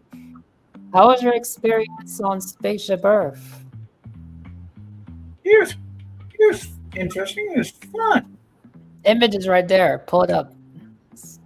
That's Tinky Winky is on Spaceship Earth. Riding Spaceship Earth. Oh, okay. Hang on. I gotta take that down. Okay. Okay, there we go.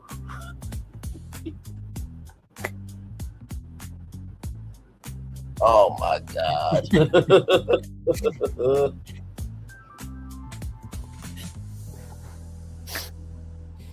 Did you smell? Did you smell the ruins of Rome? Now, Tinky Winky was down the ceiling. I don't remember seeing that. So. Yeah. Most people don't look up. Now, do you agree that this ride needs a update? Yeah, only the okay. Only the ending parts. Right.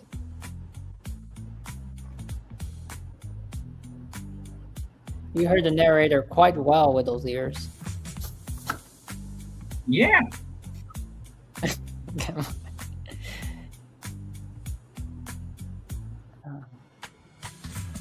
Do you suggest that we have a section with Nunu inside? Nunu will be the new tech vacuum for the future.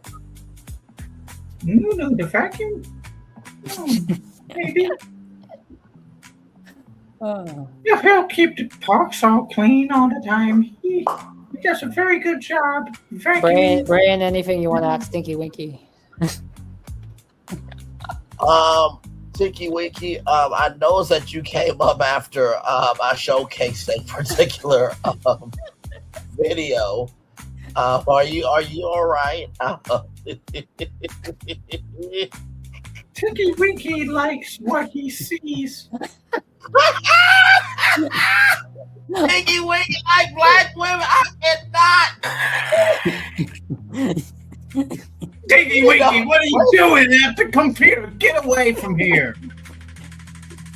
You're like, damn, I didn't know princesses could be that thick in real life. Good damn. Okay, then, shit. Tinky Winky has that is one of a kind face where the glow from Spaceship Earth just glows his face. Get out of here. Get out of here. Tinky Winky being now nasty. Like that. Come on now. The nasty heifer. Nasty heifer.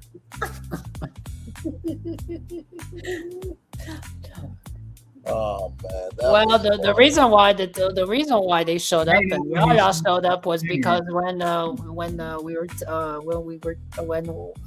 heard the hereabouts of Nunu, they thought we were talking about Nunu and not about Lake Nona. So they were quite curious. Oh yeah, that's why Tinky Winky and his buddy came on in because they Yaya with juicy ideas. Mm-hmm. Juicy ideas.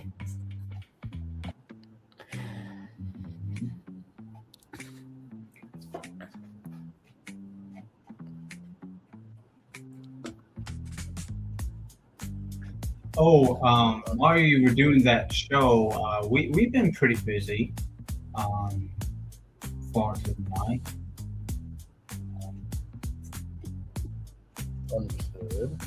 Yeah.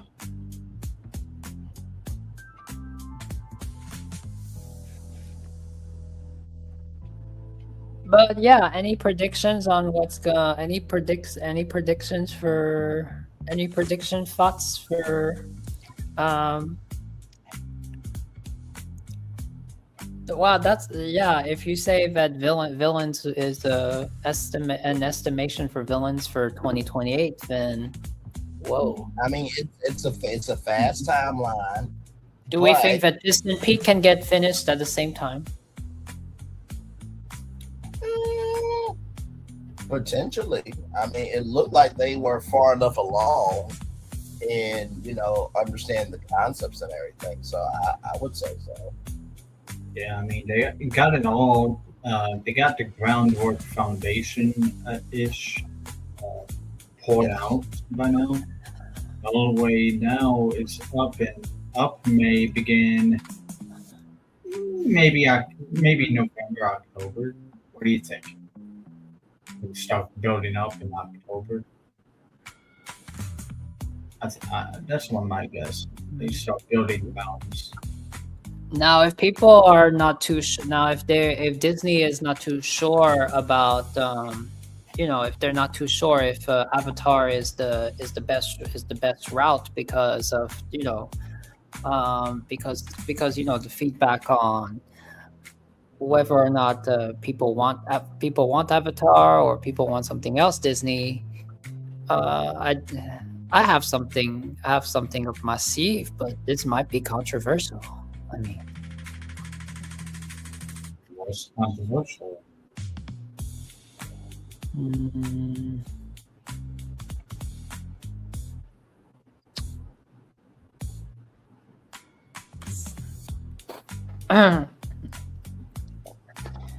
It's not on this account. Oh wait, not. Maybe it is because.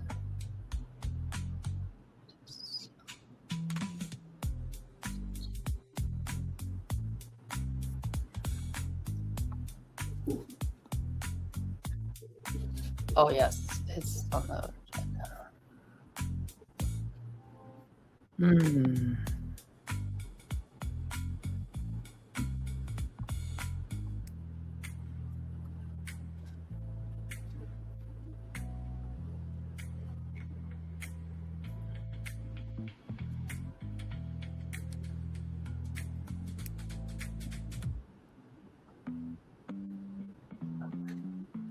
Do you guys want to show the world what may be an never idea if they don't know which way to go? Go the Disney route or go the Avatar route? Oh shit. That's not what I'm supposed to do. Nah, it's okay.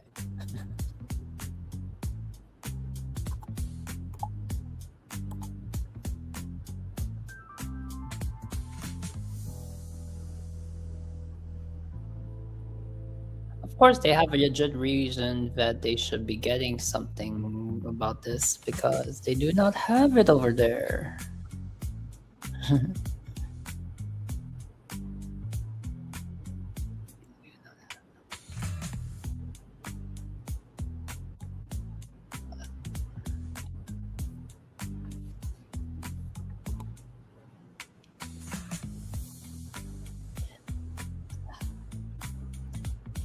I just found out that the guy who did the voice of Winnie the Pooh, he also did the voice of Tigger, or was I reading wrong? You're probably reading wrong. It has to be, because his voice, like his voice when you hear it, like in the Jungle Book or Aristocats, like that's Winnie the Pooh voice. So if he were to pull Tigger, like two different.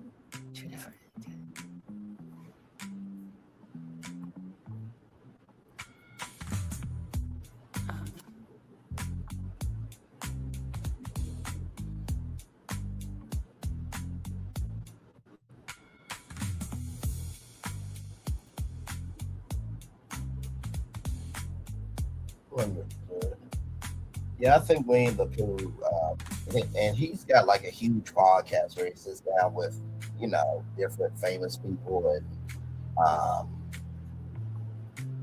and different voice actors and stuff.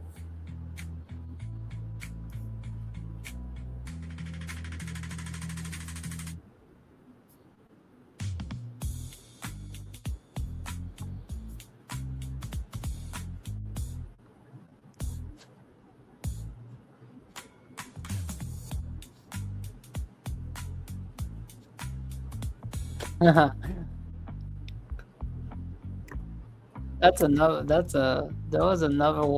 tried that Tinky Winky in the Spaceship Earth. I tried to regenerate it to see how it would appear. Oh my god.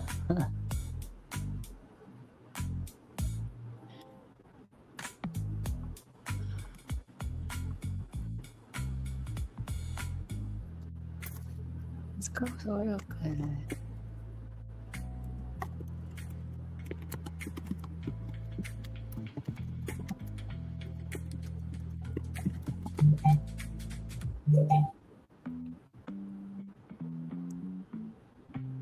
Oh my god.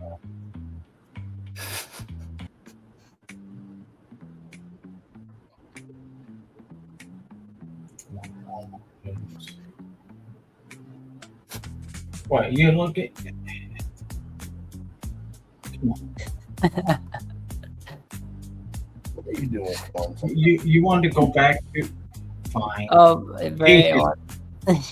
Okay, behave yourself. Well, here, this is generated. I tried it again to see a better generation of Spaceship Earth, and Spaceship Earth is a coaster turned into a coaster.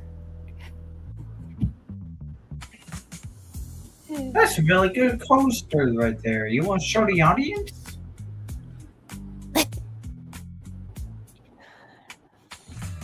Yes, so Tiki Wiki, they got to experience the revamped Spaceship Earth.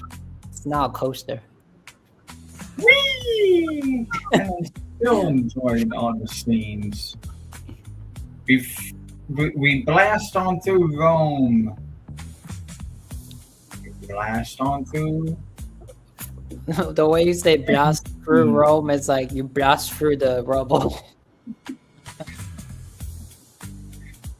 So you guys, what did you think of? Wait, did you guys catch that on D23 when they were describing the Tokyo coaster, the Imagineer with the blue hair? They were describing the coaster for Tokyo, and they were saying it will literally blast you through space. You will experience how it feels to literally blast through space. Like we've never experienced that before. Right.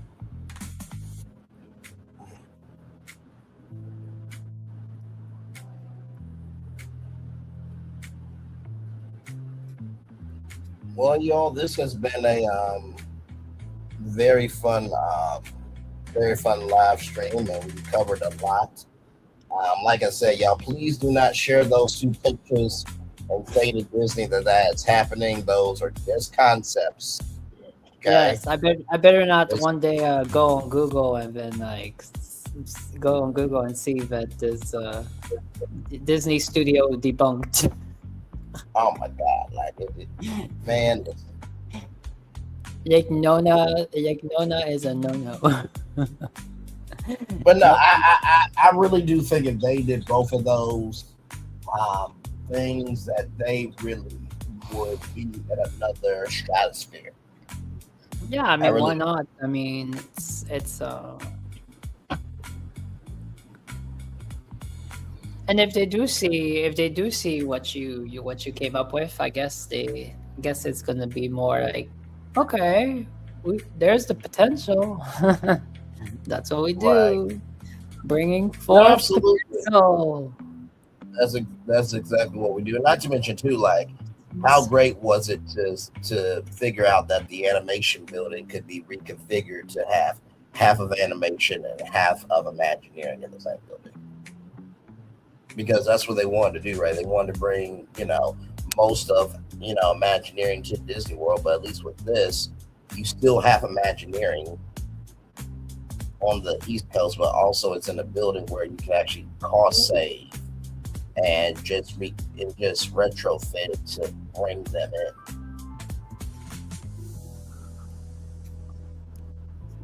Mayfang.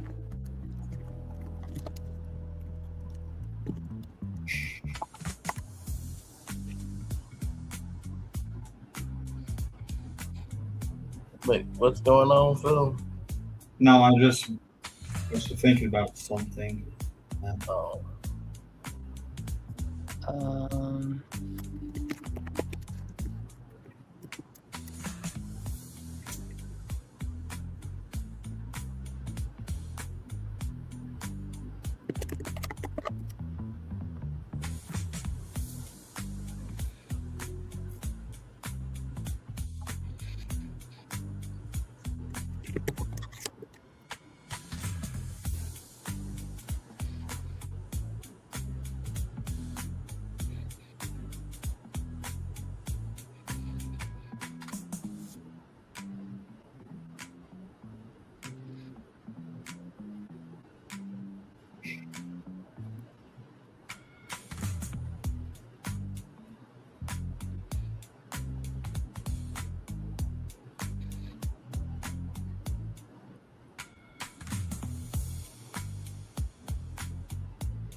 All right, so, well, that's everything. I'm about to get off of here and get me a little bit of sleep. I appreciate everybody for coming through. Thank you both for being here. And like I said, if there's any more Disney news to come, y'all know we'll be on it. Universal has not really announced anything new. I think the last thing that they talked about was the Fast and Furious Supercharged. No, Fast and Furious, sorry. Supercharged is the shit ride that they are closing down. Sorry. A lot of people don't like it because it's a chase attraction. Y'all don't get mad at me. But hello.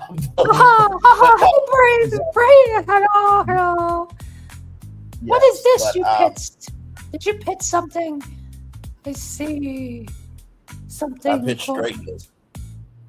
Oh. Yes, Mickey. So what I pitched was Mickey Studio. Actually, you know what, Mickey? I will just show you. You know what? Why not? You deserve to see it. So Mickey, I pitched this.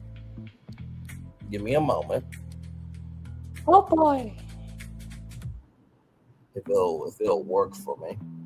Is that Dr. Phil? There we go.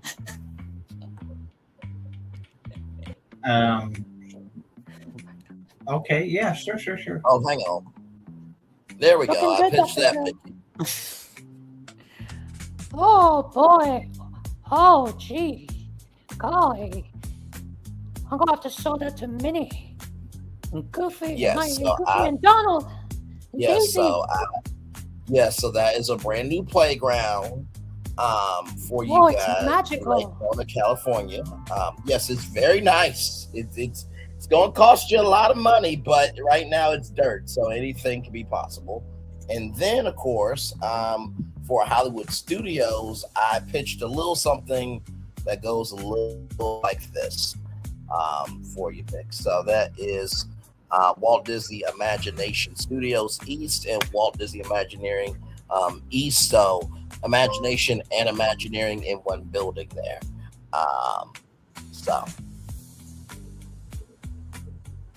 Oh boy, golly. Sounds exciting. So yes, indeed. So yeah, I pitched both of those for you tonight. Now Disney is probably not going to do either of these. This would be too genius of an idea for them to do. But there you go. So that's what happened tonight, man. Well, you betcha. You sure have a lot of imagination. Well, Mickey, if you could just talk to your people and get me, Thornton, and Phil hired, that would be great. We Some got imagination, huh? Yes, some imagination, indeed. My friend, Take that, Universal. Oh, now, wait a minute. You can't be that high and mighty because Mario is whooping your ass, Mickey. I'm sorry to tell you. Okay? Now, if you had all of BFP Imagineering's ideas coming to life along with this and Lake Nona, then you could say that. But you can't say that right now.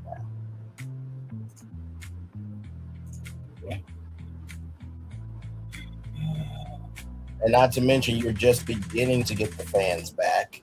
You had a very good D23, but people want to see execution. So you just got to wait a little bit before you can really talk like that to Universal.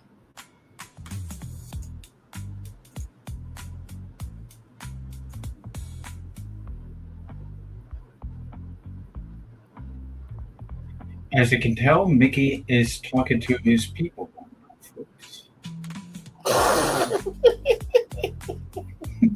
He's going off on his people of, hey, we need those guys like right now, so pay them immediately.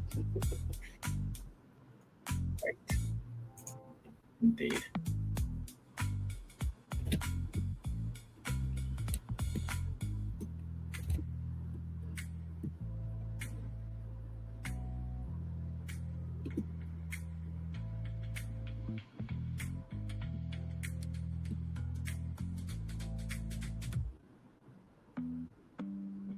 Yes, indeed.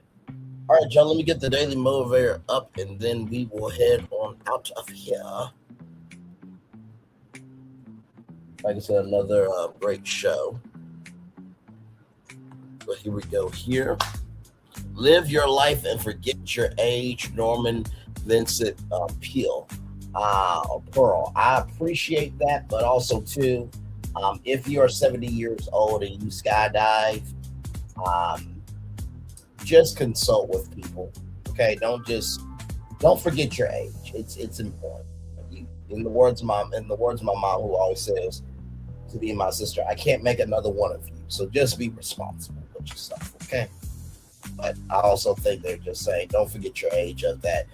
You're not too late to do anything in life, which is a very nice message. With that being said, let's get to the Daily Mover for Friday, August 21st, 2026. It's not fair. No particular part of reality affects every individual equally. To put it more succinctly, life is not fair. Efforts to impose fairness on reality only ends up increasing the overall level of unfairness.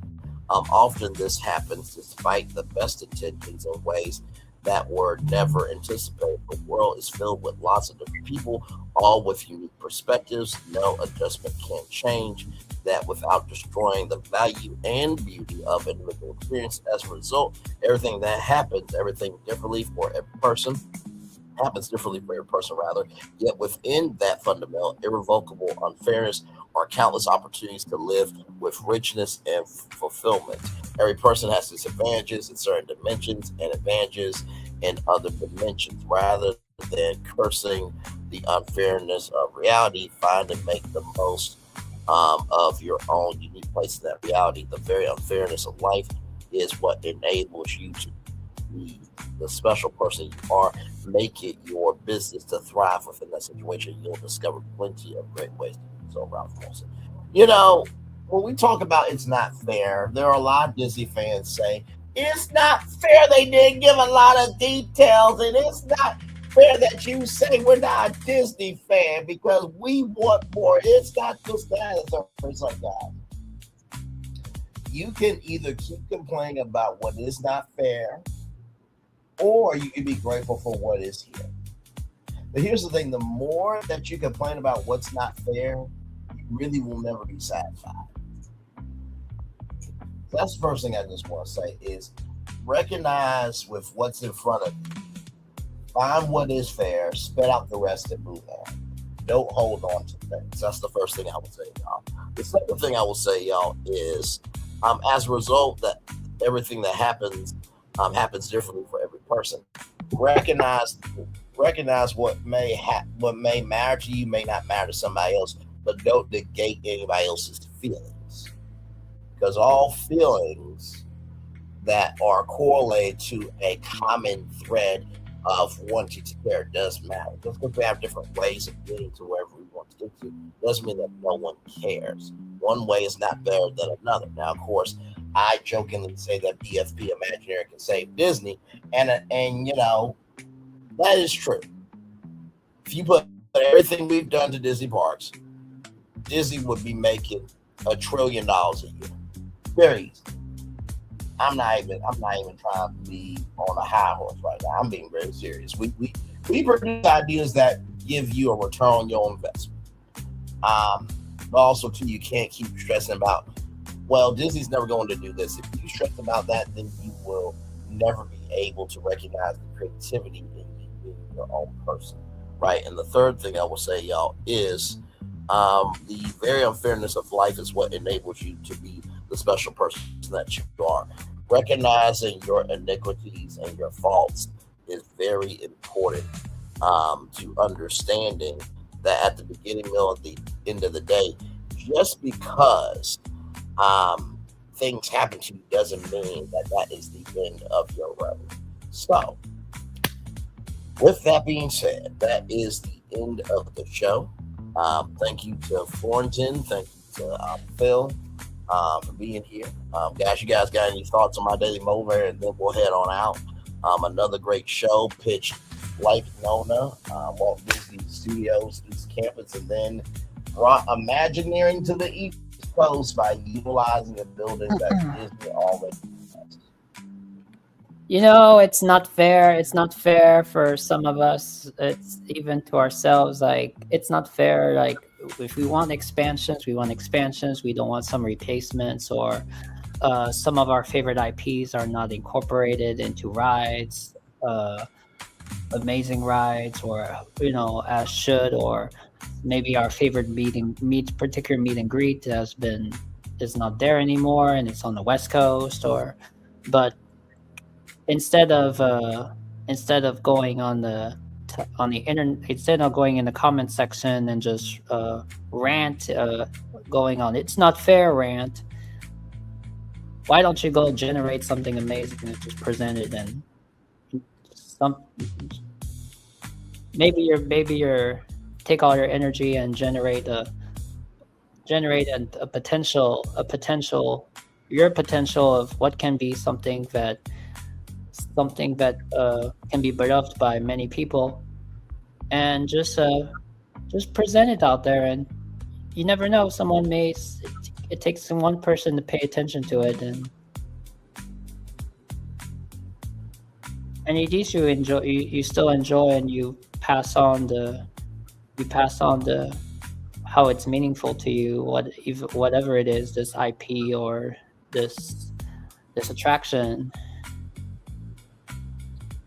Now, you all said that Offhand Disney is going to be waiting for his People Mover, but I think Offhand Disney is going to take a deep breath, and he's going to be the most relaxed that he's ever been, because finally the announcements of Tomorrowland has been announced, and that's something to look up to rather than another D23 or a whole another D23, just like with Tom, and nothing for Journey to Imagination other than merch at the Epcot Festival.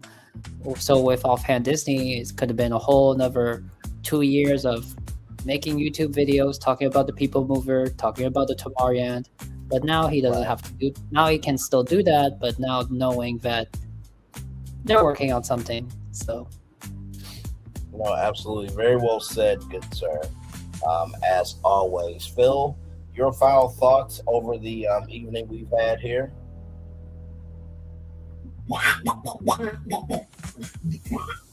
Hey, Donald, welcome in. What are your final thoughts over Lake Nona, the Imagineering coming to the East Coast, and everything that's been talked about?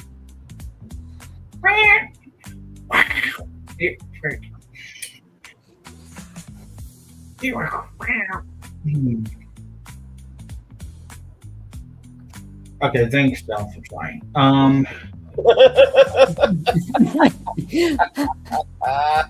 Well, we make an effort here, right?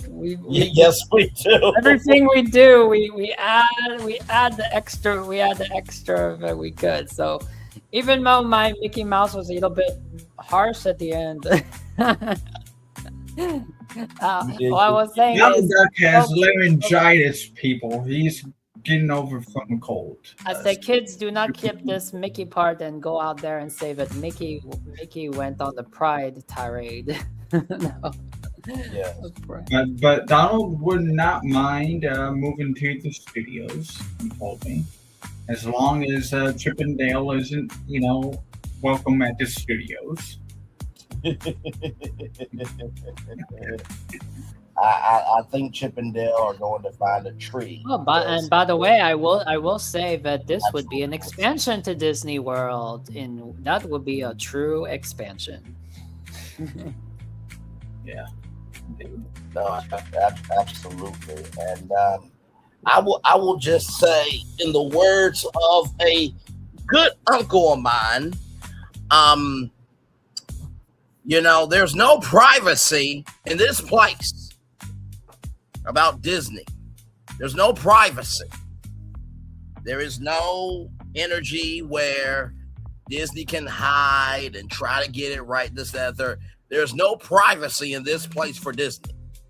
But also, too, with there not being any privacy in this place for Disney, let's be grateful that publicly we have something to believe in. Amen? Amen. Mm-hmm. By the way, just one more time, just because before we go, if you feel like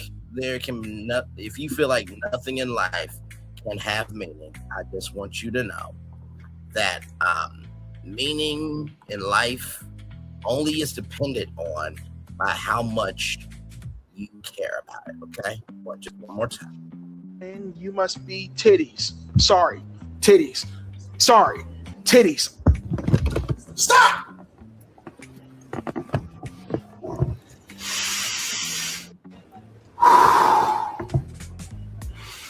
Titties. Fuck!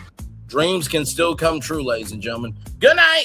Good night. Good night and good night. Bye-bye, everybody. Oh, I almost forgot. It's time for the best outro on YouTube. How can I forget my own outro? Know what you do and do what you know.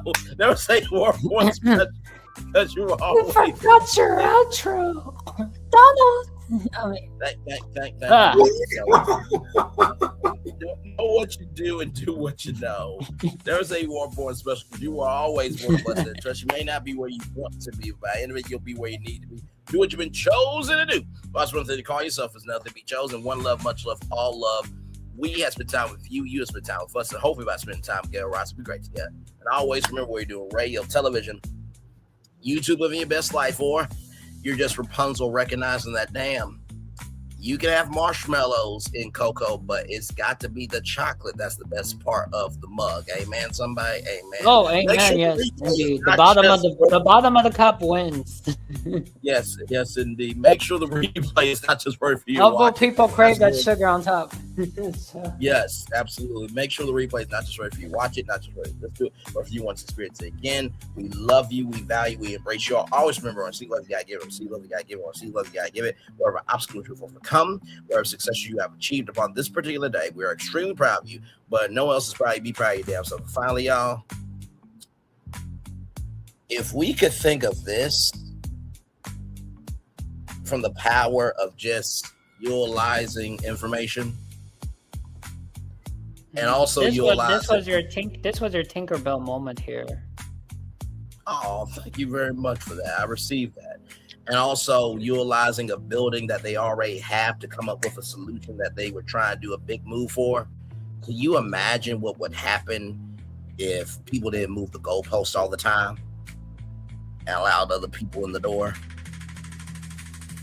Just think about that. We didn't move the goalposts all the time and allow more people in the door. We could have more beautiful things like this and like this. Just a thought. Commercial break and fireworks coming your way for the day.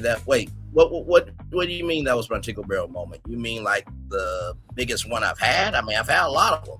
No. Of course, you've had all. So many of them can have a Tinkerbell, but when I see this image here, it's like you can imagine just Tinkerbell flying over and. Boom.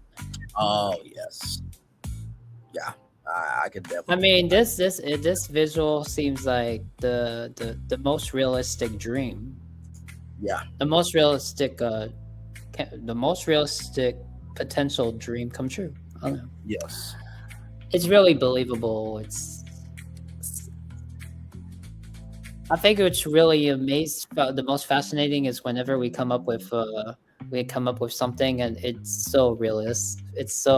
We're not like yes, we can have wild imaginations, but we like to see things like in a realistic we like seeing things in a realistic manner. No, because absolutely. if we had no idea that James Cameron did that concept art for Avatar and it was just a random person and we saw that Booming Onion, we'd be like, some fantasy you have, child. That's never gonna happen.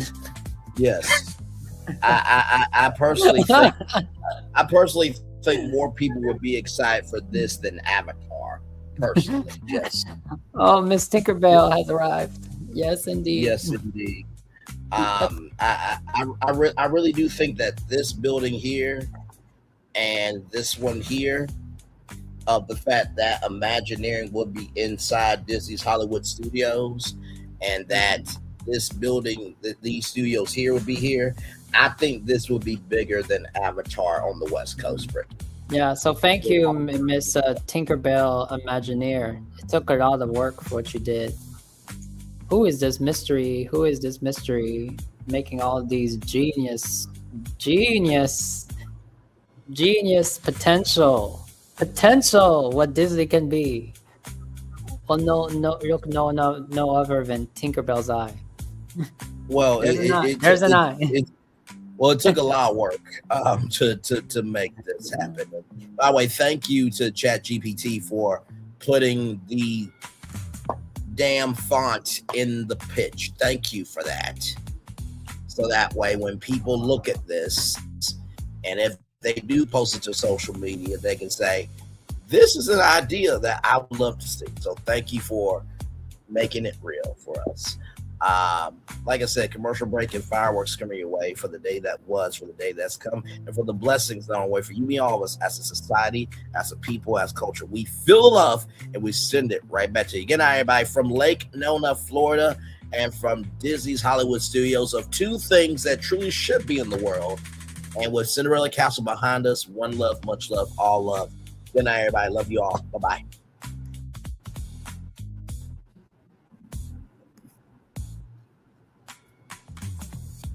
All you needed was some pixie dust. If your heart is in your dreams, no request is too extreme. When you wish, you will not get copyrighted because this is my voice. When you wish upon a star, your dreams. Very well done. The student has become the master about copyright. Very well done. Good night, everybody. Good night. Good night. And Disney, I know that other one that I showed you, you have the building for that, but sincerely, make this shit happen. You got until 2028. This needs to happen. I think it would magnify Florida in such a way beyond your wildest dreams. Sincerely. All right. Love y'all. Good night. Darn it, Brian. Now every time I ride past I-4, I'm gonna always have that in my mind. This is another project. I know you like, got damn it. So when you see the dirt, it's like there should be a Walt Disney Studios here. What the fuck? And then when Phyllis went, where is Spindle Station? Where's the damn village? Where's the Spindle? I'm not seeing it. And then the cast members gonna be like, are you all right? No, my friend Braylon thought these two things that Disney can't be that creative to do, and now I'm pissed. Imagine if you have future grandkids and then you're like, that's what it could have been. Move on, Grandpa. Move on, Dad. You and your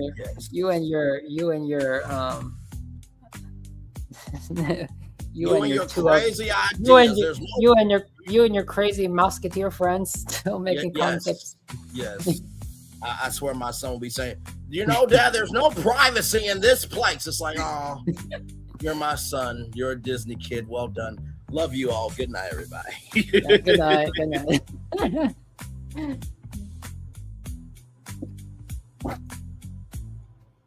I thought I should tell you they've been talking about you. Yeah, they've been talking about you. They've been talking about the fact that they've done everything they could to stop you and everything they could to block you, but you still win. They've been talking about the fact that they have undermined your success and they have tried to sabotage your seasons, but you keep winning. They've been talking about the fact that even though they don't like each other, they get together to try to kill you, but you keep winning. They've been talking about the fact that you were voted least likely to succeed, but like cream, you keep rising to the top. They've been talking about how they tried to burn your world down, but like the phoenix, you rose from the ashes. They've been talking about you. And you know what they say? Oh, she's just lucky. He's just lucky. But no, you ain't lucky. You're anointed. You got something on you. You got favor on you. You got power on you. You were born to win. Now they can call it luck, but it's grace. They can call it luck, but it's favor. But whatever they call it, it doesn't matter, because you know what God calls you? Do you know what God calls you? A winner. I thought I should tell you they've been talking about you. Yeah, they've been talking about you. They've been talking about the fact that they've done everything they could to stop you and everything they could to block you, but you still win. They've been talking about the fact that they have undermined your success and they have tried to sabotage your seasons, but you keep winning. They've been talking about the fact that even though they don't like each other, they get together to try to kill you, but you keep winning. They've been talking about the fact that you were voted least likely to succeed, but like cream, you keep rising to the top.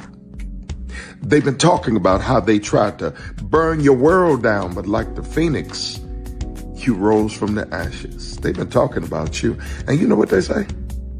Oh, she's just lucky. He's just lucky. But no, you ain't lucky. You're anointed. You got something on you. You got favor on you. You got power on you. You were born to win. Now they can call it luck, but it's grace. They can call it luck, but it's favor. But whatever they call it, it doesn't matter, because you know what God calls you? Do you know what God calls you? A winner. I thought I should tell you they've been talking about you.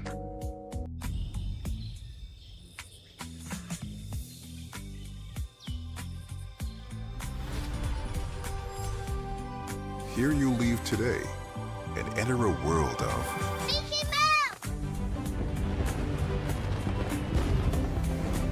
A world of princesses.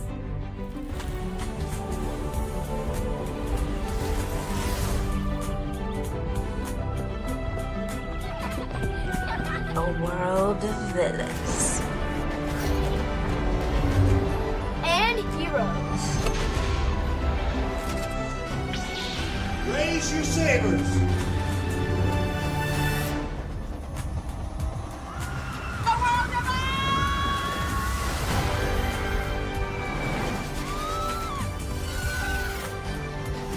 A world of other worlds.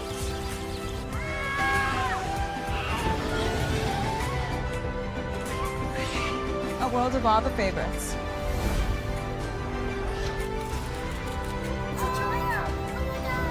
A world of throwbacks.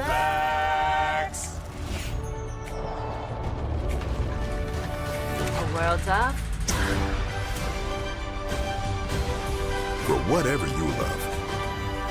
Infinite worlds await. Open your eyes.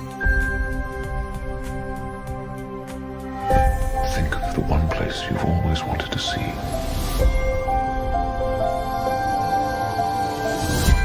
This is where our magic comes from. They say if you dream a thing more than once, Please, please, please. it's sure to come true. Everything you see exists together in the great circle of life. There were stories about what happened. It's true. All of it. In every job that must be done, there is an element of fun. I told you she was tricky. Life is full of possibilities.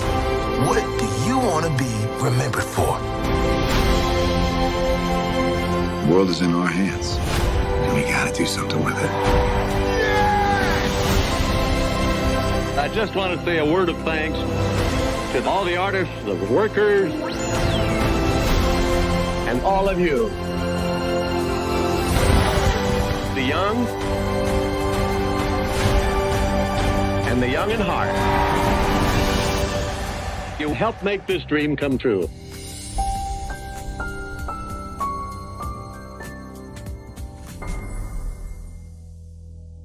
Because here's the thing, a good streamer can find other content. Because here's the thing, a good streamer can find other content. Because here's the thing, a good streamer can find other content. Because here's the thing, a good streamer can find other content. Because here's the I have been moving on my own accord, covering Black culture. There is more to life. I heard that, friend. Braylon, shout out to Braylon. Make sure y'all go follow Braylon in case y'all haven't. I love your content. I have have been moving on my own accord, covering Black culture. There is more to life. I heard that, friend. Braylon, shout out to Braylon. Make sure y'all go follow Braylon in case y'all haven't. I love your content. I have been moving on my own accord, covering Black culture. There is more to life. I heard that, friend. Braylon, shout out to Braylon. Make sure y'all go follow Braylon in case y'all haven't. I love your content. Child, Braylon been over there doing his thing, minding his GD business, staying out of trouble, trying to get the folks some positive stuff to talk about. Besides lying all the damn time. Child, Braylon been over there doing his thing, minding his GD business, staying out of trouble, trying to get the folks some positive stuff to talk about. Besides lying all the damn time. Child, Braylon been over there doing his thing, minding his GD business, staying out of trouble, trying to get the folks some positive stuff to talk about. Besides lying all the damn time. Child, Braylon been over there doing his thing, minding his GD business, staying out of trouble, trying to get the folks some positive stuff to talk about. Besides lying all the damn time. Power 923 Jams and the Arkansas Minority Health Commission encourages you to take the COVID-19 vaccine to help keep you and your loved ones safe. Involved in our community, the People Station, Power 923 Jams. KIPR Pine Bluff, Little Rock, KFOG, Little Rock, a Cumulus media station. And now, back to the jams. Hip-hop. Drake. Girls want girls where I'm from. Yeah, well, girls want girls where R&B. J. Howell. Just 'cause I love you and you love me. And now, bumping back-to-back continuous music with another fresh new jam. Heard here first on the People Station, Power 923 Jams. Power 923. They're about to drag you. They're about to drag you.